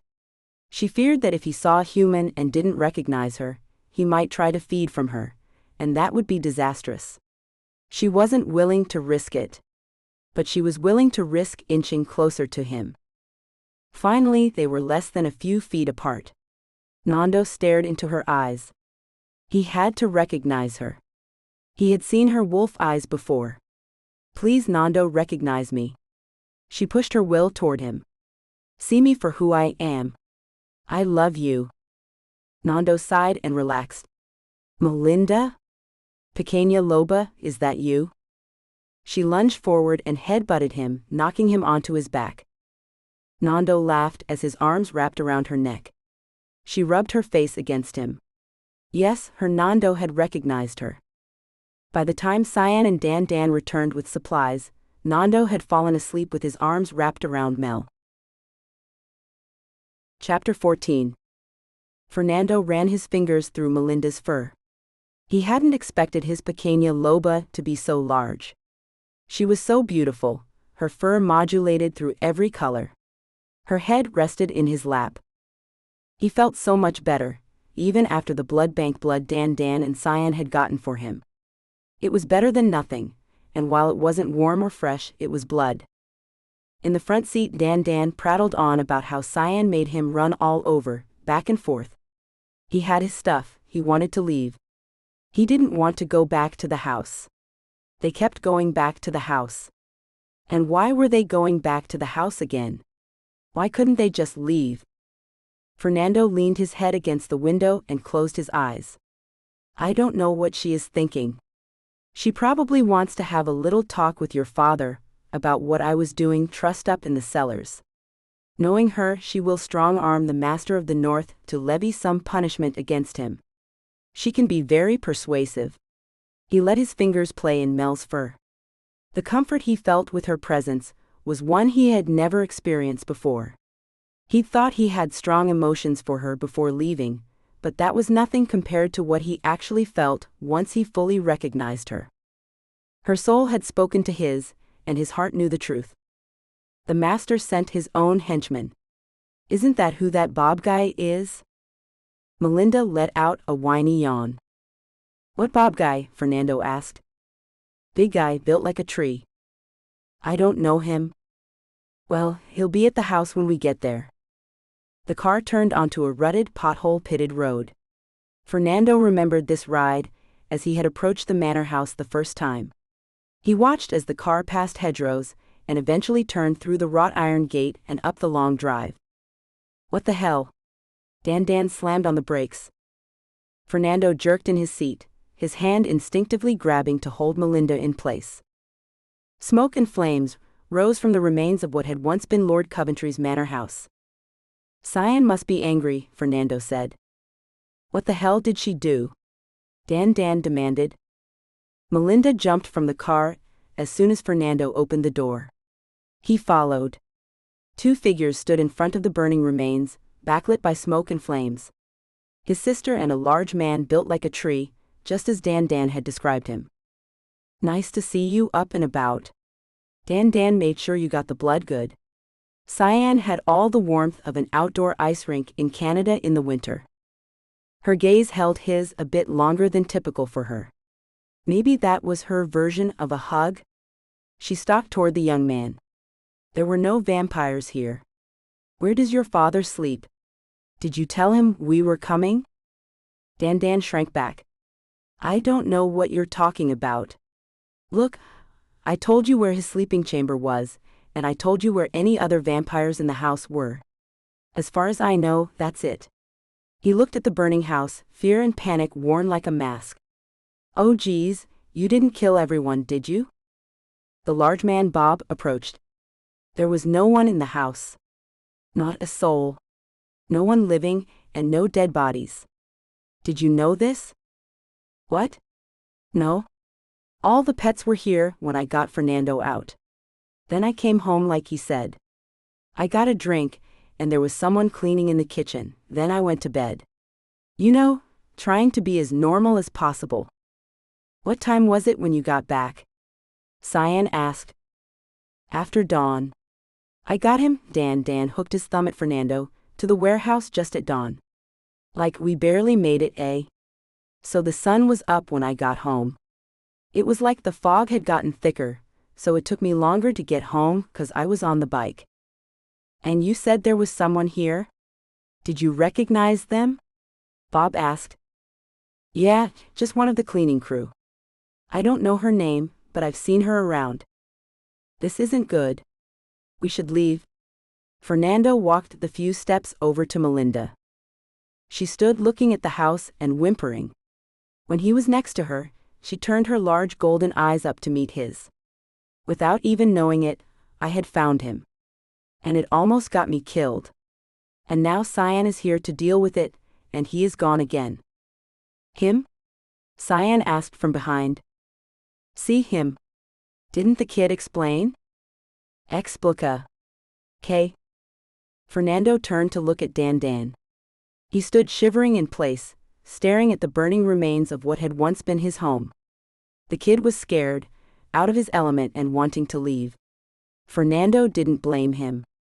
He had no idea that wanting to leave with Fernando was probably more dangerous than staying at home would have been.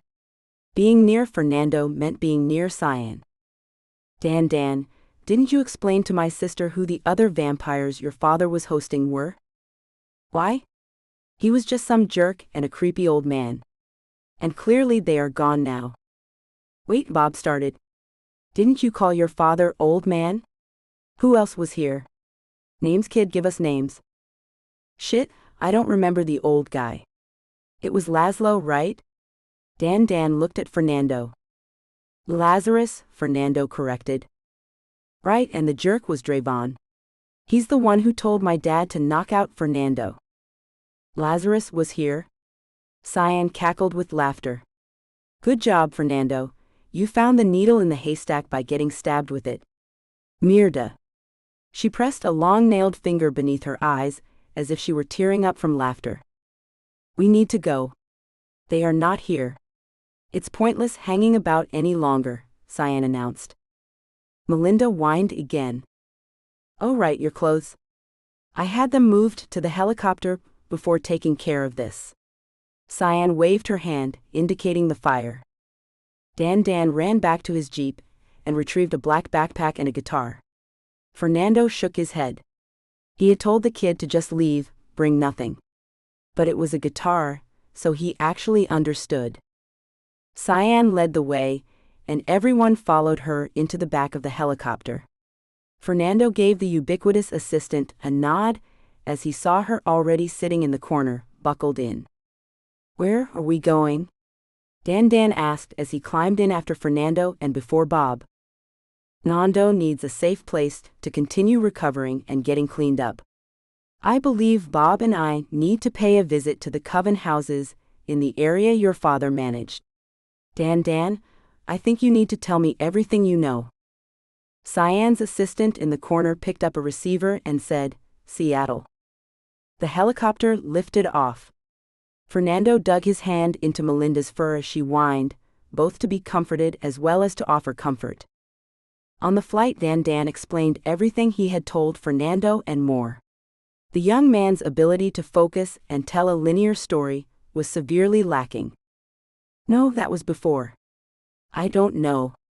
I'm just guessing he's the same douche from Vegas that Dad had me running numbers for. Running numbers? Cyan asked. Money laundering.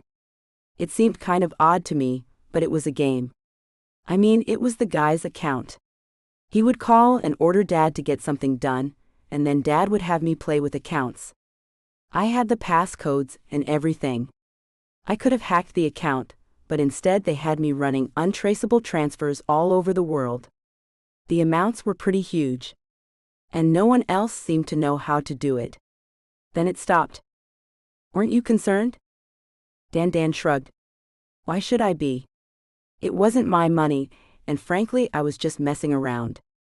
I didn't clue in for the longest time that it was real money. I wish I had known it was real money. I could have set myself up a nice little side account, and they never would have been able to trace it. I could have a nice car, not that hunk of junk. I could have left at any time.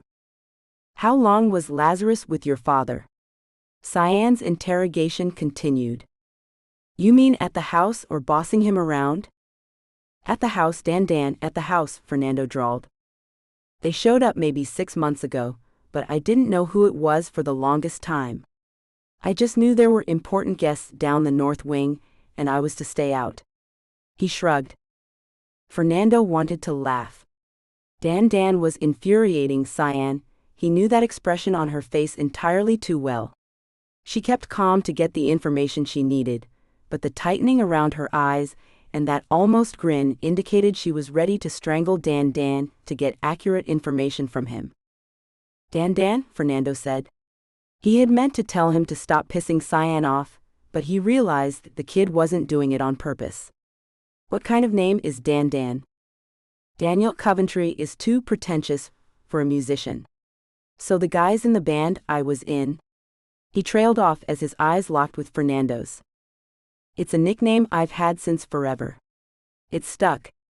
I used to hate it and tried to make everyone call me Danny or Daniel, but it never worked. And Dad calls me Daniel and I hate that, so Dan. I mean, it's my name. You know, like how Bob here is Bob and the dog is? Melinda growled. Wolf, Fernando corrected. Right, and you call the wolf me Cora. Fernando laughed. Her name is Melinda. Have I been calling her me Corazon? He looked down at her, his hand at rest in her fur. She is. Wait, are you telling me she's a werewolf? Melinda growled low in her throat. Shit, I thought she was just, like a pet or something. Dan, Cyan interrupted. You were telling us about Lazarus. You said he and Drayvon arrived at your father's home. Do you know where they could have gone? Not a clue. But I know Dad thought they were going to help him. Like some crazy old man has any power against Victor Kilbride. So you are familiar with the Master of the North? Bob asked. Hey, they would talk around me like I couldn't hear them or something. Just like they didn't exactly want you dead, he turned to Fernando, but they needed you out of the way. You're Del Fuego, right? Seems like that would be a pretty stupid move, kill the heir apparent of the South. Dan, I think you know more about what's going on than you are sharing with us, Cyan purred, switching roles from aggressor to ally. Maybe? Why was it important that you leave with me? Fernando asked. We're the same. I don't want to have anything to do with my family. He pushed his lip up, exposing his fangs. I'm only keeping these 'cause the chicks dig them. I was never allowed to have them filed down. The way I figure it, Dad and that Laszlo dude. Lazarus. Whatever, they owe me money. I transferred hundreds of thousands of dollars around. Completely untraceable, and I was never paid a penny. That Drayvon jerk, he thought I was his personal slave, and he ordered me around and had the balls to hit me if I mouthed off. When my own father wouldn't stand up for me and let this douche smack me around, I knew that I owed them nothing. I just want to play my guitar and get out. The helicopter dipped and began descending. Melinda had been left alone in the passenger cabin long enough to shift back and put her clothes on. Nando's arms around her had never felt better. The pain in her head did not return, but her connection to Nando felt like a buzz of happiness. Oh shit, you are a werewolf, Dan said when she finally stepped from the helicopter. Shifter, she corrected. Thank you for saving him. I don't know if anyone has said that yet. Or if they will even think of saying it. So I am. Thank you. Dan ran his hand over the back of his neck. You're welcome. I recognized him, not because of the Master of the South thing, but because he's Fernando. You know what I mean? I wish I could play half as well as him. Mel smiled. She knew exactly what Dan meant. They were back at the Coven House in Seattle, and following Elliot into the depths of the building.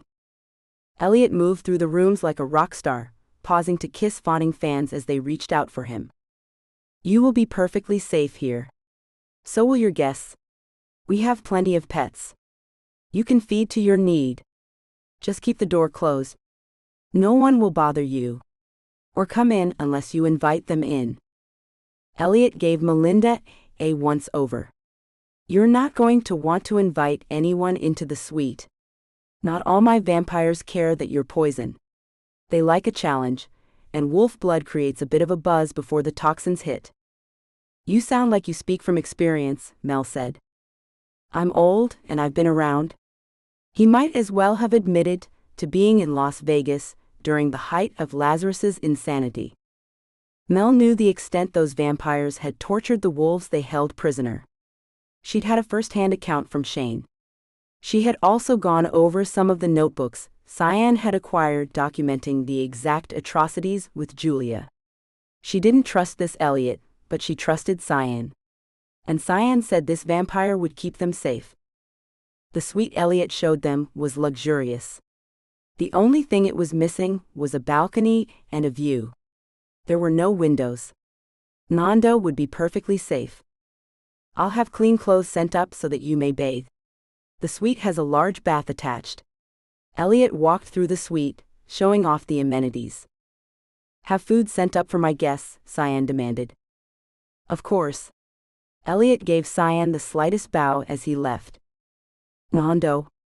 Sylvian stood in front of her brother. Feed rest. I will be back by the time you awake in the evening. She ran one of her long red nails through Nando's lanky hair. He caught her hand in his. Where are you going? She cast a glance over her shoulder to where Bob stood. We have to go back to Vancouver. Coventry is missing, and so is Lazarus. You found him, little brother. Good job. Now rest. I will take care of the remainder of this fiasco. Nando narrowed his eyes at Sylvian. This isn't like you, mi hermana. Why are you doing this? A brittle smile crossed Sylvian's face. That was not an expression Sylvian was used to making. Melinda averted her eyes. This was a private moment. She may not be able to give them complete privacy, but she didn't need to watch like they were a show for her entertainment. Mel crossed the suite's living room and grabbed Dan by the collar of his shirt, dragging him into the bedroom. Whoa, what are you doing? Mel glared at him. Oh, right, giving them some privacy. Duh. Mel sat in an armchair. She watched the door. She may not be able to see them, but with her wolf hearing, she couldn't help but listen to every word. Nando, Sylvian began. You have been telling me for years that this is not something that you want to do. In a fit of pique, I sent you out to prove something. I thought you would rise and surprise both of us. I wanted to teach you a lesson. And I did what you wanted, Nando said. See, a costo? It was me who learned a valuable lesson. What was that? Believe people when they tell you who they are. You are a musician, a lover. You are not meant for these machinations and plots. There was a moment of silence. Mel couldn't tell what was happening. She continued to stare at the door. Were they embracing? Did Sylvian hug? I have been telling you this for years. Why are you listening now? Nando's voice sounded rough again. Because I almost lost my brother, and I don't think that it's worth it. You are why I have a family, not mother, not father. You, Fernando. Mel wiped at a tear on her own cheek. She got up and walked to the door. She had to look. She didn't know what she would do if she hadn't seen them hugging after that beautiful confession. Sylvian stepped back from Nando again, pressing her fingertips below her eyes. Mel waited until Sylvian left, followed by Bob, before she stepped over to Nando. She wrapped her arms around him and pulled him close. He clutched her and buried his face against her neck. She stroked his hair as emotion shook his body. She would never judge this man for having a kind heart when he was born to a world that had tried to turn him into a predator. Something he was not and never would be. She stood there holding him, loving him for being exactly who he was. Chapter 15. A sharp knock sounded. Nando held a hand out to Melinda, indicating she should not be the one to answer the door. A few mumbled words, and then Nando opened the door. Several waif-like people entered. One pushed a rolling tray with a silver dome in the center. It smelled of warm food. Another carried an armful of folded clothing. They left as they'd arrived, silent. Dan emerged from the back. Do I smell food? Good, I'm starving. A waft of steam billowed into the air as he lifted the dome. Melinda agreed, it smelled wonderful. Nando leaned against her as she admired the meal before her. He kissed her temple. I'm going to shower. You should eat. Won't you need food or just blood? For now, I need blood and more blood. He lifted his head. Dan, you need blood too. Your blood is old. When was your last transfusion? It's been a few weeks. I'm good. Dan didn't lift his eyes from the food. He stabbed at what looked to Mel like stuffed chicken breasts. Trust me, you are not good. Elliot will have blood for daywalkers here. Why don't you go find what you need after you eat? What, you aren't going to insist that I be locked up in here with you all night? You're seriously going to let me out there? You did see the place? It's a huge party. Nando smiled. Mel's nerves tightened. He was feeling better. She didn't know how she had managed the few hours where he'd clutched to her, waiting for more blood. She hurt for him. Nando and Dan locked gazes. I'm not your father. Why would I stop you from partying? Stay in the building.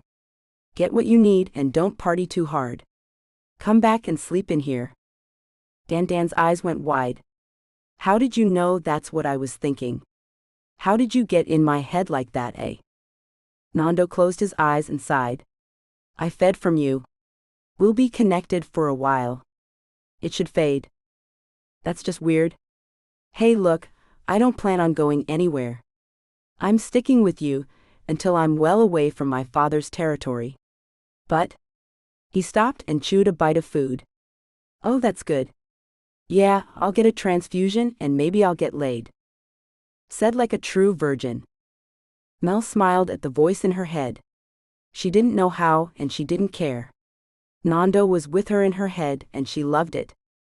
Shower, you stink. She smiled at Nando. I'm going to have some of this before Dan eats it all. She watched Nando grab the pile of clothes and step into the bathroom. Dan put his plate down with a loud clatter. I'm out. Don't wait up for me. Mel finished her meal in relative silence while Nando showered. Sometime after the water shut off, he stepped from the bathroom. Wet hair dripped down his back, creating a dark spot on his shirt. Mel realized she had never seen him in jeans. They fit his ass amazingly well. You should wear jeans more often. You're always in slacks. Am I? I'm usually always just dressed. Melinda wrapped herself around Nando again. You wear fine designer clothing. You are never just dressed. You always look nice too. Mi corazón, you found me. You know, I thought you had left me. It never occurred to me that something was wrong. Well, it did, but not enough to track you down. Cyan broke down my door and said, you have to help me find my brother, we're leaving now. Nando chuckled. That sounds like Cyan. What did you say to her? Why? What did she say? She finally listened and agreed that this espionage lifestyle is not for me. I didn't have to put my foot down. For a split second I thought she was trying reverse psychology on me, wanting me to go back out there, but that wasn't it. I don't know what I said. But I'm glad she's figured it out. So now what's your plan? You need to call your manager, start the tour again? Nando shrugged. All of that will be taken care of in time. Right now I need to feed. Okay. You go, I'll watch TV or something. No, Melinda, I want you with me. The last time that happened. Mel felt an uncharacteristic flush heat her cheeks. I remember exactly what happened last time. That's why I want you with me. I want to feel you touch me. I need a lot of blood. There will be a lot of heated need out there, and I want to feel you. I don't want to feel anyone else. Mel's throat went dry. The last time she had gotten more turned on than she even thought possible. She had been willing to jump in the middle of his feeding orgy. All those bodies touching. It had almost been more erotic than she could handle. She looked deep into Nando's eyes. I love you. I want only you. Come with me. She smiled. Yes.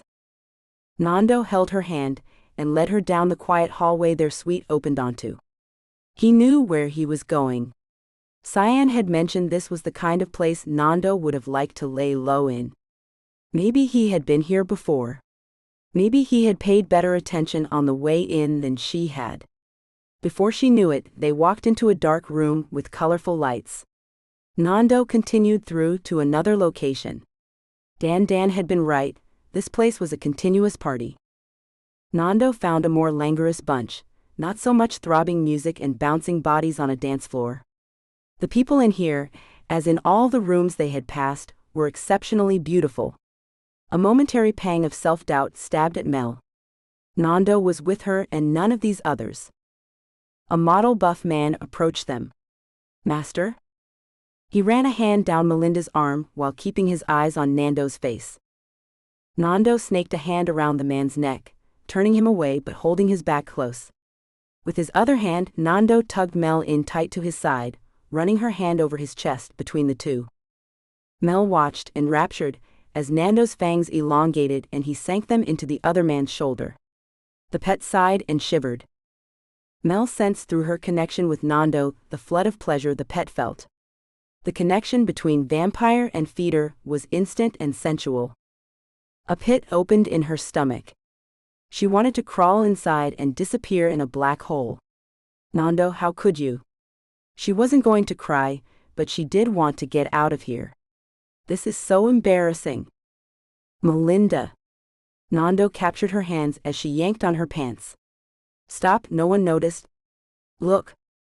She let her gaze follow to where Nando pointed. No one was paying them any attention, too busy in their own pursuits. She gulped. Still Nando. Mortification overwhelmed her. He collected her to his chest. "My love, I couldn't have stopped you. You were insistent." "Oh God, that was me?" She covered her face with her hands. "I forgot how affected you would be by all of it. I wanted to feel you against me. I did not intend for it to go this far." Nando peeled her hands away from her face. "Why are you smiling like that?" "Because you were so single-minded, and yet you won't let me talk dirty." "I'm glad I entertain you." She huffed as she stood up. "I think you need to take me back to our room." "I am entertained, and I agree, I do need to take you back. I haven't finished with you yet." Back in the suite, Nando swept Melinda into his arms. "You are feeling better," she said. "Yes, and strong and in need of you. I did not mean to embarrass you. I simply wanted you with me while I fed." He deposited her on the bed. "Does feeding impact you like that? You know, does it make you amorous?" "When you are there, it does." He pulled the t-shirt he wore over his head. "When I'm not?" Nando continued to strip. Mel watched with amazement. His body looked like it belonged to a different person from when she had found him in that warehouse. His skin was flushed and healthy looking. His ribs were no longer visible, and he had muscles again. Had it really only been hours ago? "I am pitiful and lonely when you are not there. I am keenly aware that the feeding is not giving me the same pleasure." She snuggled into his chest, warm and content. "Is this how it's going to be?" "What?" he asked, reaching for a pack of cigarettes on the bedside table. "Nando." Neither moved, their eyes locked. He let go of the pack and shifted to wrap his arms around her and pull her in close. "I'm sorry. I do understand what you are saying. If that makes you uncomfortable, it does not have to be for us. I will feed alone and then come home to you and make you scream. Would that be better?" "Okay." Mel lowered her head back to his chest. "Will you feed more tonight?" "Yes, I can still feel the lack of blood. It is better. But I lost so much. If you don't mind, I'll stay here." Nando leaned over and captured her mouth with his. "I don't mind, knowing you will be waiting." Chapter 16. Melinda opened her eyes. She had no concept of time. The room had no windows, and everything was dark. She only guessed it was daytime because Nando slept like the dead next to her. In the low light, she drank him in. He looked so much better, even better than a few hours ago, and she knew he had fed at least twice at that point. He must have fed more after she had fallen asleep. She was worn out, mentally and joyously, physically. Nando could wear her out physically anytime. What she didn't need was him wearing her out with worry. She had tried so hard to write him off as having ghosted her, but she had known something was wrong and couldn't face it. Facing it meant possibly losing him. She hadn't, but she could have. He held perfectly still. There was no sign of breathing, and if she dared touch him like this, she probably wouldn't find a pulse. Having seen him with fangs and claws extended, she wasn't ready to touch him and possibly disturb him. He needed his rest, if that even contributed to his recovery, and he needed to recover. Finding a shirt to toss over herself, she padded out of the bedroom and through the living room of the suite to the bathroom. She looked through the stack of clothes that had been delivered for Nando the night before. There was no way her hips would fit into the selection of jeans that had been provided, but a few of the shirts would fit. She took one back with her to change. It would have been nice to completely change. Her clothes smelled like smoke. But for now, at least a clean shirt would help. She tiptoed so she didn't disturb Dan asleep on the couch. Except he wasn't on the couch. Had he even come back last night? Racking her memory of the night before, Mel couldn't remember seeing the young man after he announced he was off to find a party. Maybe he had come in and left. After all, it had to have been awkward with her and Nando being pretty loud in the other room. Once dressed, she stepped out of the room and into the long hall. Last night bodies had been draped languidly on every sitting surface they had passed. Now the Coven house seemed empty. There had to be a few daywalkers around. After all, they could go in and out of sunlight, and help to protect the vampires during their vulnerable times. And people up and about meant there had to be food. Mel found the elevator bank, and took one to the first floor. From the outside the building looked like an old industrial warehouse or factory. Inside it was a state-of-the-art multifunctional living and leisure space for the Seattle vampires. Even as modern as everything was, there were no windows. However, the ceiling in the two-story first floor was illuminated like the daytime sky. Mel hadn't noticed the screens before. Then again, the previous time she had been in this space had been night and dark. Maybe those monitors projected the night sky? "May I help you?" Mel turned to see a young-looking woman approach her. She must have been some high-powered daywalker or executive assistant. She was dressed business formal, her hair up in a slick bun and wearing a gray power suit. She reminded Mel of Julia. "Yeah, hi. I was wondering if there was any place to get breakfast around here," Mel asked. "Oh, of course, you're the guest with the Del Fuegos. Please follow me." With clicking heels on the tile surface, she turned and walked past the elevators and through a set of double doors. "We have amenities for our human pets and daywalkers this way. Speaking of, you haven't seen the young man who came in with us?" "I'm sorry, who?" "His name is Dan. He's late teens, early 20s. Rail thin, dyed black hair, kind of shaggy but not long. He was supposed to get a transfusion last night." "I haven't seen him, but," when she stopped walking, Melinda noticed they were in the middle of what looked like a small cafeteria. "You can check with anyone in here. If he needed a transfusion, he would have gone in through those doors, down the hallway to the left. You'll be able to find what you're looking for." "Okay, thanks," Mel said as she was left on her own. The other woman walked away with the same click of heels on tile that reminded her of Julia. After a quick study, Mel figured out the direction of the cafeteria and how it was supposed to work. She located the plates and trays before heading to an omelet station. Everything was oddly quiet after the raucous debauchery of the night before. Maybe that's why vampires slept all day. Partying like that all night had to be exhausting. "You haven't seen a guy named Dan, have you?" she asked the person taking the dirty dishes. She described Dan, and they shook their head. Mel followed down the hall she had been directed to. When she heard laughing, she relaxed, thinking that maybe she had finally found what she needed. Instead of Dan, she found a small group gathered around some puppies in a cardboard box. Mel smiled and approached the group. "Can I pet them?" "Sure," a small blonde woman answered, What are their names? Mel asked as she ruffled the ears of a fluffy brown mutt. No names yet. I need to rehome them. If I can catch their mother, I'll get her fixed, the woman with the puppies said. Rescue? Mel asked. Absolutely. I'm looking for my own rescue. You haven't seen him around, have you? Mel smiled. Aren't you the wolf? One of the group asked. Mel nodded. And you brought a dog in here? Not that kind of rescue. I'm looking for a daywalker named Dan.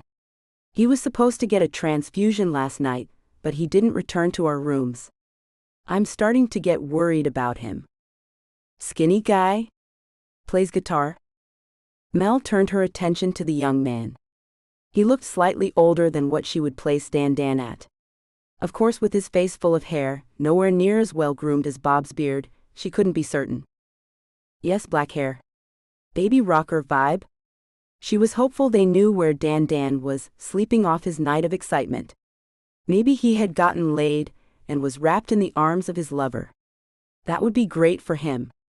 But Mel had a gut feeling that wasn't it. No, I haven't seen him since before dawn. Elliot seemed to be fascinated by him. Maybe they're together. Great, where can I find Elliot? Everyone stopped what they were doing and stared at her. Mel's gaze went from face to face before realization dawned on her. Sorry, right, vampire? He'd be asleep. You don't happen to know if there is any way to find out if Dan is with him without disturbing them? The woman answered Mel first. Elliot doesn't stay here. He keeps his lair at a private home. If your friend Dan left with him, she shrugged, I don't know where Elliot lives. Maybe we can find someone who does. Or who saw your friend leave. He wasn't supposed to leave, Mel said. Worry bunched in her gut. Nando had told him not to go anywhere outside of the Coven house. Well, unless Dan's master compelled him to stay, there's nothing keeping the guy from doing what he wants. The bearded guy laughed. Please, even that doesn't stop someone. If it was a weak-ass order, or he's being forced against his will, it's possible to go against a master. Mel watched the small group banter back and forth regarding vampire control over free will. As far as she knew, Dan wasn't under Nando's compulsion. He knew it was in his own best interests and personal safety to have not gone anywhere and to have returned. But he didn't. Who do you think might be able to tell me if Dan left with Elliot? Melinda continued to pet the puppy in her arms as she followed the small group into another area of the Coven house. They paraded through large cavernous spaces and smaller salons. The people Mel hadn't noticed on her first expedition out were there. They were more tucked in and quiet, so her gaze had easily overlooked them. She felt heat rise to her cheeks when they passed through the room she recognized as having been the location of the rather public display she'd had with Nando last night. No one commented, but she still felt a wash of embarrassment. They had to have trudged through the entire building. There were rooms left unopened, but Mel understood there to be vampires behind those doors. When they returned to where they had started, Mel was ready to give up. How was she supposed to find someone she was convinced wasn't even here? And if Dan wanted to go off on his own, how did he expect anyone to help protect him? There has to be someone in this place who saw Elliot leave last night, she complained. Isn't there security? Wouldn't they know? Hey, that's an idea. Let's go ask Jen, she'll know. Who? She's the head day-bee, the bearded guy said. Shut up, Drew. The small blonde with the puppies smacked him. Her name's Jeanette, and she's the head daywalker around here. Mel nodded. The executive-type woman from earlier, she must be this Jeanette they spoke of. Great, where's her office? Still holding the puppy, now asleep in her arms, Melinda followed Drew and the small blonde, leaving the rest of the group behind with the other puppies. Back through the maze of halls and oddly corporate-looking public spaces, Melinda followed the two back out to the foyer with the projected sky. The change in the light indicated that it was much later in the day than Mel had realized. She pointed up. That's accurate to the time of day, right? And the weather outside. I think the cameras are on the roof. So it's close to sunset, she asked. Maybe in another hour or so, Drew answered. They walked in the opposite direction of where Mel had first been told to go. The hallway narrowed, and the doors with glass panels made her think she was in an office building, with different businesses behind each door. Drew walked through the last door without even knocking. Sitting at a desk in front of another door was not the woman Melinda had expected. Is Jeanette available? Drew asked. Who is asking? The blonde let out a heavy sigh. Really? Really? Hi, Teresa. Just 'cause you aren't with Drew anymore doesn't mean we all stop knowing each other. Fine, Becca, the woman behind the desk, Teresa snapped. Why do you need to see Jeanette? She doesn't have time for your petty complaints. Who says it's petty? The tone in everyone's voices told Mel that Teresa would assume anything coming from Drew or Becca would be petty, and from what little time she had spent with them, they seemed the type to do petty shit to cause troubles for someone like Teresa. She stepped forward, clearing her throat. I'm the one who needs a moment of Jeanette's time. Who are you? Teresa's attitude did not change. Clearly, being in the company of who she was made Mel complicit in anything they may have done. I'm the wolf that came in with the Del Fuegos. Even with as much compassion as Mel normally held for people, she smirked at the overall change in Teresa's demeanor once she realized her attitude around Mel had been inappropriate. Oh, I'll see if she's available. Teresa left her desk and knocked softly on the office door she guarded. She waited a moment, and then slipped behind the door into the other office. Well, I see there's no love lost between you, Mel said as she handed the puppy back to Becca. You can say that again. Are you sure you don't want to adopt the puppy? He certainly loves you, Becca said. He's a puppy. He loves the attention from anyone. I wish I could, but... Mel had an idea. Give me your number just in case. Mel sat in the living room of their suite. She mindlessly flipped through the selection of magazines that had been left. She couldn't focus to read through an entire article. Her brain raced at the implications. It was probably nothing. Dan had probably gotten swept up in the party and completely forgotten that he was to stay at the Coven House.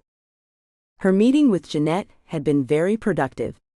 While Jeanette did not remember Dan specifically, as part of the traveling party that accompanied Elliot to his limo, and presumably to his house, she was able to confirm the traveling party. A quick visit to the security offices and a review of the morning's recorded surveillance provided a visual confirmation that Dan had been part of the group. Unfortunately, Jeanette wasn't able to provide any other assistance beyond that. She couldn't, or more realistically, wouldn't provide any information on where Elliot lived. The information Mel needed to go track Dan down was just out of her reach. Eventually the sun would set, and Nando would wake. He would make everything better, even if he did nothing. But he was a Del Fuego, and that had much greater pull than Mel as his guest did. Certainly Cyan would return soon with Bob, and between them they had more influence than Elliot. Mel hated to have to rely on someone else to get answers, but at least she had a direct line to the people who could get those answers. Cyan Del Fuego was a powerful ally to have. Mel was glad they were on the same side. She tossed the magazine onto the table, unable to focus on the celebrity and their most recent marital upset. She walked across the room and peeked in on Nando. He hadn't moved since she woke up. The waiting was tortuous. Mel decided to go back downstairs to the foyer and watch the sky on the monitored ceiling. Maybe watching the sky, even if it was on-screen, would help to calm her. The elevator doors pinged open. Mel stepped out, and the entrance to the foyer crashed open. Cyan, followed by Bob, her ubiquitous assistant, and more black-suited backup guards than Mel had seen this entire endeavor burst into the space. Cyan leveled her golden cat-like death glare on Melinda. Where is my brother? Chapter 17. Mel stopped in her tracks. Cyan looked out for blood, and Mel had no intention of being her victim. "Tell me he's here and safe," Sylvian snapped. "He's still asleep. I just left him. He fed multiple times last night and is almost fully recovered," Mel said as the other woman approached. "As soon as he wakes, we leave." "There's a little problem," Mel started. "I'm not dealing with problems anymore. Kill them, it's the easiest solution." Sylvian cackled at her quip. She seemed strung out and stressed. Bob looked frazzled. Mel guessed that things earlier must not have gone very well.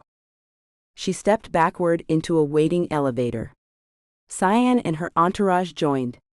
There wasn't room for all the bodyguards or henchmen. Mel wasn't sure exactly what their role was. Sylvian shot a glare at Bob. He stepped out of the elevator. "I'll take the next one." Sylvian held up a threatening finger in front of Melinda's face. "I broke a nail." Her words were terse and clipped. Melinda noticed that the usually long stiletto-style nail no longer came to a point. The tip had been ripped at a flat angle, with red polish chipped along the entire length of the nail. Someone had tried to declaw Sylvian, and she was livid. The elevators pinged open, and she was the first one out. Mel waited for the rest of Sylvian's entourage to exit the elevator before following them down the hall to the suite where she and Nando had spent most of the night. Everyone stood stock still as Sylvian entered the suite. Sylvian opened the door to the bedroom. She stepped back into the living room and closed the door behind her. Her posture relaxed ever so slightly. She'd needed visual confirmation that Nando was okay. What had happened out there? Mel stepped around the guards and took up her previous position on the couch. Sylvian sat in one of the armchairs as if it were her throne. Still, no one said anything. After a few more moments of awkward silence, Bob entered. His overall appearance was slightly more mussed than Sylvian's. If she hadn't shown Mel the broken nail, Mel wouldn't have really thought anything was out of place. Bob, however, had his shirt tails untucked, sleeves rolled up exposing powerful forearms, and his hair looked as if he had spent the past several hours raking his hand through it. The tension in the air was so thick Mel thought she could poke it. Sylvian closed her eyes and relaxed her head against the back of the chair. "Not that I want to know what other problems we have to deal with, but..." She paused. "What other problems do we have to deal with?" "Dan's missing," Mel said. Bob sat on the other end of the couch with a groan. "That's not good. I think he got carried away with the party that revolved around Elliot.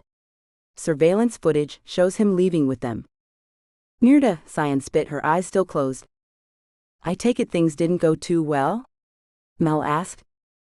"Last night went great," Bob said, sarcasm oozing from every pore. 2 of the 3 coven houses were very compliant. Their management rolled right over, proving without any doubt their loyalty to the Master of the North. This morning, well, the other one was a combat zone. They were waiting for us. "They were waiting for me," Bob corrected. "They wanted to send a strong message to Victor Kilbride. They no longer considered him their leader, and they were aligning themselves with Lazarus and his return to power in the West." "But he doesn't have a power base," Mel said. "Apparently, he has a small collection of coven masters loyal to him in the areas bordering Victor's and my father's territories. It extends from the coast eastward to Calgary possibly," Sylvian said. "How did you find that out?" Sylvian lifted her head and leveled her gaze on Melinda. "How do you think I broke my nail?" Mel didn't want to know. There was a cold, calm rage behind those eyes. "We put an end to the insurgents of disloyalty," Bob stated. "Did you find Coventry or Lazarus?" Bob shook his head. "They knew we were coming. They had warning." Mel couldn't help but notice the hard-locked gaze that transpired between Bob and Sylvian. There was a secret communication happening. "We need to rest. Vampires aren't going anywhere for at least an hour." Bob gave the brute squad in the black suits a sharp nod. They stepped from the suite. Sylvian's assistant found an extra chair tucked into the corner.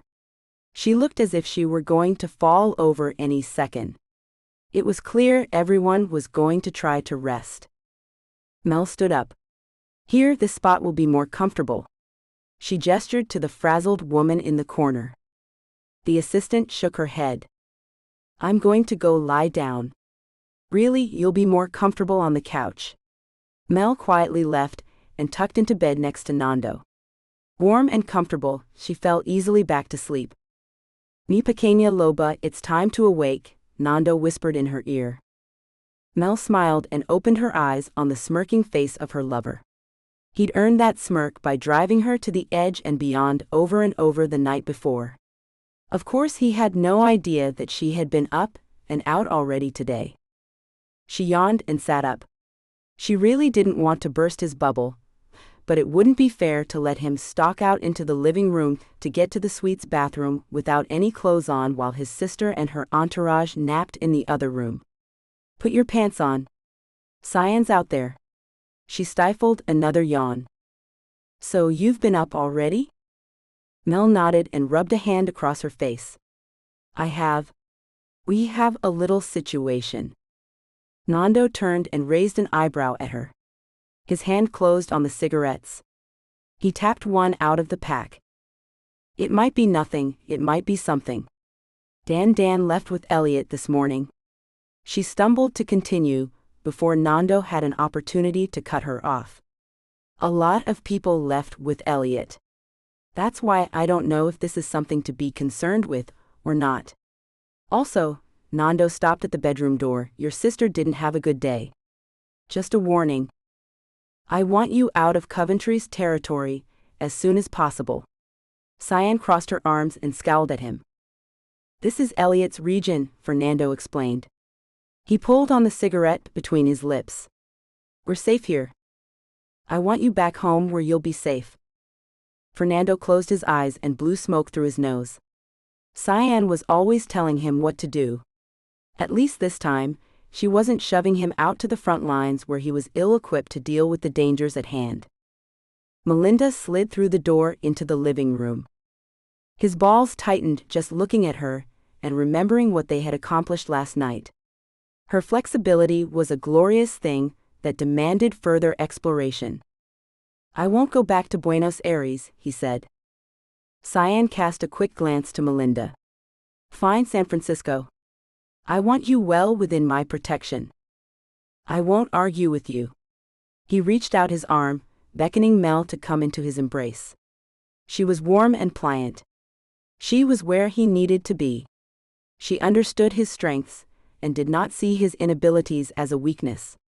I will go with you to Elliot's to get Dan, and we will leave tonight. No. Cyan barked out the word with daggers. No. I'm not leaving without him, and Elliot is your friend. Isn't he? I wouldn't be so sure of that, Bob interjected. It appears that Victor has been negligent in overseeing his coven masters properly. Lazarus's underground network managed to get a much stronger stake in the system, not some tenuous toehold as originally thought. Wait, are you saying Elliot is working with Lazarus? Mel asked. I don't know. Cyan breathed with purpose, her nostrils flaring with contained emotion. But I don't want Nando there if things turn out the way they did today. You can go home without the boy. I can't. I won't. Fernando set his jaw and stared at his sister. He may not be the best when it came to intrigue, but he had promised Dan protection. And a new pair of boots. Okay, maybe Dan wasn't aware of the boots, but Fernando wanted to hold up the promises he made to himself on the behalf of others, and that meant boots. Cyan will send him after us. Mel looked up into his eyes. Her expression held fear and weariness. His own disappearance must have been harder on her than she would admit. She was determined, his Loba. He should probably stop calling her little. In wolf form she was intimidatingly large. But in his arms she was precious and delicate. Dan took a risk to get me out of there. I owe it to him. Besides, Fernando shifted his gaze from Melinda's face to look at everyone else in the room. He's my minion and I want him back. Mierda. Cyan spit. How does that work? It means Fernando fed from the boy and has certain controls over him, Bob explained. He should not have been able to leave the coven last night. That wasn't merely a suggestion I gave him. It was a compulsion, Fernando said. If Dan left with Elliot, that means Elliot had to overpower Fernando's influence. It means he had to do it with intention, Bob continued. Well, crap, Mel said.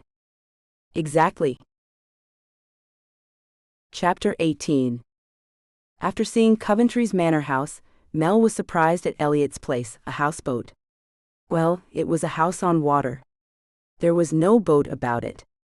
She hung back on the dock, among the muscle backup that accompanied them. Out in front, taking the lead this time, was Bob. With a leg the size of a tree trunk, he kicked the front door in. Mel expected to hear shrieks and a melee breaking out, but the house was eerily quiet. Maybe it was the fact that they were on water, or maybe it was the fact that they were breaking into a vampire's lair. Mel tiptoed through the rooms after everyone else traipsed through them, making no point of hiding themselves. It wasn't like there was a basement Elliot could be hiding in, and there certainly wasn't an attic. This was a waste of time, Sylvian snarled. We keep following false trails and red herrings. She stormed out of the house yelling, I want Coventry's head on a platter. Nando slid his hand into Mel's. His expression was grim. She reached up and brushed his hair back from his brow. We shouldn't have come. I think everyone witnessing another failure is making it worse. Do you need to feed? Nando grasped her hand in his and brought it to his lips. No, mi corazón, I don't need to feed. Not yet, at least. But I think you're right. Sylvian doesn't do well when she doesn't get her way. Failing in the eyes of someone she needs to be impressing isn't helping any. Mel snorted. She doesn't need to try to impress Bob, look at him. He's plenty impressed. But she needs to impress his boss, Victor Kilbride. Bob may be a big fan at the moment, but I think the Master of the North will look more closely at her batting average. They walked slowly out of the house. The lights of the other houses reflected off the still water. It's really pretty here, even if it is raining. Nando made noises that indicated he either agreed or wasn't fully listening, but wanted her to think he was. These houses must cost a small fortune. I mean, I know that's probably. She trailed off and followed Nando's line of sight. That's Dan, she gasped. Perfectly framed in the picture window of an apartment building stood the young man they were trying to rescue. Maybe he didn't need rescuing. What? Bob turned and stepped back to where she and Nando stood. Look. Mel pointed. Past the end of the pier across the street, and several stories up, Dan stood perfectly backlit. Nando? Mel placed her hand on his arm, but he didn't turn to her. His eyes stayed locked on the young man across the distance. Hey Nando. She shook him. He's trying to control his minion. Bob turned to the suited brute force that accompanied them. He thrust his hand through the air in the direction of the apartment building. Go. They ran. Bob took off after them. Mel wanted to run and follow, but she needed to stay with Nando. It wasn't their place to fight. Her glance bounced between the figure in the window and Nando. His eyes went wide and his expression grew angry. Mel looked back up at the window. Suddenly, there was a second figure. From the movements and flowing clothing, Melinda figured it was Elliot. He wrapped a hand around Dan. The exact steps and flick of wrists were lost across the distance, and with the light behind the figures, but to Mel it looked like a lover's embrace up until the very moment Dan staggered, and the spray of blood from his neck onto the window in front of him couldn't be misinterpreted as anything else. No. Nando roared. Mel covered her mouth, a whimper escaping moments before tears flooded her eyes, and she fought back the need to throw up. She no longer had strength in her limbs. She sank slowly to the dock, even as the figure she was so certain was Dan collapsed to the floor where he stood. He had helped them. He wanted to get away from his father and not live that life. He wanted to be safe. Nando charged down the dock. Mel lost sight of him as his enhanced speed took him away from her. She braced her hands against the wood planks and tried to breathe. She knew this was a violent existence. She knew her kind could be murderous, vicious animals. She knew Fernando consumed blood and could kill in an instant. And she knew the average person with a bump stock and a suitcase full of bullets could mow down concertgoers from a hotel over the length of 3 football fields away.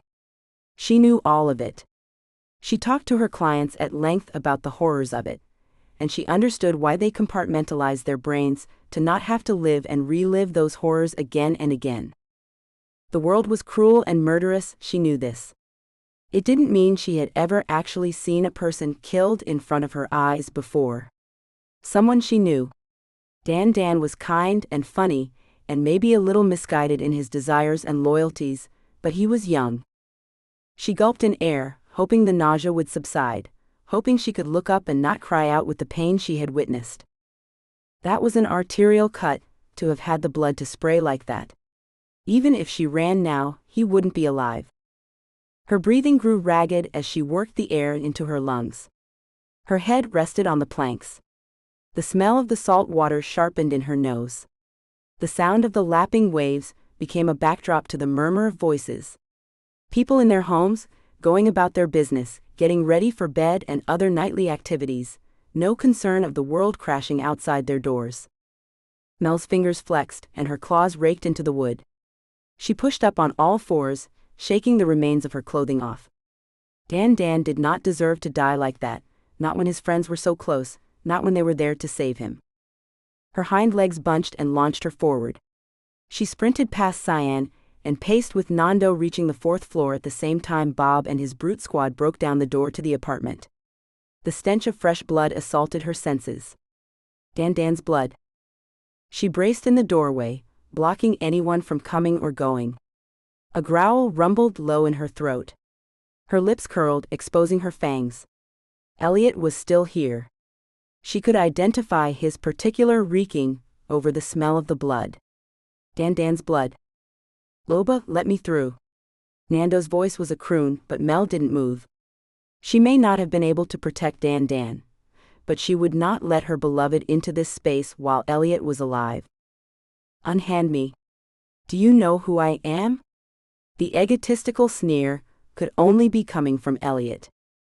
Bob had a large, meaty hand wrapped around Elliot's skinny throat. Bob hauled the vampire across the room and slammed him into a chair. Nando pushed past Melinda and ran to the window. Blood splatter ran down the pane in gruesome drips that looked more like bright red paint than blood. He lowered himself slowly to the lump on the floor. Melinda hadn't even yet realized that was not a pile of clothing but Dan. Nando pulled the lifeless body to his lap. He didn't cry, but he hugged the form close. Mel howled with the pain she saw on Nando's face. Sadness and grief overwhelmed him.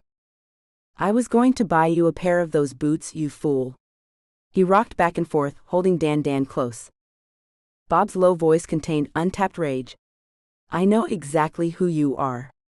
And that's why you are going to answer a few questions before anything else.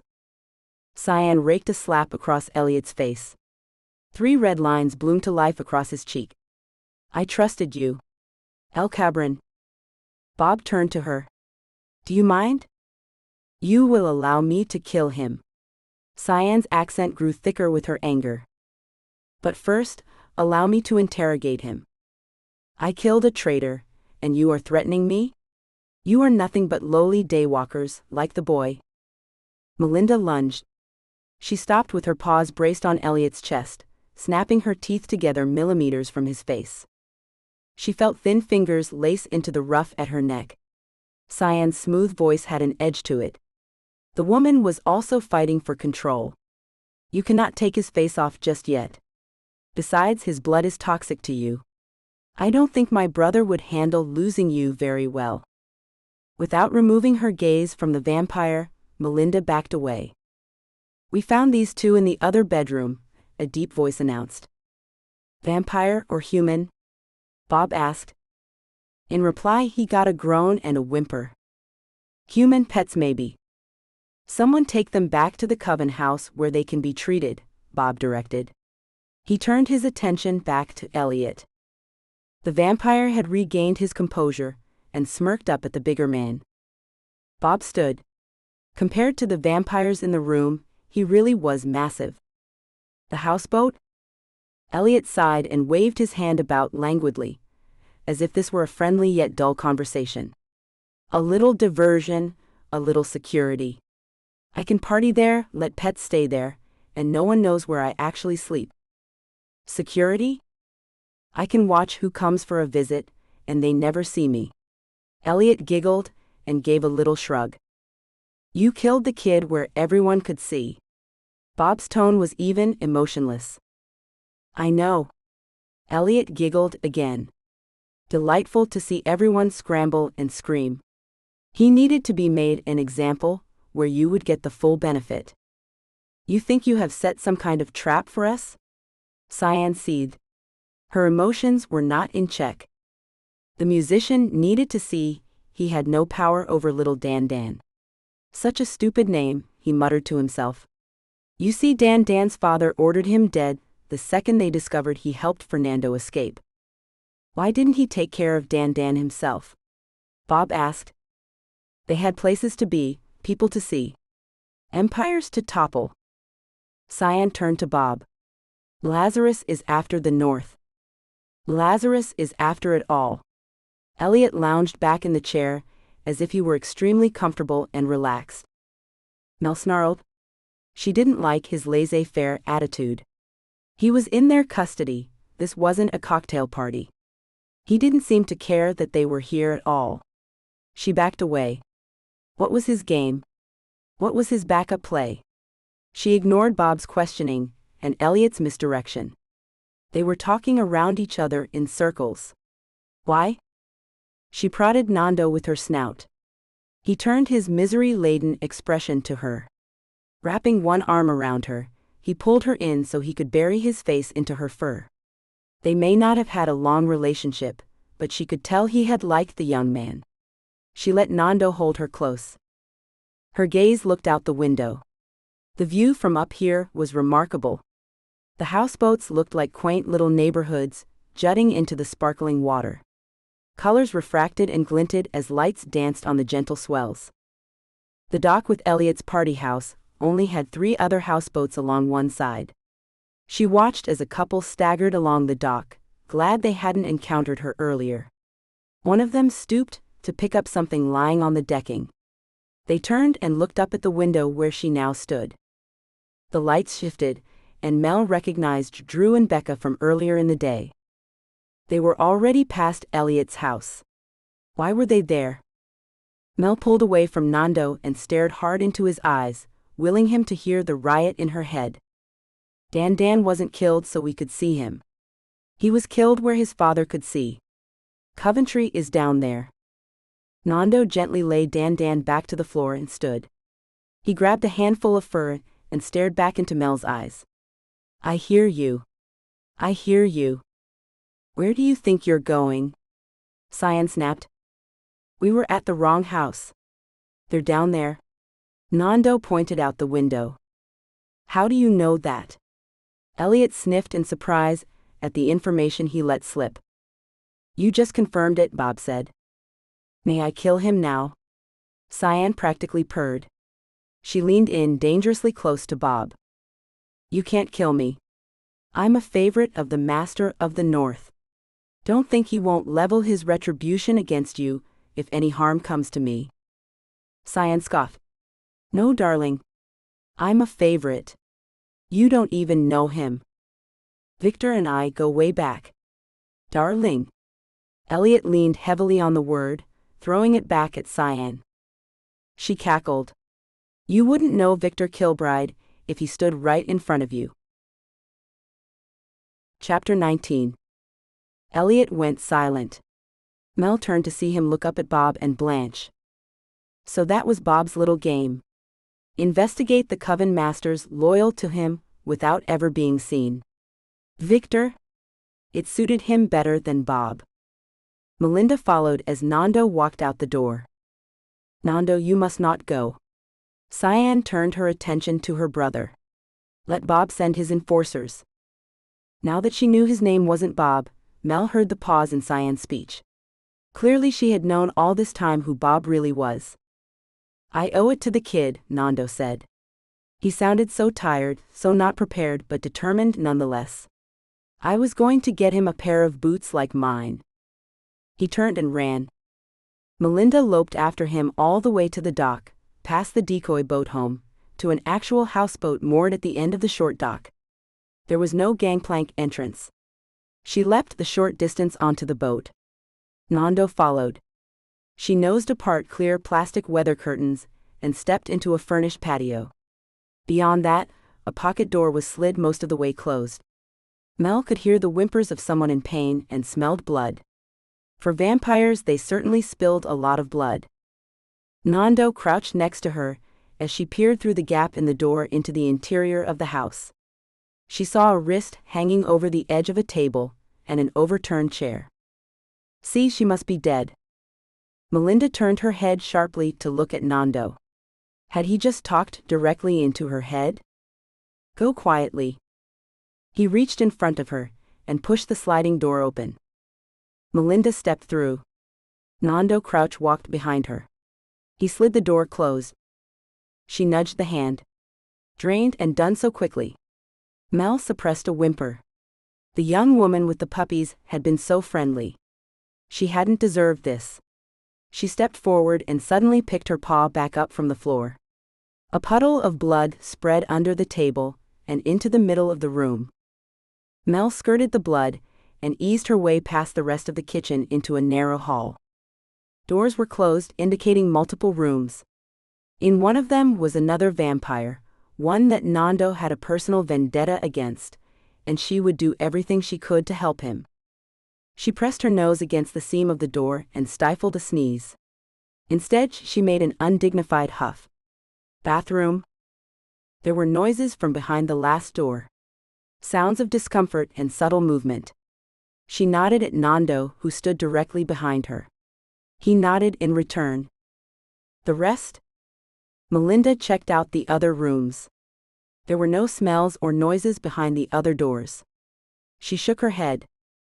Stepping lightly, she and Nando positioned themselves in front of the door with the smells and the noises. I love you, Mel thought. She needed Nando to know. She may have fallen apart seeing someone she knew killed before her eyes, but she was well aware of who and what she was. I protect my own. See me, Amor. I am yours. With the thought in her head, Nando slid the pocket door open with a bang. The figure on the bed flinched and looked up at them. He was old and withered, with blood trailing down the front of his chin and wringing his mouth. What are you doing back so soon? He hadn't immediately recognized Nando, nor had he seen Melinda. But she did not miss the almost lifeless body of Drew on the bed, his eyes glazed over and empty, staring into the void as his lungs made struggling, wheezing sounds as he fought for the last gasps of air. And then nothing. With a snarl, Melinda sprang forward, knocking the old vampire back to the floor against the wall. Nando was next to her, reaching out and grabbing the vampire by the blood-soaked front of his shirt. Get away from me. Do you know who I am? I'll have you killed, the old man snarled in Nando's face. You're disgusting and sloppy, was his reply. And dead. Mel pushed the thought at Nando. Do you know who this is? My sister will be impressed. Nando chuckled. The disappointment of the Del Fuego familia catches the elusive Lazarus. The old man lashed out with claws and raked parallel lines of deep cuts along Nando's wrists. Nando cried and dropped his grip on the other vampire, the tendons powering his grip sliced to ribbons. Lazarus shoved Nando into the small space between the bed and the wall. He kicked out, buckling Nando's leg and again getting him in the face at least once. Mel struggled in the small space to get to Nando to make sure he was all right. Go. He pointed at the door Lazarus had run through with remarkable speed. Melinda looked at the door and back at Nando. She didn't want to leave him vulnerable. But that was Lazarus, and he needed to be caught. She ran. Her first instinct was to run back the way they had gotten on the boat. Once she was back on the patio, she realized there had been another exit.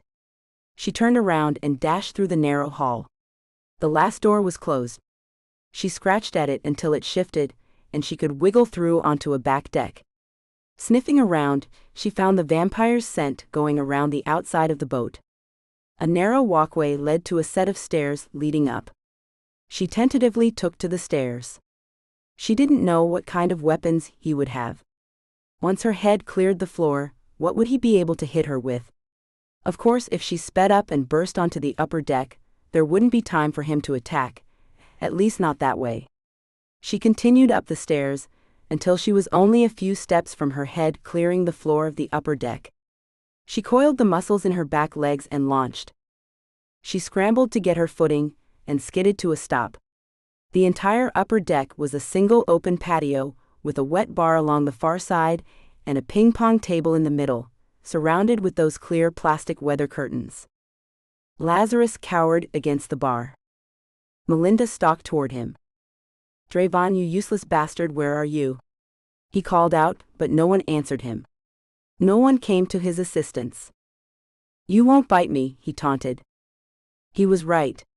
Melinda had been thinking about just that. She didn't want to chance possibly getting any of Lazarus's toxic blood in her mouth.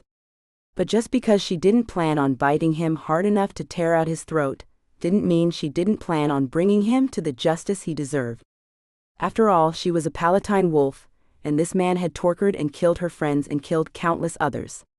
She would do this for Shane and for Dan, and those puppies that now had no one to look after them. She circled around him, getting closer with each step. Lazarus crawled to get away from her.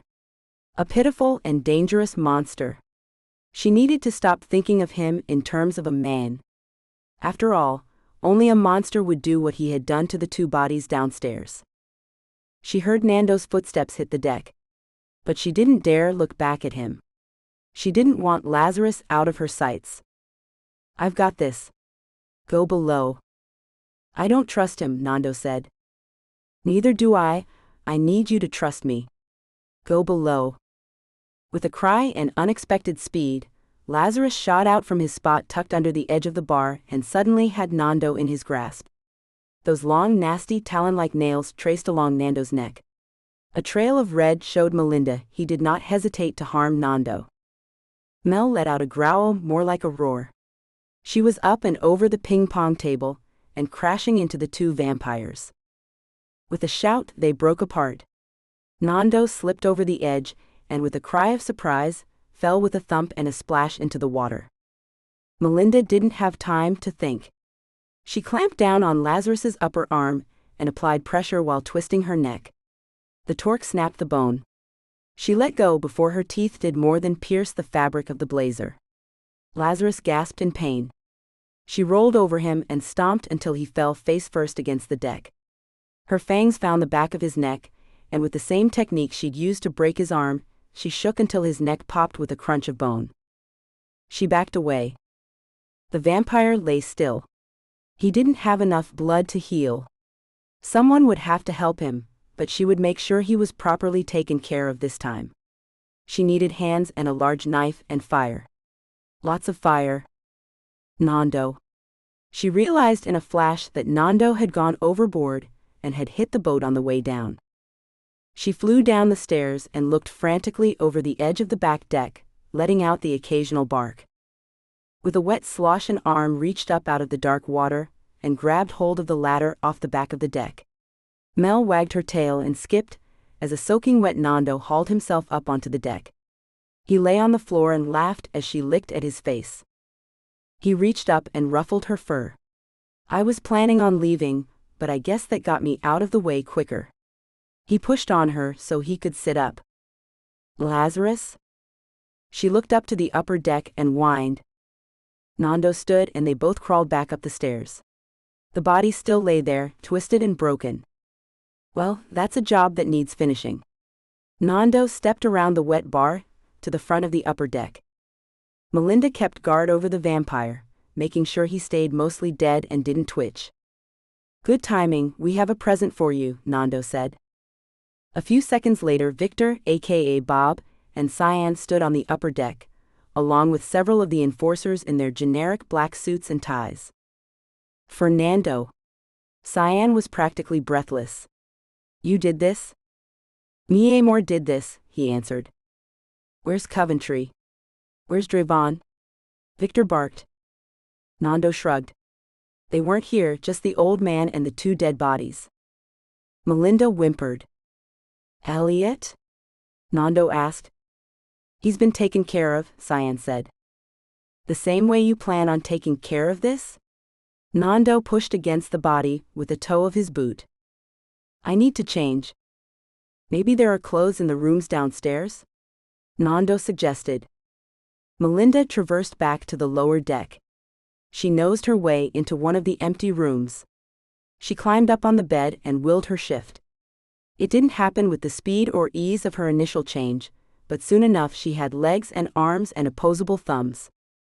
She rifled through the closet and found clothes that would work for now. Once dressed, she climbed back up the stairs. Everyone still stood around the vampire with their arms crossed, like they were trying to figure out what to do with a campfire that refused to burn out. What are you planning on doing with him? She asked. I'm taking him and Elliot out on the Sound, and I'll dispose of their remains there, Victor said. I'm going with, Mel announced. Cyan's eyes flared as she cut her gaze to Mel.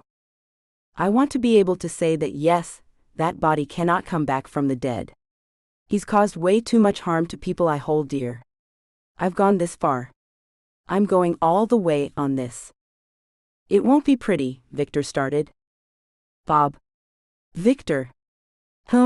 Interesting cover to not let your coven masters actually know who you are.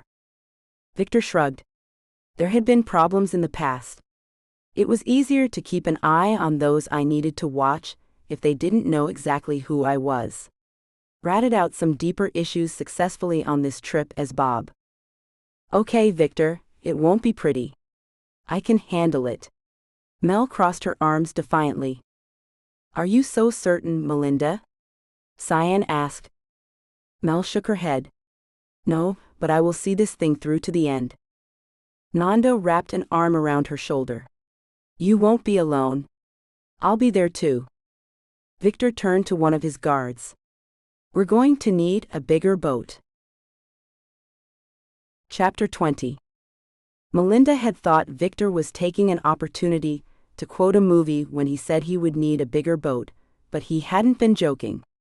They rowed out in an old fishing vessel, with the blood and stench of long-dead catches ground into the decking. There was no place far enough away for Mel to have distance. In the middle of the deck, Victor stood over the two dead bodies. It was gruesome live-action theater. Melinda felt the urge to vomit, but managed to hold on to her dignity. Cyan chuckled with perverse pleasure. Victor, now dressed in hip-high waders over jeans and a flannel shirt with rubber gloves, essentially field-dressed the vampires. If she hadn't known exactly what he was butchering, Melinda would have said Victor was a woodsman back from the hunt. The look fit him better than the suit had. Well, the look suited until he donned the rubber gear and turned into a butcher on the Sound. Body parts that looked like they belonged to mannequins and not humans were dropped into the water. There was no coming back from this death, not this time. The head of the Lazarus beast had literally been cut off. Drayvon and Coventry still needed to be wrangled in, but without Dan to help them gain access to the funds in that account, they weren't going to get very far. Mel felt queasy the entire boat ride back to land. She was seasick, heartsick, and repulsed by what she'd insisted on witnessing. Finding her land legs was more difficult because of the upset in her body. Nando pulled her close as they walked from the dock to the line of black cars waiting to whisk them away as if they had never been here. It's all right, mi corazón. You did well. You mean I didn't embarrass you by throwing up in front of everyone? Nando laughed. You could never embarrass me, Melinda. That was disturbing even for me, and I'm supposed to be a creature of evil and violence. Cyan sashayed past them and into the first SUV. I think your sister enjoyed that a little too much, Mel moaned. Cyan's tastes are extreme, Nando said. Mel rested in Nando's arms on the drive, not paying attention to their destination. It had been a very long and taxing night. She just wanted to go to bed. Mel paused when she stepped out of the SUV again.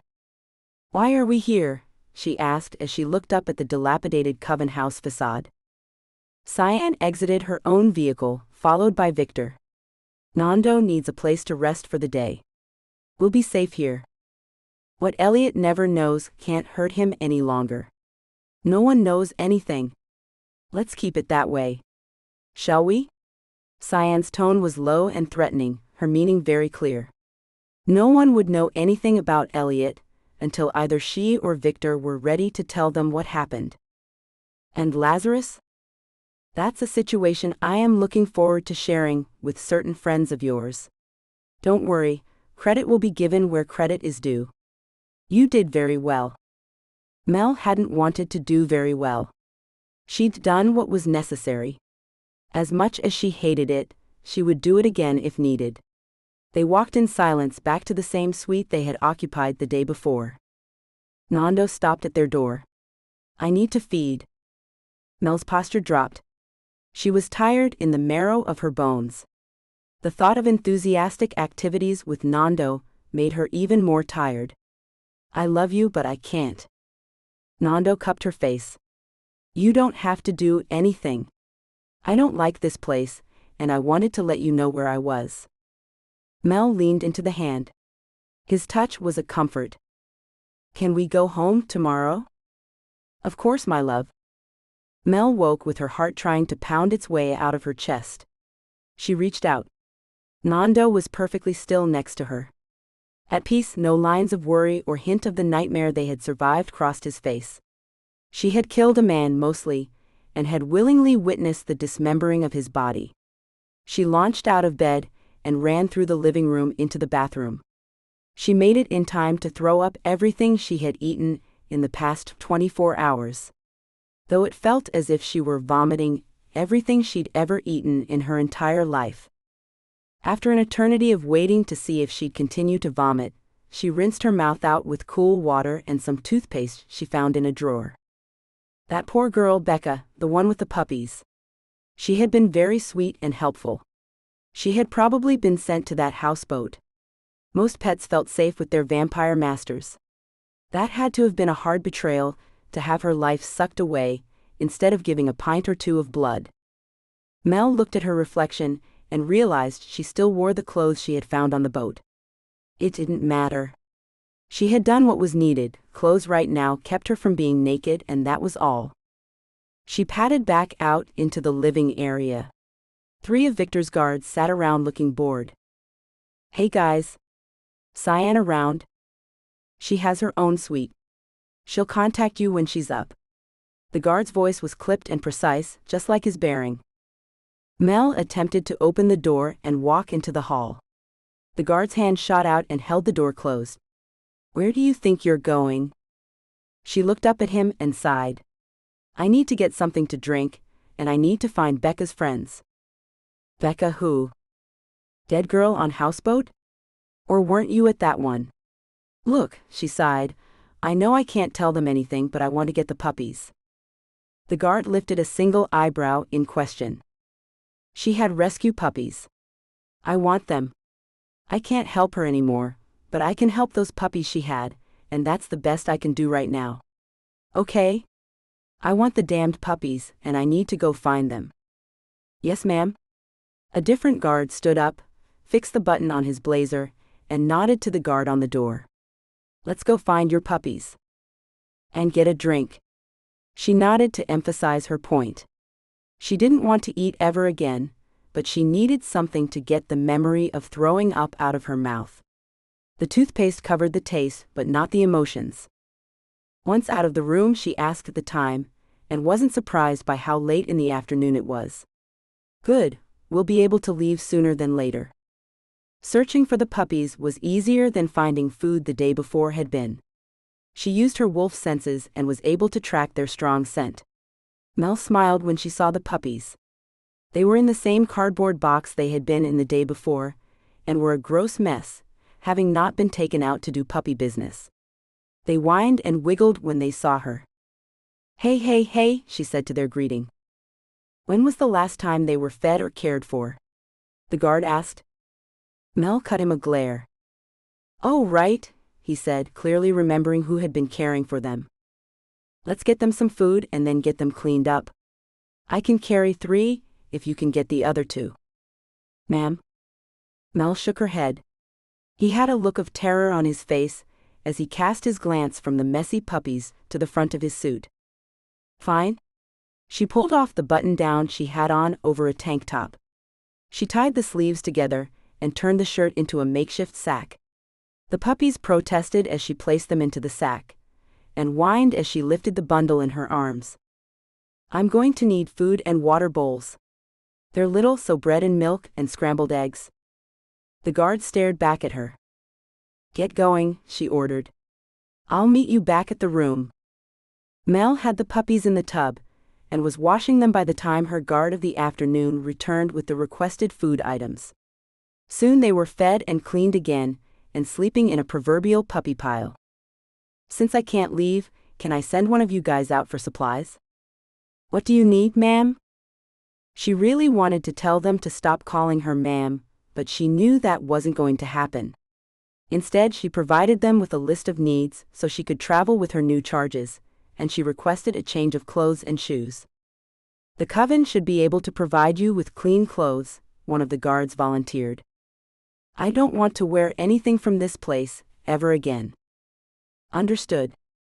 By the time Cyan deigned to check in with Mel, her guards had returned with all the items she needed for the puppies and new clean clothes. Fortunately, jeans and t-shirts were a fashion staple, and Mel wore average, easy-to-shop-for sizes. Puppies? You can't be serious. Why can't I? I happen to know exactly who will take them. Mel smiled at Cyan. The puppies were miracles in that they had her smiling, even after the previous night. She gave Cyan a quick assessment glance. How did that woman always look impeccably put together? Even after 2 very difficult days, Cyan appeared perfectly assembled, in a fresh dress and different shoes. Even her broken nail had been fixed. Maybe that's what she had been doing while Mel was puking her guts out and cleaning filthy puppies. You haven't heard anything about Coventry or Drayvon, have you? Mel asked. Cyan shook her head. Her hair swung with perfect salon-styled bounce and settled back as if it had never been disturbed. Victor came in. He couldn't take his eyes from Cyan. There was a new appreciation in his gaze. It was the hunger of a man who had tasted ambrosia and wanted more. Of course, Victor and Cyan were lovers, especially after the violence of last night. Mel suppressed a shudder. We need to get ready. I want to leave as soon as your brother is awake. Of course. Cyan slithered past the man, trailing a long painted nail across his cheek. He caught the finger between his teeth and growled low in his throat. He followed behind Cyan as she left. Mel caught one of the guards almost roll his eyes. You know his back is a mess of claw marks. She couldn't help herself. The guard smiled and shook his head at her. One of the other guards cleared his throat. That's the boss. His voice was gruff and clipped. And your boss is gettin' some. Mel smirked. Chapter 21. Mel's to-do list was a mile long. She needed to call the office and check in. No, first thing was to get a new phone. Hers had disappeared at some point between Vancouver, Victoria, and Seattle. Hopefully, her provider would be able to access the backups. That was the purpose of all that storage space, right? Her condo felt normal, quiet, empty, after her days surrounded by burly guards, partying pets, vampires, and daywalkers. And Nando. He had been so quiet on the flight back and the following car ride, tucked in the corner surrounded by a cloud of smoke. Mel had hoped he would decide to stay with her, but he kissed her and said, "Goodbye. There is much to be done." In the flurry of activity returning home had stirred up, she hadn't realized his meaning. Or had she? She should call him and check. She should call Julia. She sat in the middle of her couch, arms around the carrying case full of sleepy puppies, and cried. This was too much. She couldn't process everything. Not when there were too many questions that could be answered by a simple call, and she didn't have a phone. It would be hours until the local store for her provider was open. Hours before she would be able to get anything done. She placed the puppy carrier on the floor and collapsed against the cushions. The sun on her face woke her. She hadn't seen the morning sun for days. She'd almost forgotten how early morning felt, all fresh and crisp. She saw to the puppy's needs and then took care of herself. She was still unable or unwilling to eat. She may never eat again. Her shower was entirely too long and used too much water, but she had a hard time caring at the moment. What had Nando meant when he said there was much to be done? Had that been a breakup kiss? Or was he simply saying goodbye for the day? What else did he need to do? Hadn't they done enough? Unable to find the energy to make sure her hair curled and fluffed properly, she sat on the edge of her bed and twisted her hair into braids that lay close to her scalp. Nando was going to have to stop smoking. She didn't have it in her to wash her hair every day. Lifting her arms above her head took more effort and energy than she had. She ended up sitting on her bed staring into nothing for an unknown amount of time. Whines and barks of puppy distress pulled her out of her exhausted stupor. She carried the puppies outside to a small strip of grass next to her car park. They did their business, and she bundled them back into the carrier. She was going to need different accommodations for them while she was gone. Back inside, she finished getting ready, and then made a barricade blocking the puppies in her kitchen. She couldn't help but fixate on Nando's words. She arrived at the phone store as they were opening. 30 minutes later, she had a new phone with all her contacts updated. She sat in her car and stared at Nando's phone number. Should she call him?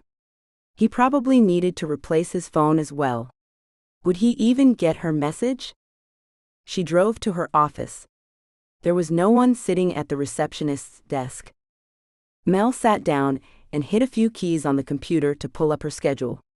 She was still clear for another day. Had it really only been a few days? Her body felt as if she had taken a beating that lasted for weeks. Welcome back. Are you planning on taking over for that nitwit that was in here? Johns chuckled as he walked out of his office. Where's Nicole? Mel asked. Was that her name? I had to fire her. Why is it so hard to get good help? The temp agency hasn't even been able to get someone competent in here. Johns had pushed the wrong button. Melinda surged to her feet and leaned in. The common denominator around this problem is you, not the receptionist. You need to ask yourself why you can't keep good help. And the answer is, you're a complete jerk to women in support positions. Nicole was doing a great job. She was adjusting to everyone's schedule and everyone's quirks. But no, you're a damned bully and she was afraid of you. I've been gone for 5 days, and you couldn't be nice long enough for her to hold out until I got back. For a smart guy, you are awfully dumb. Johns opened and closed his mouth a few times. I don't need to listen to this attack. You are so right. Let's call this my notice of vacancy. Mel stormed into her office and looked around. She was going to need to hire movers to get everything out. She sank into her favorite chair and closed her eyes. Why had she done that? Because she had liked Nicole, because she hadn't been able to help Becca, because Dan's blood had sprayed across that window like a splash of paint. She pushed a few buttons on her phone. Hi, Kathleen. No, I don't need Julia. Can I ask you for a huge favor? I'm not sure where to start at the moment. By the end of the phone call with Julia's assistant, Mel felt better. She would have a new office space, and all her belongings would be moved within the week. Things were being handled by the most organized woman in the Bay Area. Okay, maybe the second most organized woman. Fernando del Fuego's assistant had worked with psychic-like abilities, meeting everyone's needs. There was a soft knock on Mel's office door. Melinda? It was Johns. Come in. I'm sorry I blew up out there. I've had a very stressful few days. I take it that wasn't a vacation, he asked. Not at all. Look, I shouldn't have exploded like that, but I'm still moving out. You are very hard on the assistance we've gotten through here, and I didn't quite realize it was bothering me so much. What are your plans? He asked. She shrugged. I can do at-home visits or virtual until I'm settled. I just know this situation isn't a good fit. You're paid through the end of the month, so you have time for moving out. She nodded and he left. She picked up her phone again. Audrey, I've had a brilliant idea. How do you feel about puppies? Mel spent the morning driving up to Mission Run and then back into San Rafael. This was her last appointment before heading into San Francisco. The look on Derek's face let Mel know she had made the right decision. 2 of the puppies scampered in and out of his lap as he sat on the floor of his living room. Audrey sat on the couch, her hands clasped together in delight. The girls are going to be thrilled. The girls are going to have to realize they are working dogs first and family pets second, Mel said. We'll make sure they know. Derek angled his face up and away from the very active tongue of one of the puppies. What are their names? Audrey asked. That one, Mel pointed to the brown puppy licking Derek, is Bullet. And that one, she pointed to the puppy chewing on the toe of his tennis shoe, is Sidearm. Derek looked at her with a confused expression. Oh, that's perfect, honey. That way you can always have your Bullet or Sidearm with you. Audrey got it. She held the list of service dog training centers Mel had given to her. Since we can't have our deal anymore, no guns at all, and you had said you just didn't feel safe without. Mel let the concept hang in the air. She waited until Derek nodded. Yeah, that's good, that's really good.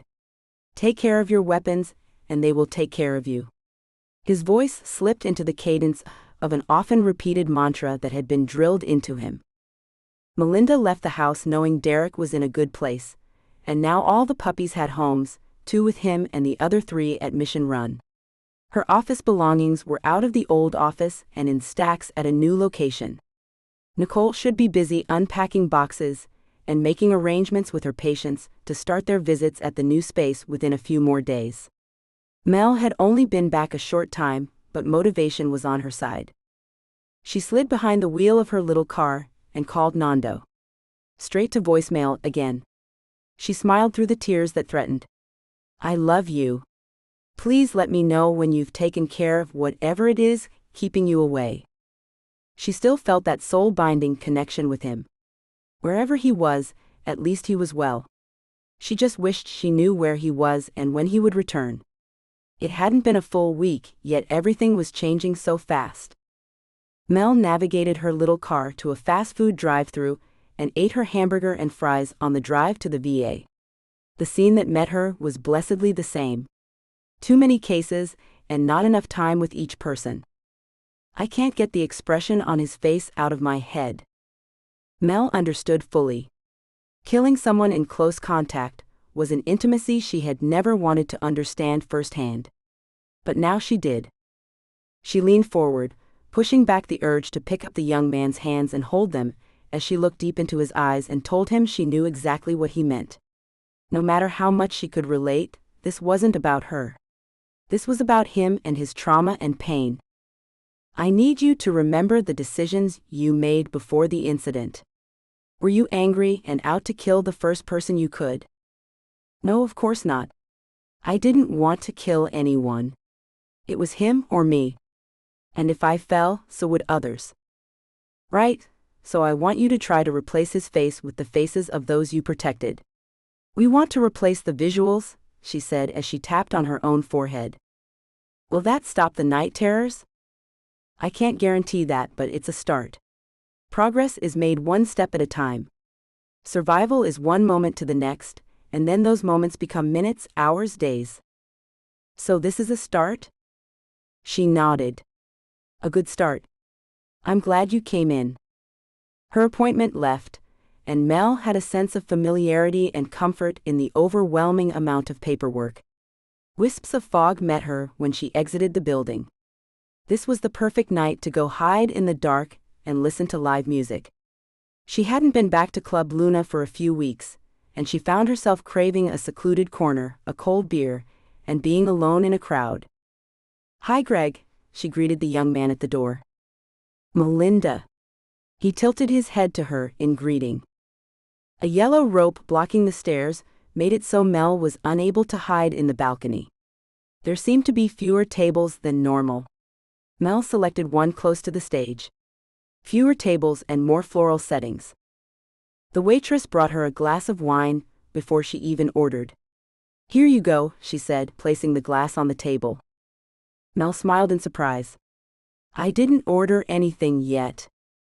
"Everything has already been selected for you," the waitress said.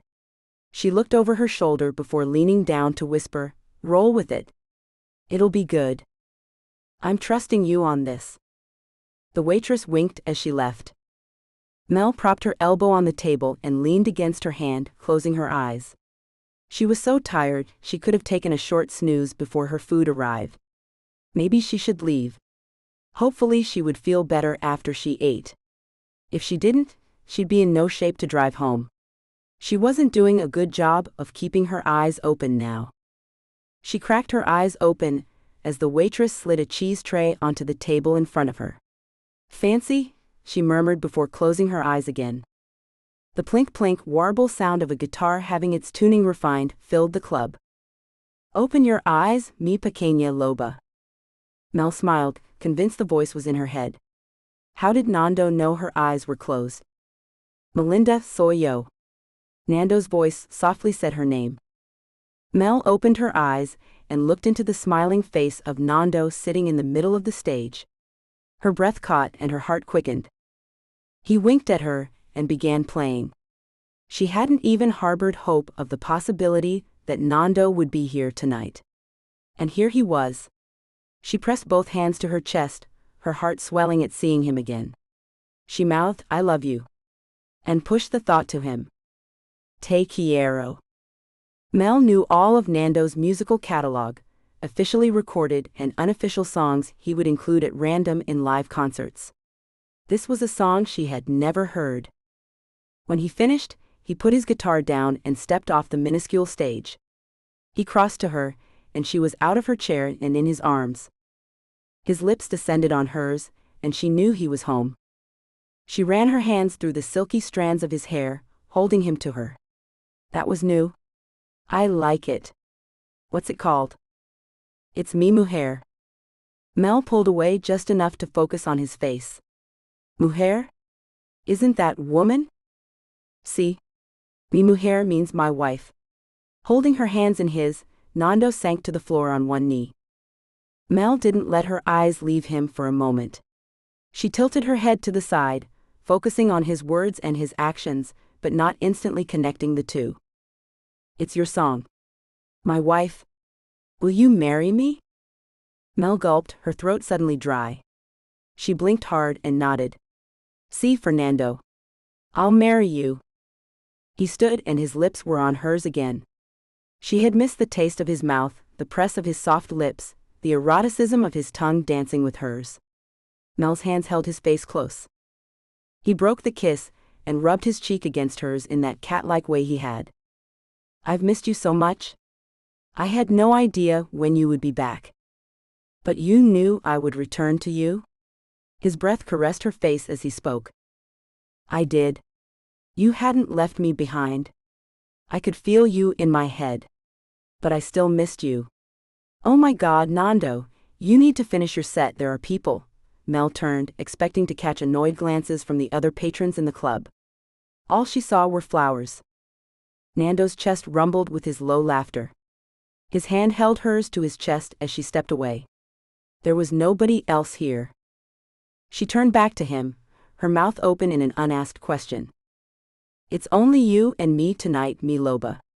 He gestured at the table where she had been sitting. Now it was set with a bucket of chilled champagne and a fruit tray alongside the cheeses from earlier.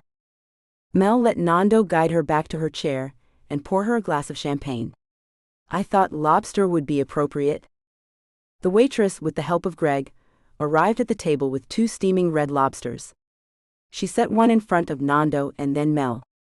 "I told you it was gonna be good." This is better than good. Mel couldn't stop smiling.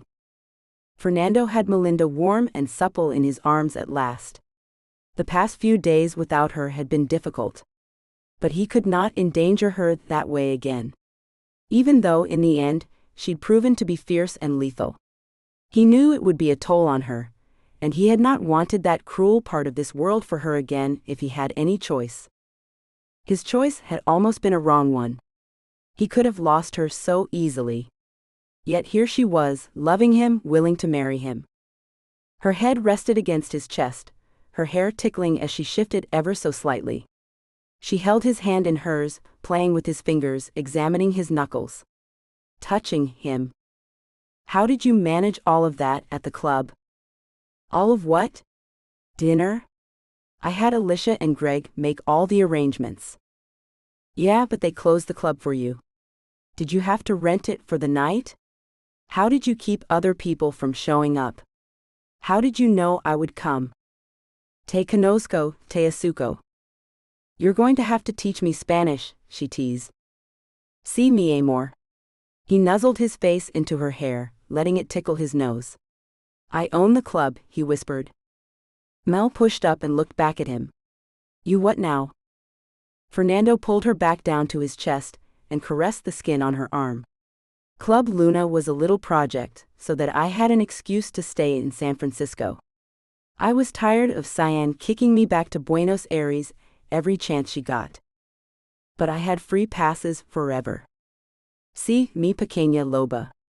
I wanted you to come back. Melinda sighed and snuggled in closer. He could hold her like this until the sun came up. Are you going to introduce me to your parents? I'll have to introduce you to my mother. She's easy. Meeting the Palatines, that's going to be tricky. I've met Palatines already. It won't be so bad. They would be able to face anything together. Where did you go? Her chatty, happy tone dropped. I had to do something. I had to get a special gift for Cyan. You went after Coventry? Nando, you know you didn't have to do that. Victor Kilbride would have taken care of Coventry and Drayvon. After all, he betrayed his loyalties to the Master of the North. See, Victor would have. But I owed it to Dan. I would have gone with you, you know. Melinda, you are truly fierce and protective, but you are not a killer. I've killed. You're not a killer either. Shish, you protected. You did not go out hunting. I had to go out hunting. And to protect you. I am a killer. I am vampire. And I'm a wolf, but I still love you. Te quiero, mi loba. Epilogue. Sunlight filled Cyan's office. 2 boxes sat on her desk. Special delivery, from her brother. What had he gotten her? The large one was heavy. She peeled an envelope from the top of the box and slid it open with her nail. Reading the card without pulling it all the way out, she forcefully pushed it back into the envelope. She eyed the boxes on her desk with wicked delight. With precise movements, she opened the flatter of the 2 packages and slid out a silver platter. Handles arched up from a rather shallow tray, decorated in an Art Deco motif. Very classy. Perfect for presenting the head of one's enemy upon. She sneered at the larger box and contemplated opening it. Maybe she should just forward it on to Victor? After all, he would want proof of Coventry's demise. For being the gentler sibling, and not cut out for a life in political machinations among the vampires, Fernando had proven himself to be more than capable. Yet, she agreed with Melinda. His strengths were not in governance but in music. Telling her father would be fun. It would be the coup he feared. But with Victor's assistance, it shouldn't be any trouble. This has been Redemption, Legatum Book 6. Copyright by Lulu M. Sylvian. Legatum continues with Fallen, a Legatum short story. Keep listening for a sneak peek. Fallen. The happenings in Fallen take place sometime during the timelines of Complete and Redemption, but well before satisfaction. Legatum Book 7. Demi's writer's retreat was supposed to be quiet, relaxing, even productive. Instead, it's plagued with mishaps, until a drop-dead gorgeous firefighter shows up just in time to sweep her off her feet, literally. From the moment Eli touches her, Demi can't stop dreaming up steamy storylines starring the smoldering small-town hero. But when he suddenly vanishes after she spots a pair of bear cubs in the woods, her creative fantasies turn into a revenge arc. Until he comes back, with secrets that defy reality. Eli isn't just the local hottie. He's an alpha shifter with a dangerous past, and a mystical connection to Demi that neither of them can ignore. As their undeniable bond heats up, Demi must decide if she's ready to rewrite her future with the one man fate has chosen for her. Fallen is a sizzling paranormal short read set in the magical Legatum world, nestled between redemption and satisfaction, and introduces a thrilling new twist for the Palatine family. Preview of Fallen. Excerpt. Stars sparked in the darkness behind Demi's eyes. There was darkness and ringing and bright bursts of pain. Air rushed into her lungs on a gasp, as feeling returned to her body. Her palms stung. Her entire foot resonated with the numbness of impact, and her knee. Her knee. She managed to roll onto her butt, grabbing at her knee. Light made its way into her vision, as sound returned to her ears. "Ow crap," she finally managed to express herself. "You okay?" Maddie called the ambulance, she might have broken a hip or something. Demi glared in the direction of the voice. She had been feeling her age, but she wasn't that old. "I didn't break my hip," she bit out through the pain that radiated between toes and knee. There was a sudden warble of a siren. Demi closed her eyes with embarrassment. She tripped, she didn't need an ambulance. The siren was off seconds later, and the rumble of a truck engine idled in the street nearby. "You okay there?" Too many emotions battled in Demi's mind. Unable to properly focus around the pain and humility, she breathed deeply, before seeing if her eyes would work and cracked them open. The face that greeted her was breathtaking. She was mesmerized the most by his sage green eyes. His brows were lifted as he looked at her questioningly. Demi managed to nod. Truth was, she wasn't okay. She had embarrassed herself epically by stubbing her toe, and now she was having heart palpitations because the rescue hero they had to call in was distractingly handsome. No, not handsome. He was beautiful with darker skin and paler eyes and bone structure that artists had been trying to capture for centuries. His fingers caressed the inside of her wrist, and the breath she had struggled to reclaim left her again. It wasn't fair that a dashing smile and good cheekbones could inject butterflies straight into her bloodstream. "What's your name? Can you tell me what happened?" He was professional. Didn't he realize how much worse he was making everything? Maddie said an elderly lady fell and broke her hip. "Your pulse is elevated." Maddie has greatly over-exaggerated the situation, she finally managed to say. And of course, her pulse was elevated, he was touching her. "I stubbed my toe, scraped up my knee, and smacked my hands." She held up her palms so he could see the pebbled bite marks of small stones. He ran his thumb gently over the inside of her palm as he examined her hands. "That must sting." Demi nodded. "Can you stand?" He held out a hand to her. "What's your name?" "My name's Demi." The few spectators, who had gathered when the emergency vehicle arrived, began clapping as Demi made it to her feet. If she didn't physically hurt so much in so many places, she would have found the wherewithal to glare at them. Elderly. "Nice to meet you, Demi. My name is Eli. Let's get you over to the truck and get you cleaned up."